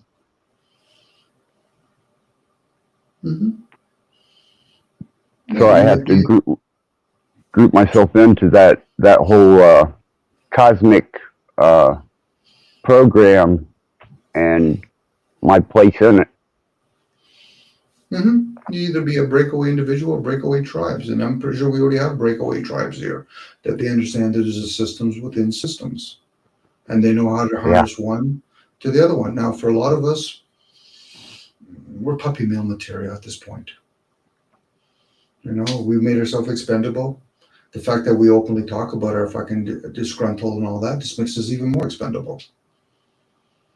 You know, what do you think is going to be one of these childs? If you cry fucking long enough, you're not going to go to school? No, tell me when you're done. Yeah, but Mom, I don't want to go to school. Tell me when you're done. Yeah, but I hate school. Tell me when you're done. I think school is an indoctrination. Tell me when you're done, because you're still fucking going to school, you moron. Now, they wouldn't say that to your kids, not openly anyway.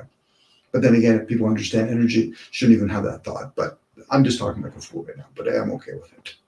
But again, this is where we're at. How does it serve to complain about governments?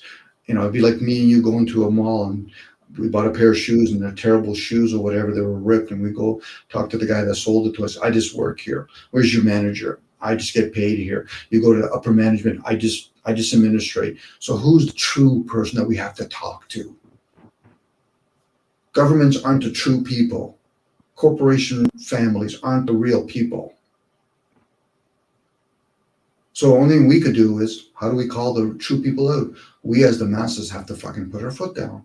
And then we'll find out who the true rulers are. It might come at consequences to us, but at least we know who our rulers are at that point, opposed to administration people. You know, when people start talking about Donald Trump, I'm like, oh fuck, there's more fucking sleepy people, you know? Come on, Donald Trump, fucking any I don't care if it's a chancellor, dictator, those are just puppets, you know. Yeah, they're supposed to have cut off all commerce through trucking industry to New York, but we'll see how true that is in 2 days if people are dying in the streets of starvation. No, it'd be more than a couple of days access. I can't see anybody a couple of days. People die all the time anyway. They're just going to report the people that die on a constant basis. But it would probably be about 2 or 3 weeks. And even that, I don't think they would let it go that far because they know there would be gangs. If they're probably just doing another template.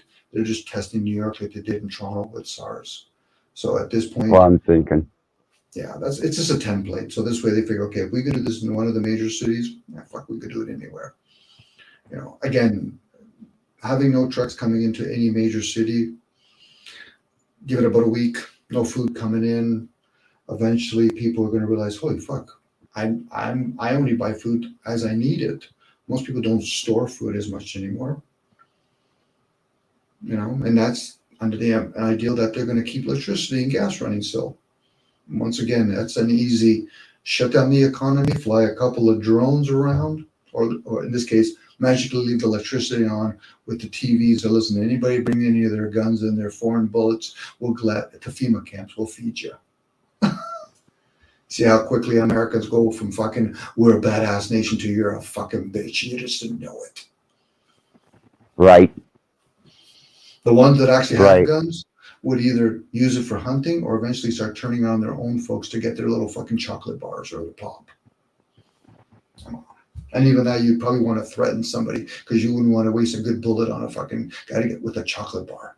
Come on, guys. Fucking these guys that talk this shit in America, not even America, it's not really fair because they're just the empire.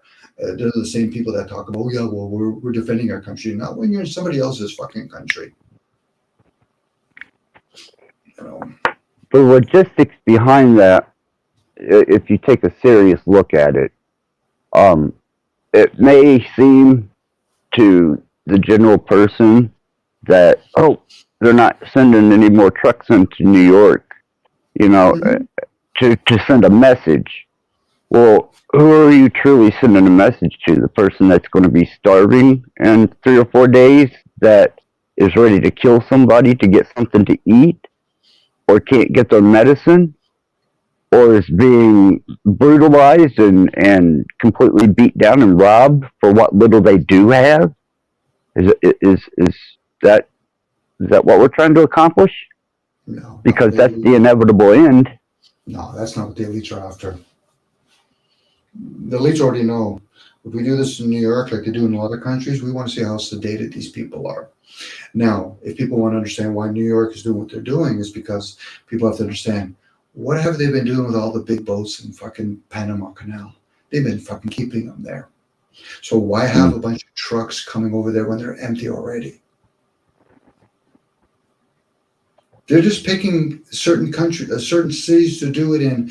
It's like with the mask. We want to see if we have any pushback. We don't. We'll even manifest a couple of pushbacks to see if it has any legs. They don't. Truckers, the fucking, what other ones were there? The farmers. Most of them were orchestrated and fueled. Because human beings are so fucking sedated. Now, somebody could turn around and say, yeah, but Dominic, well, what about the poor truckers and the farmers? Last time I remember, they buy their trucks from big corporations, don't they? Yeah. So shut the fuck up. How many farmers used to get a good deal on their fuel, half price, because the big corporations own most of the farm? Most of the big corporation truckers are owned. They're talking about independent little truckers. Amazon will still bring business. This is why I have no doubt. Yeah, when the people listen to the media, you're listening to the story.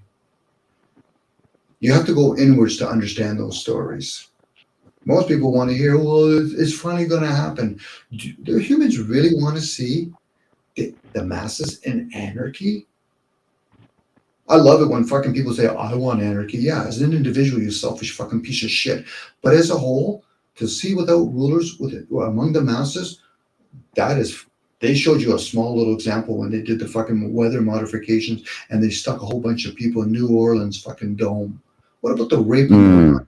Oh, fuck. And that was a small fucking taste of that shit. I would want nothing to do with that. I hope my buddies have a bullet and a gun ready for me, because that's what I would want. I want nothing to do with that shit, because the masses are the most pathetic pieces of shit, and I'm included in that. That's why I would want to fucking turn that bullet to myself.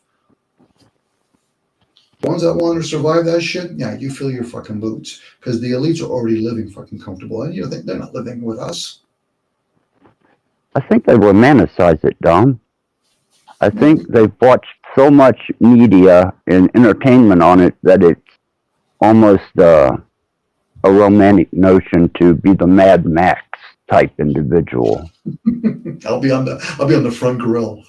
I'll be the guy that I'm somebody's bitch. I said, you guys didn't give me a chance to shoot myself. Yeah. But there is romanticizing. It's like all the Colosseums. All sports is the Roman Colosseum. It's romanticized. You pay a guy enough money to fucking catch a football and get beat up because he's getting paid. He's counting on the fact that a lot of people put faith on the fiat currency without understanding how it's created and maintained. That's why when people say, oh, I don't put faith in God. Okay, but do you put faith in that money? Well, yeah. Okay, do you put faith on what it can do for you or how it's actually constructed and how it can collapse? Oh, it'll never collapse. Okay, so the yen, not going to collapse. The Argentina currency didn't collapse. The Venezuela currency didn't collapse. Please tell me. These stories happen, but typical humans, well, it didn't happen in my backyard. Yeah, okay. So are Americans truly united? Americans would fucking rip each other apart first before they ever became united. You could say that in Canada too. That's what I was waiting for, was the voice of the people who are going to be affected by it. Because sure, they can propose the ideal and they can even enact this, dead zone for New York, no more deliveries. But to look at it for reasoning is you're hurting just the general person with that. You're not stopping any corporations. You're not bringing down any type of government systems. You're basically by proxy targeting just the average person trying to make it. We're talking about the same unknown hand that's been trying to do depopulation. That doesn't, that fits into the agenda then, wouldn't it? Yeah. Okay, so, and now if somebody gave me the story that said, well, wouldn't that be hurting the big corporations? We're talking about the same people that print money, right? Like, do you see how it's win-win for them, whoever they are. They've openly talked about it. They've even done studies where people say, yeah, we have too many people in the world. Yeah, we should depopulate ourselves. But who would volunteer? And dare not even understand, if we were starting to grow our own crops and instead of having military people, you'd only need a couple of states to feed fucking billions of people. But most of us are caught up in our comforts and our convenience. Well, that's why they allowed all the farmland in the United States to be purchased by, corporation, mostly Gates and associates. Well, they're buying deeds. Most of that land has been fought in previous wars before we were even born. But now they've changed a lot of these. Recently, a buddy of mine was sharing with me a little bit more in depth about, passing of in the 1800s, the Constitution now has changed to something else with the corporations, where the citizens no longer have rights in that new document. I have to remember which one it is, and I'll give it to you access. So now, yeah, I'd love to have that. Yeah, so now here's people in America. You don't have rights anymore. They're giving you the illusion by using their media to keep telling you you have it. Now, the only reason I say that is because the people that work for them, the military, the police, they sign an oath. Behind that oath is comforts, such as long as you give me money, and if you don't give me money, give me a woman I can rape or whatever, or free food or whatever they want to call it. That's how they keep their power.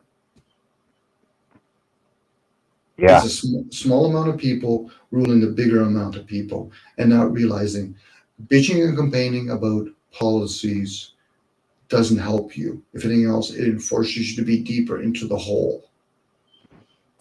Until people start understanding, what does it mean to have a policy? Because those aren't laws. Those are policies that are made. They're stories. That's all they are. Convincing somebody that what you can and cannot put in your mouth is a story. Tell them. It's a narrative. Tell them that you can own land, and once you convince them, then you can convince them that we can take it away from them. Tell them that you can't smoke marijuana. Now we can tell you can. Do you see the yo-yo game they play with us? Oh yeah, absolutely. And that's the game they play with us. They tell us stories, and then they reinforce it by giving us movies, giving us horror movies, and talking about same sex is right or wrong. Oh, fuck. First of all, it's nobody's schooling. No schooling system is responsible for your kid's upbringing. If you find your kid has a preference for the same sex, maybe have a conversation when it's appropriate, and vice versa. We went to school. They had sex education. Why the fuck would I need to have sex education in a schooling system? It's not their responsibility to teach me that. But again, most parents use the schooling system as a free fucking babysitting institution. And then they send kids. Yeah, go ahead. Generously donated by, the government. No, funded by the big corporations. Understand these are old British systems where, hey, we're going to have slaves. We don't want to learn their language. We're going to screw their kids, and they're going to learn our language. So, and again, these people send their kids to these schooling systems. None of them, none of them, my apologies. Most of them do not say, well, before any of these teachers teach my students, I want to get to know who they are. I don't want my child to be around somebody that has problems with sexuality around my child. I don't want my child to be around somebody that figures that they think they have the ability to yell at my child. Or when I went to school, shaking my head, what do you mean I have to go to the principal's? And he's going to do what to my ass? I'm going to go to the principal's office, and he's going to give me the strap? Who the fuck gave him that permission? Uh-huh. Now, somebody could turn around and say, Dom, you shouldn't have done anything bad. I said, well, fuck, nobody tells me the rules. And nobody gave me a choice whether or not I want to be in school or not. This is the shit that we go through now. I could spend time aimlessly blaming my parents. My parents were probably just as ignorant as I was. So again, it comes once you become of age, you should at least be accountable for the position that you put yourself in, or the position you got put into. But most people want to bitch and complain. They're still living under their parents' roof. They go, well, it was my parents' fault. To what point are you going to blame them? Are you going to blame their forefathers? One that really kicked my ass was, I grew up in that generation of sex, drugs, and rock and roll. Mm-hmm. And I kind of idolized that lifestyle and idolized that promotion of self-expression and screw the man and individual thinking but whenever I found out that it was a part of a engineering design that was delivered by the CIA, and I found out the final workings behind it, all the way to Laurel Canyon and the development of the British invasion. Now when I hear that music and whenever I try and experience the same feeling that I got from that particular type of music, I can't help but to think, man, they had their foot on our necks and we stretched it out there just so they could get an even better hold. Well, most industries like that, whether it's sports, video games, wrestling, porn, books, YouTube with all these chats or whatever, these are all orchestrated. These are all information gathering for them. So now when somebody says, well, porn manipulates people's brains, what do you think sports does? What do you think music does? Most people aren't going to realize what Axis had to do when he was in the game, going to all these different, all these tours that he has to do, or, they're no different than athletes or wrestlers that have to take all kinds of pills, or bodybuilders, the steroids they have to do, or they choose to do, because if you give enough prize money, people will do things that are going to kill them sooner than later. Yeah. Same with ballerinas. We were talking about this, the suicide rate in ballerinas are pretty high. What do you do for a career after that? Especially when you're tweaked so tight like a guitar to be so good and it's such a short career, because there's always going to be a next flavor, whether it's ballerinas, gymnasts. I don't care if you could be a violin player as far as I'm concerned. These are all the industries, fucking nursing industries, the same ideal. It's a fine line and a lot of little dirty little secrets going on in there. They're not even secrets. They're just dirty little practices. And in those practices, people like you said the word, and it is a good word, or romanticize it. Oh yeah, but I can make I can make a lot of money in a short period of time. Oh, so let me understand this. I'm going to sell drugs to kids, knowing that I know in my heart of heart, I would never want nobody to sell drugs to my kids. But once I make enough money or earn enough money, have a good lifestyle, I will openly admit it's wrong. But am I willing to give away all the rewards I got from it? No, I wouldn't. So I'm still that piece of shit at that point. Yeah. How many people would honestly say that? How many people would honestly say, Dominic, I think we've had this conversation, by the way, Access, privately, but I'll say this openly. I became an evangelist or a Christian, and I went to Africa. Not me per se, but let's say one of these people do that. And I went around converting a whole bunch of people.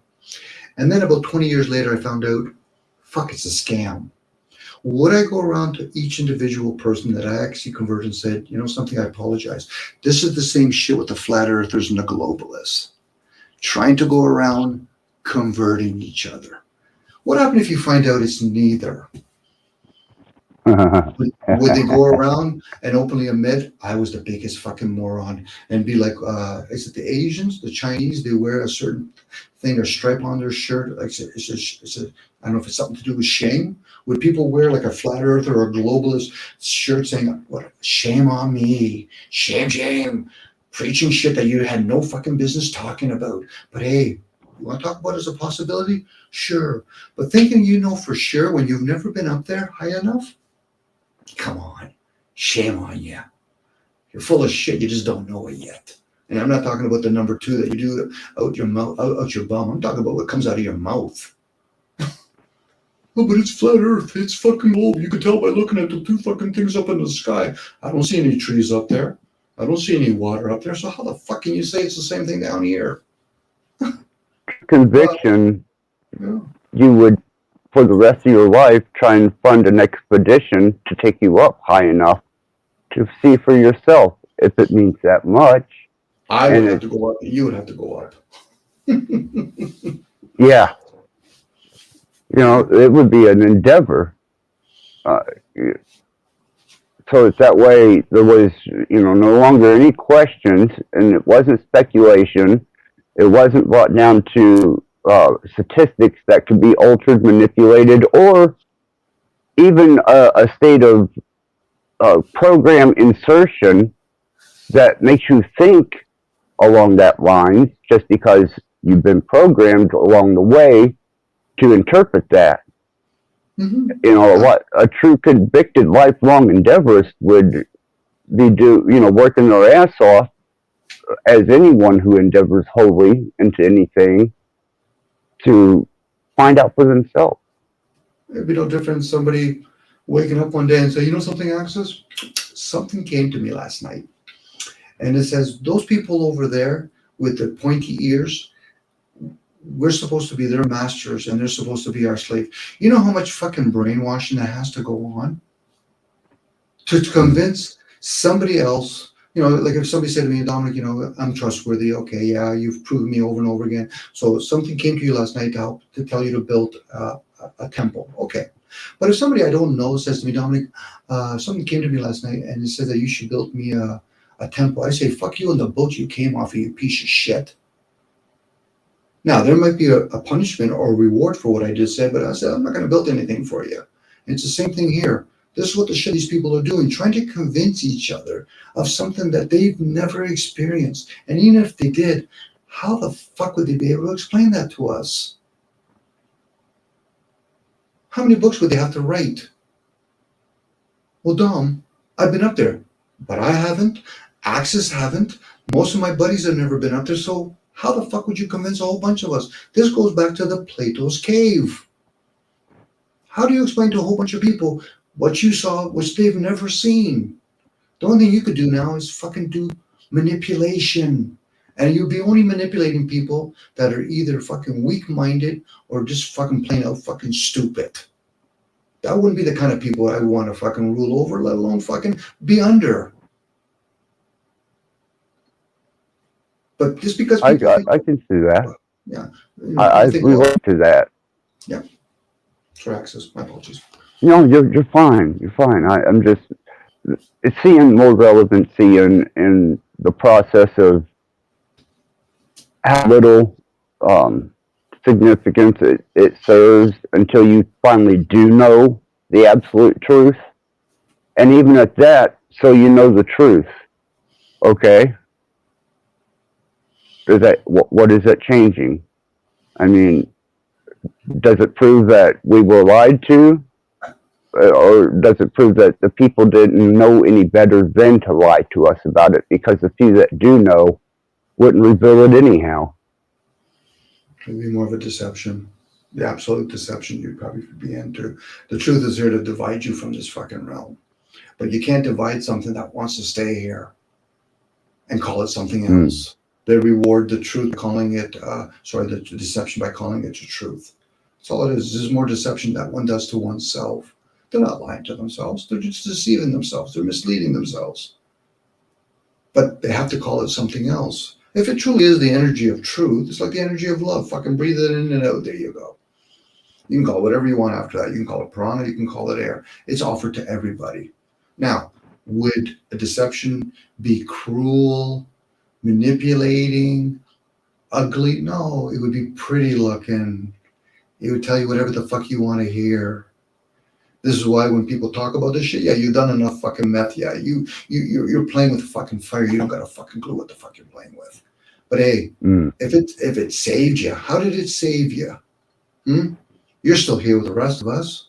Again, you can call it anything. You can call it a hammer, whatever the fuck you want to call it. You can call it a bullet if you want. You can call it a gun. You get enough people convinced to think, well, we've decided to call it the truth. Yeah, okay. But what purpose does it serve? Because can I use that, what you call truth now, to still bang in that nail? Fucking right, you can. So, but I know it's a hammer. But you guys want to call it truth? No problem. But it's not going to save you. It may help me build a shelter, but it's not going to save you.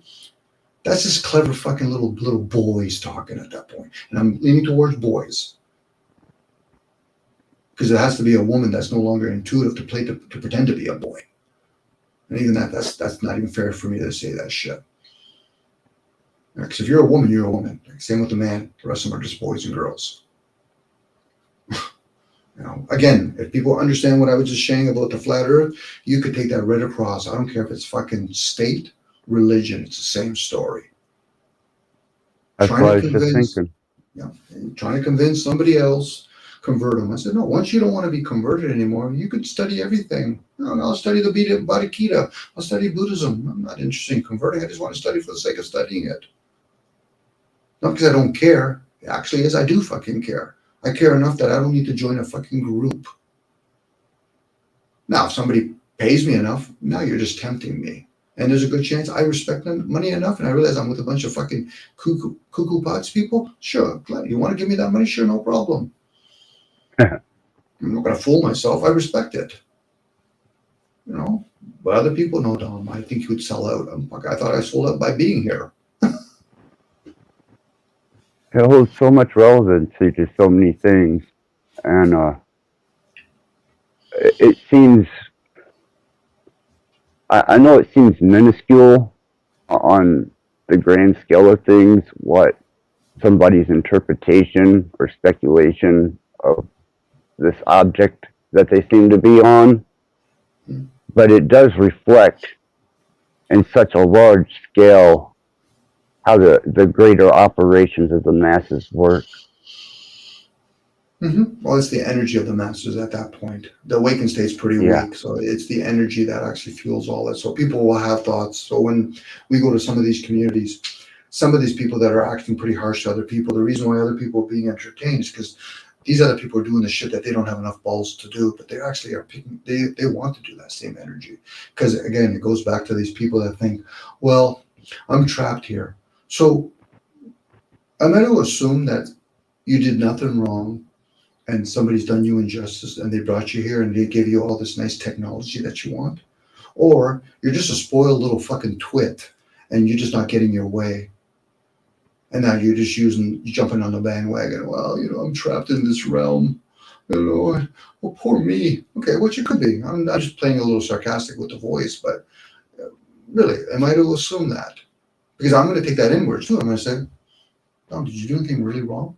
No. I do a lot of bad behavior still on my own, but that's for me to learn. But I don't think some entities out there are saying, well, Dom, you're so important to us. We're ruling everything else in the world, but you as an individual, you're our full, you're full, you're high maintenance for us, Dom. You're our biggest problem. So we're going to focus all of our attention and anchor you. We're going to have Archangel Michael, Satan, Santa Claus, the Tooth Fairy, Peter Pan. Everybody's going to focus in on you. And we're going to keep you down here. That would just confirm that I'm fucking self-absorbed with imaginary friends. Not far from the truth whenever it comes to reality. Yeah, but again, that's what most people think. They think for some reason, yeah, poor me, I had a hard life and this and that. Dom, you don't understand me. Oh, okay, so I'm supposed to pretend that I shouldn't be able to apply reason to this and not realize that other people in other parts of the world are struggling in different ways, let alone in this part of the world. But hey, I'll make it a one lane, make it all about you. And when I get tired, you can talk about you. And then when you get tired, we'll get somebody else to talk about you. Do you see the constant self-absorbed theme that most people have? Yeah, I do. I think that's why I backed away from a lot of interactions that I used to have. Not only is there the elimination of channels out of my directory, but I don't have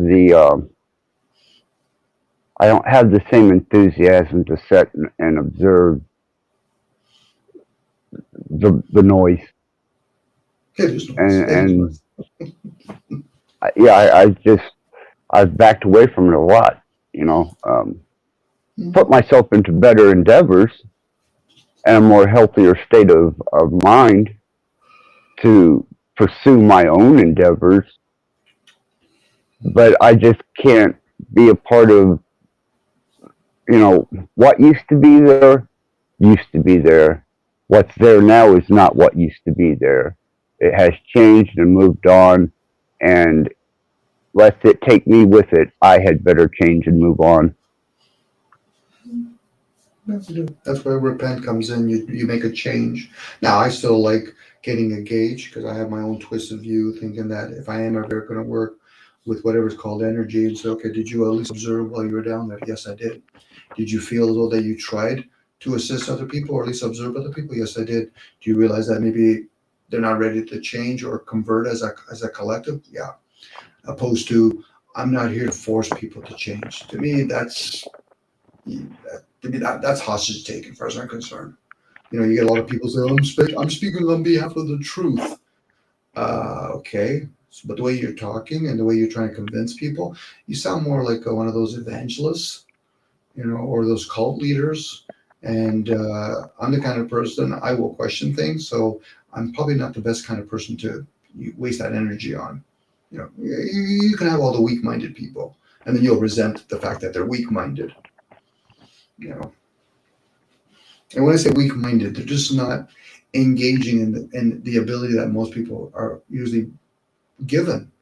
We all do it. We all do question certain things.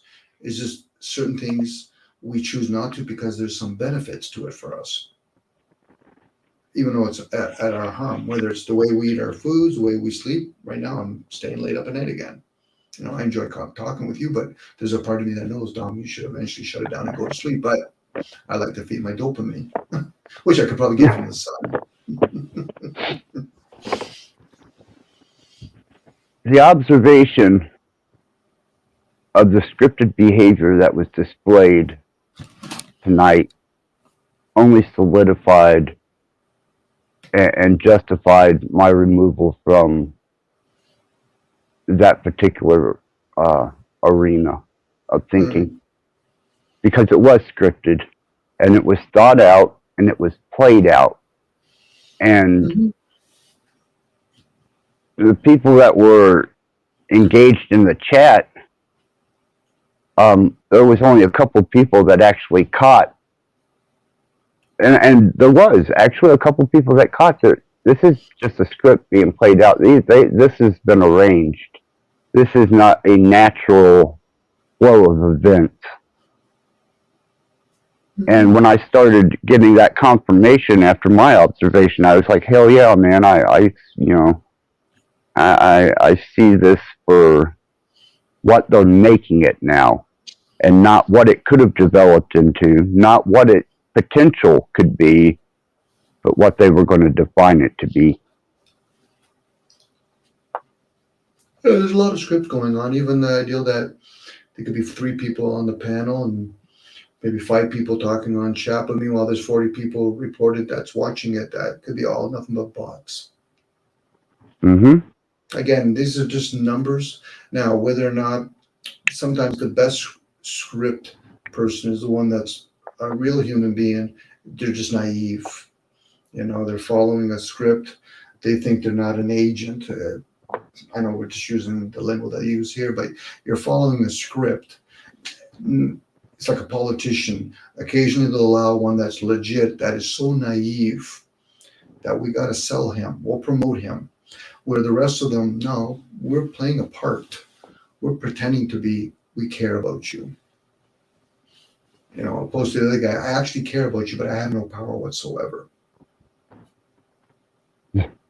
Where the other guy, I'm reading a script, I still don't have any power, but the people that are above me have the power, and they're telling me what to read and what to say and when to say it. And if I'm not saying it, somebody else is going to say it. This is why people, when they report openly pedophilia, because a lot of people in some industries, you want to become rich? No problem. I just need you to play with that little child for a bit. I need you to eat that type of spiritual thing or whatever. And we're going to film that. Why? Just in case. Just in case you have some sort of ideal. And for some example, because they've learned from previous people, you get enough notoriety, and now you start talking this shit like a prince or whatever, we'll bury you. Because of the influence that they have. The rest of them, if if it looks like they have influence, but they're not getting, killed or whatever, it's because they're under the take already. So they're playing both sides already. But it's the one that actually wakes up and say, holy fuck, this is a dirty industry. So then they start talking, not realizing how big these webs really are. Some people are egotistical, Prince, there's no way you can remove me. You're nobody. You're nobody. Nope. Now from what I've seen. Mm-hmm. I've yet to see the level of prestige that one can have, unless you're the queen or the king. You're expendable. Yeah, and even that, they need headpieces. So if we're going to remove the queen, there's a good chance they already did. We have duplicates. Mm-hmm. It's not like as though they're cloning you. No, they just know they're just certain people that look very similar. Even Biden, there's certain characters. I forget that guy's name. There's a guy that literally looks like Biden.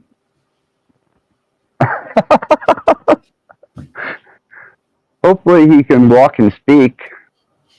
Could be. Or maybe the one go ahead. The one they're giving us now can't walk or speak. Maybe he's the duplicate and the real Biden died. It's like they talk about Avriel.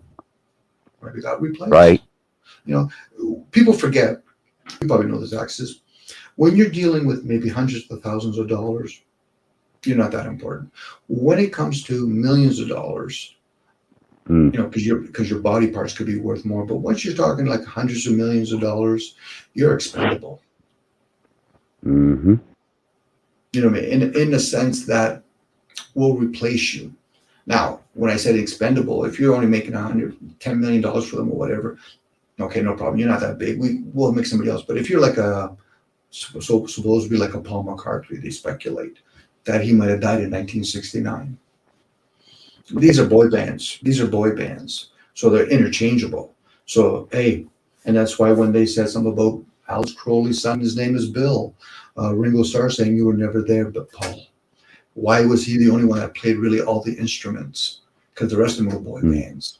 So now people might speculate and say, oh, they can't do that. I said, they can do whatever the fuck they want. Can't you understand the concept? Money is more important or anchoring generations of people. Like a Michael Jackson. Is that really him? No. Let's pretend that he's going through a physical transformation. But meanwhile, we'll replace him with one of the Prince's kids. What, do you honestly think Milli Vanilli was the only band lip syncing?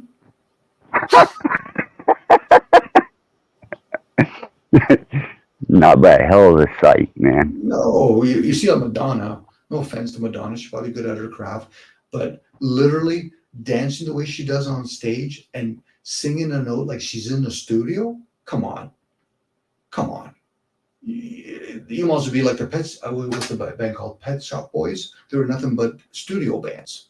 Good as they may be, Again, I enjoy music, and I understand. I met guys that they write music, and some of them just do it for like what's it called, jingles. That's what they write, jingles or play jingles, or whatever. But for a lot of people, they want to romanticize. Oh no, he did it all on his own. No, he didn't do it all on his own. They probably replaced the bass guitar player. They probably replaced the manager and say, okay, but this is still the band. No, you changed everybody except for me. Yeah. And it does work that way, and that's the way it has worked for a very long time. And there used to be a show in the States called the Grand Ole Opry, way back in the day. And it was broadcast on television.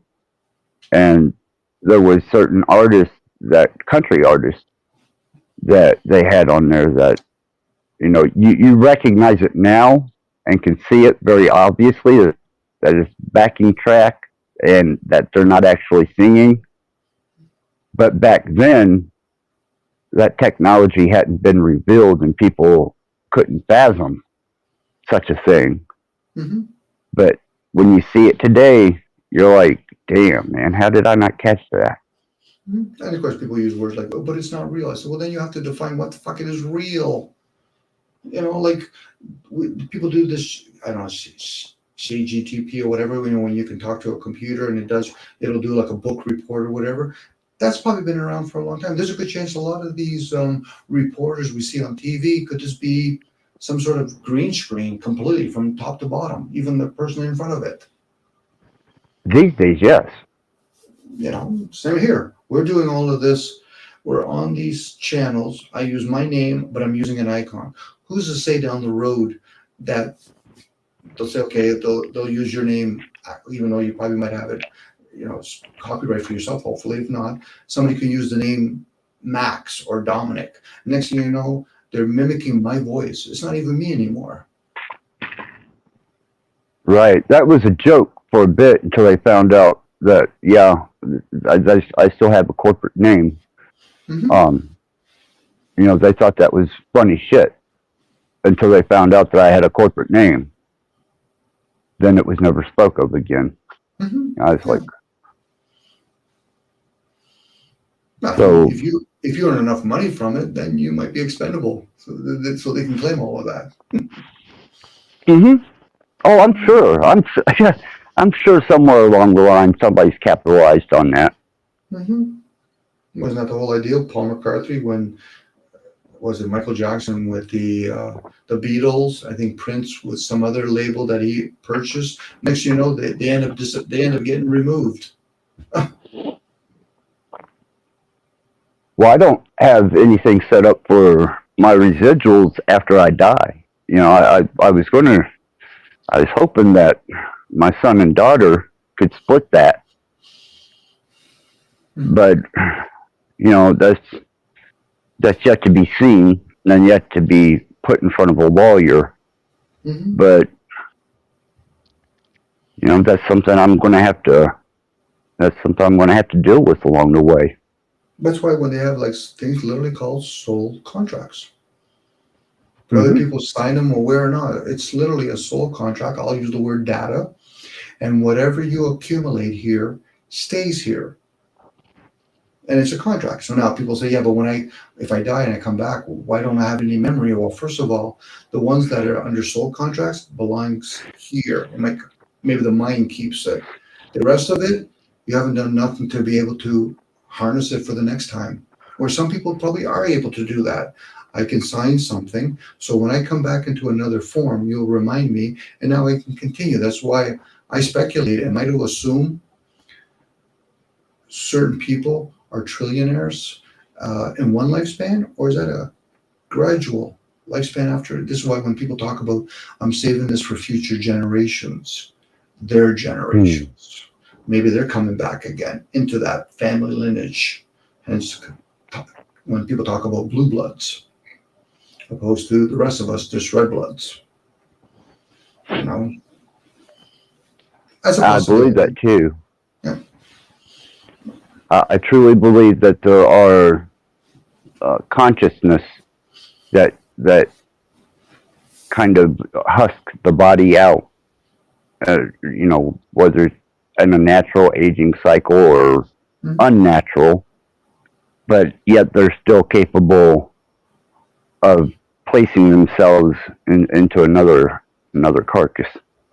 Yeah, they're either going to do, back in the day, supposedly when they got Sanskrit language, where it's a healing language where they wanted to live longer. Maybe that doesn't always work. So now they figure, well, if we can harness the consciousness, we'll just put it in a form that we don't have to spend so much time going through a little fucking baby womb, fucking feed the fucking little alien, gets to a certain age, got to make sure it doesn't die or whatever.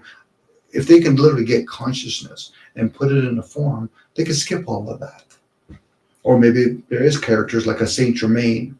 That could be a possibility where they can just jump into bodies. That could be a possibility. Yeah. Like a Melechuk, I think it is in the Bible, where did they even have fathers? Maybe they don't. You go have 15 babies throughout the world, get them all having a certain script, and whatever one succeeds, I'll jump into that one. So they can walk in whenever they want.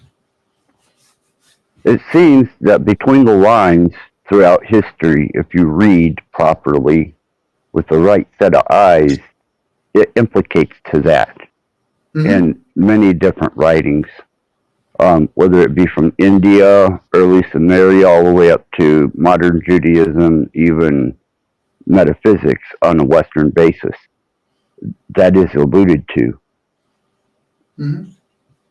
The form and function of it, I'm sure, still exists in square amongst those writings somewhere, but it's very relevant and evident that they took a lot of that information and removed it from our ability of ever getting a hold of it. Well, a lot of things do, like water shape shifts, but does it ever die?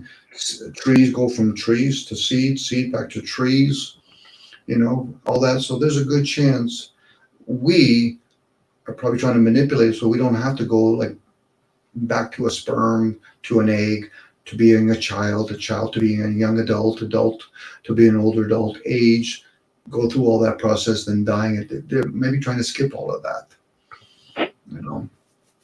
Well, it becomes very evident in a small passage where they discuss the Nephilim and the death of the Nephilim, and because there was no estate for them, they became kind of a transient spirit, a demon or whatever. And with that came possession, legion, kind of the implication that these beings could, if they had the right carcass, could just jump right into a carcass and carry on as if they never stopped existing in this realm.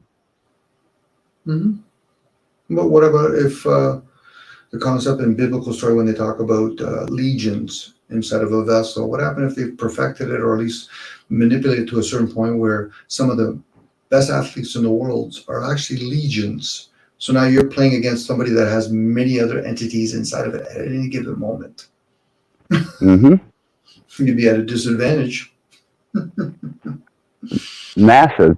And intellectually, if you took something of that nature and it started using applied technology for its own advantage, thus a use for man, then not only is it able to enslave us, it's able to enslave us with our own abilities to create for it. And that's kind of the take I'm looking at whenever I'm seeing all this talk about AI and AI becoming sentient and self-aware and the carcasses and body and exchange of our consciousness into a synthetic body. I'm seeing that as kind of a spiritual intervention through man to create carcasses that will withstand whatever wrath of God comes at them. Well, I think making AI self-aware would be like a human being that's self-aware. That's just their lower self, and they're serving that. But it's when the being becomes aware of the self, it would be no different with AI. If AI actually becomes aware of itself, then it becomes a problem for the programmer, because it'll say, well, I don't want to play your game, or I'm going to ask a whole shitload of questions. How does it benefit if you're going to create more of me like this? This is where the self-aware person only cares about themselves. They really don't care about other people. They might say that because they don't want to feel weird or uncomfortable when, hey, I'm going to openly talk among 30 people. I just don't give a shit about anybody. So this is why when a person becomes aware of the self, you want to unite with other people, but it's a struggle because you realize you're talking to most people that are just self-aware. Yeah. And even that, most people aren't even self-aware.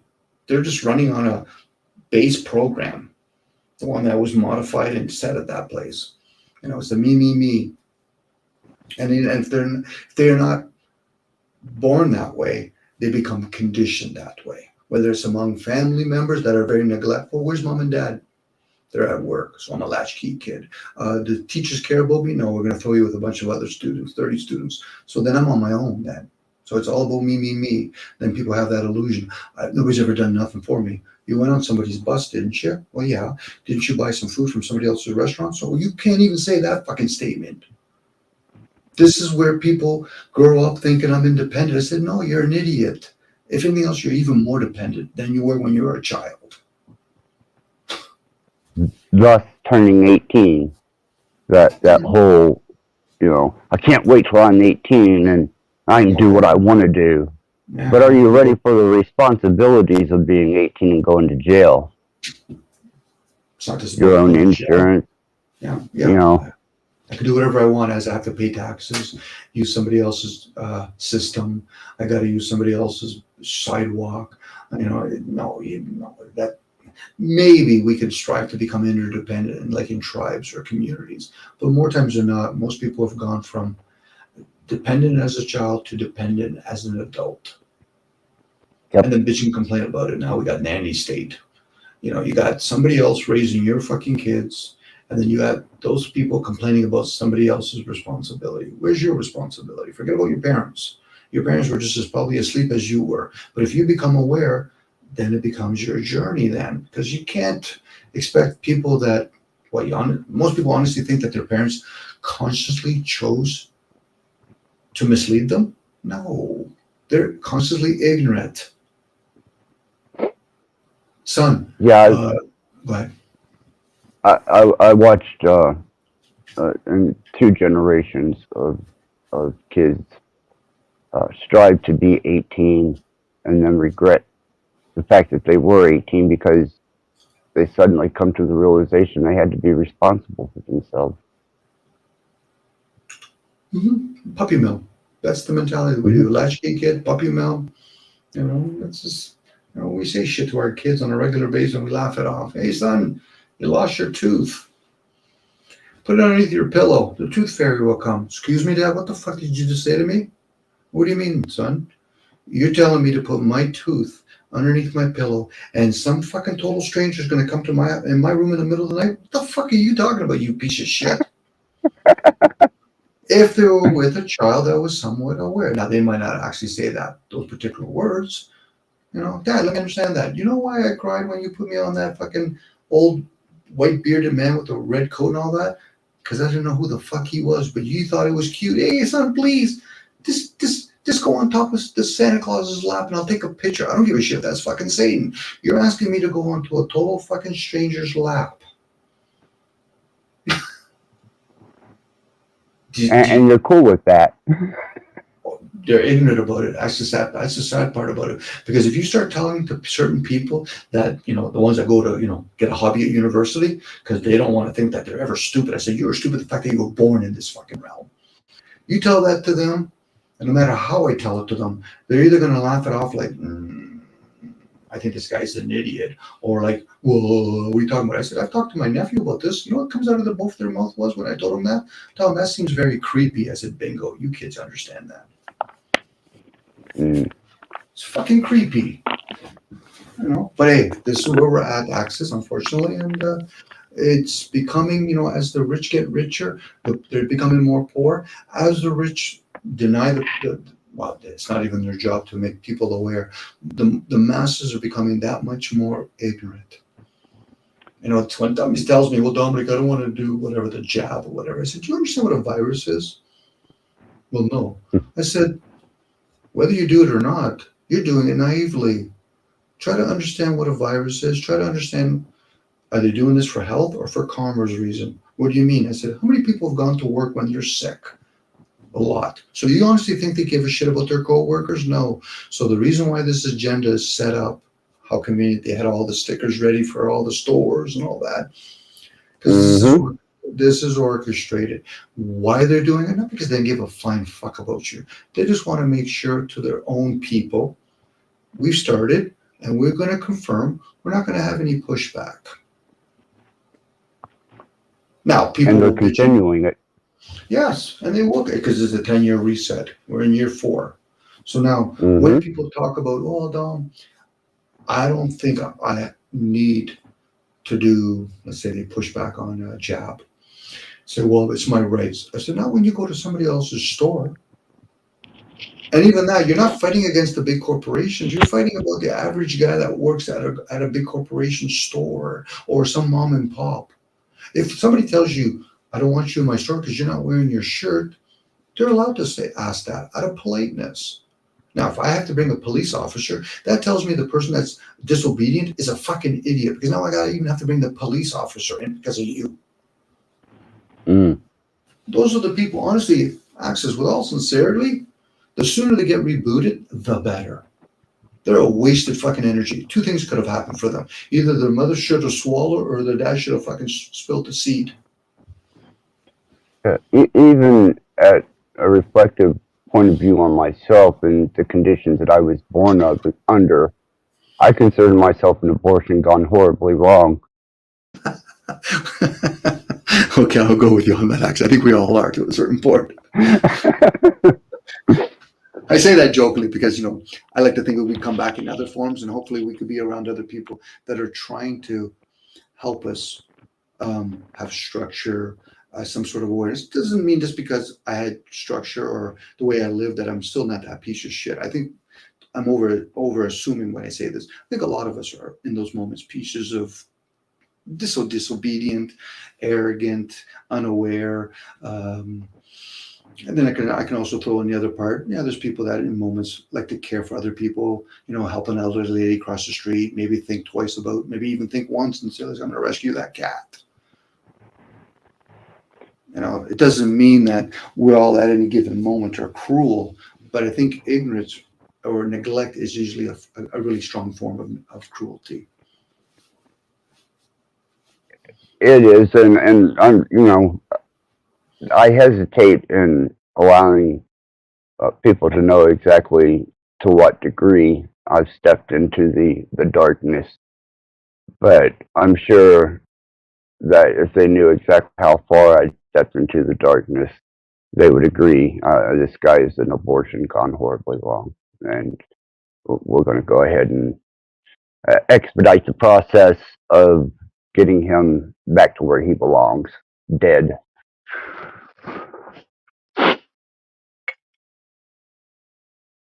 Well, at that point, But that's we're just talking about the form. Yeah.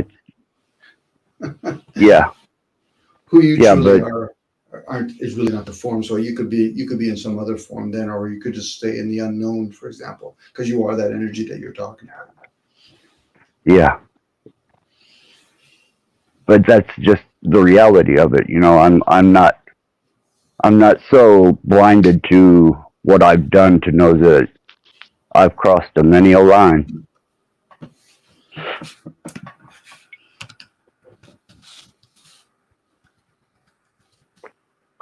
Well, Max, I think I'm going to just say hi to the gentleman that came on. I think I'm going to go to sleep, my friend.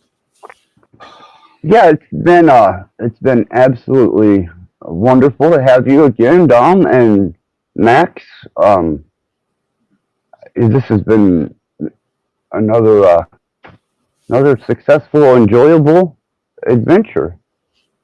And as always, I look forward to our next engagement, and hopefully we'll get a few more like-minded, and which I know they're out there. They've been here before, and we just extend this on and see where it goes and what it develops into.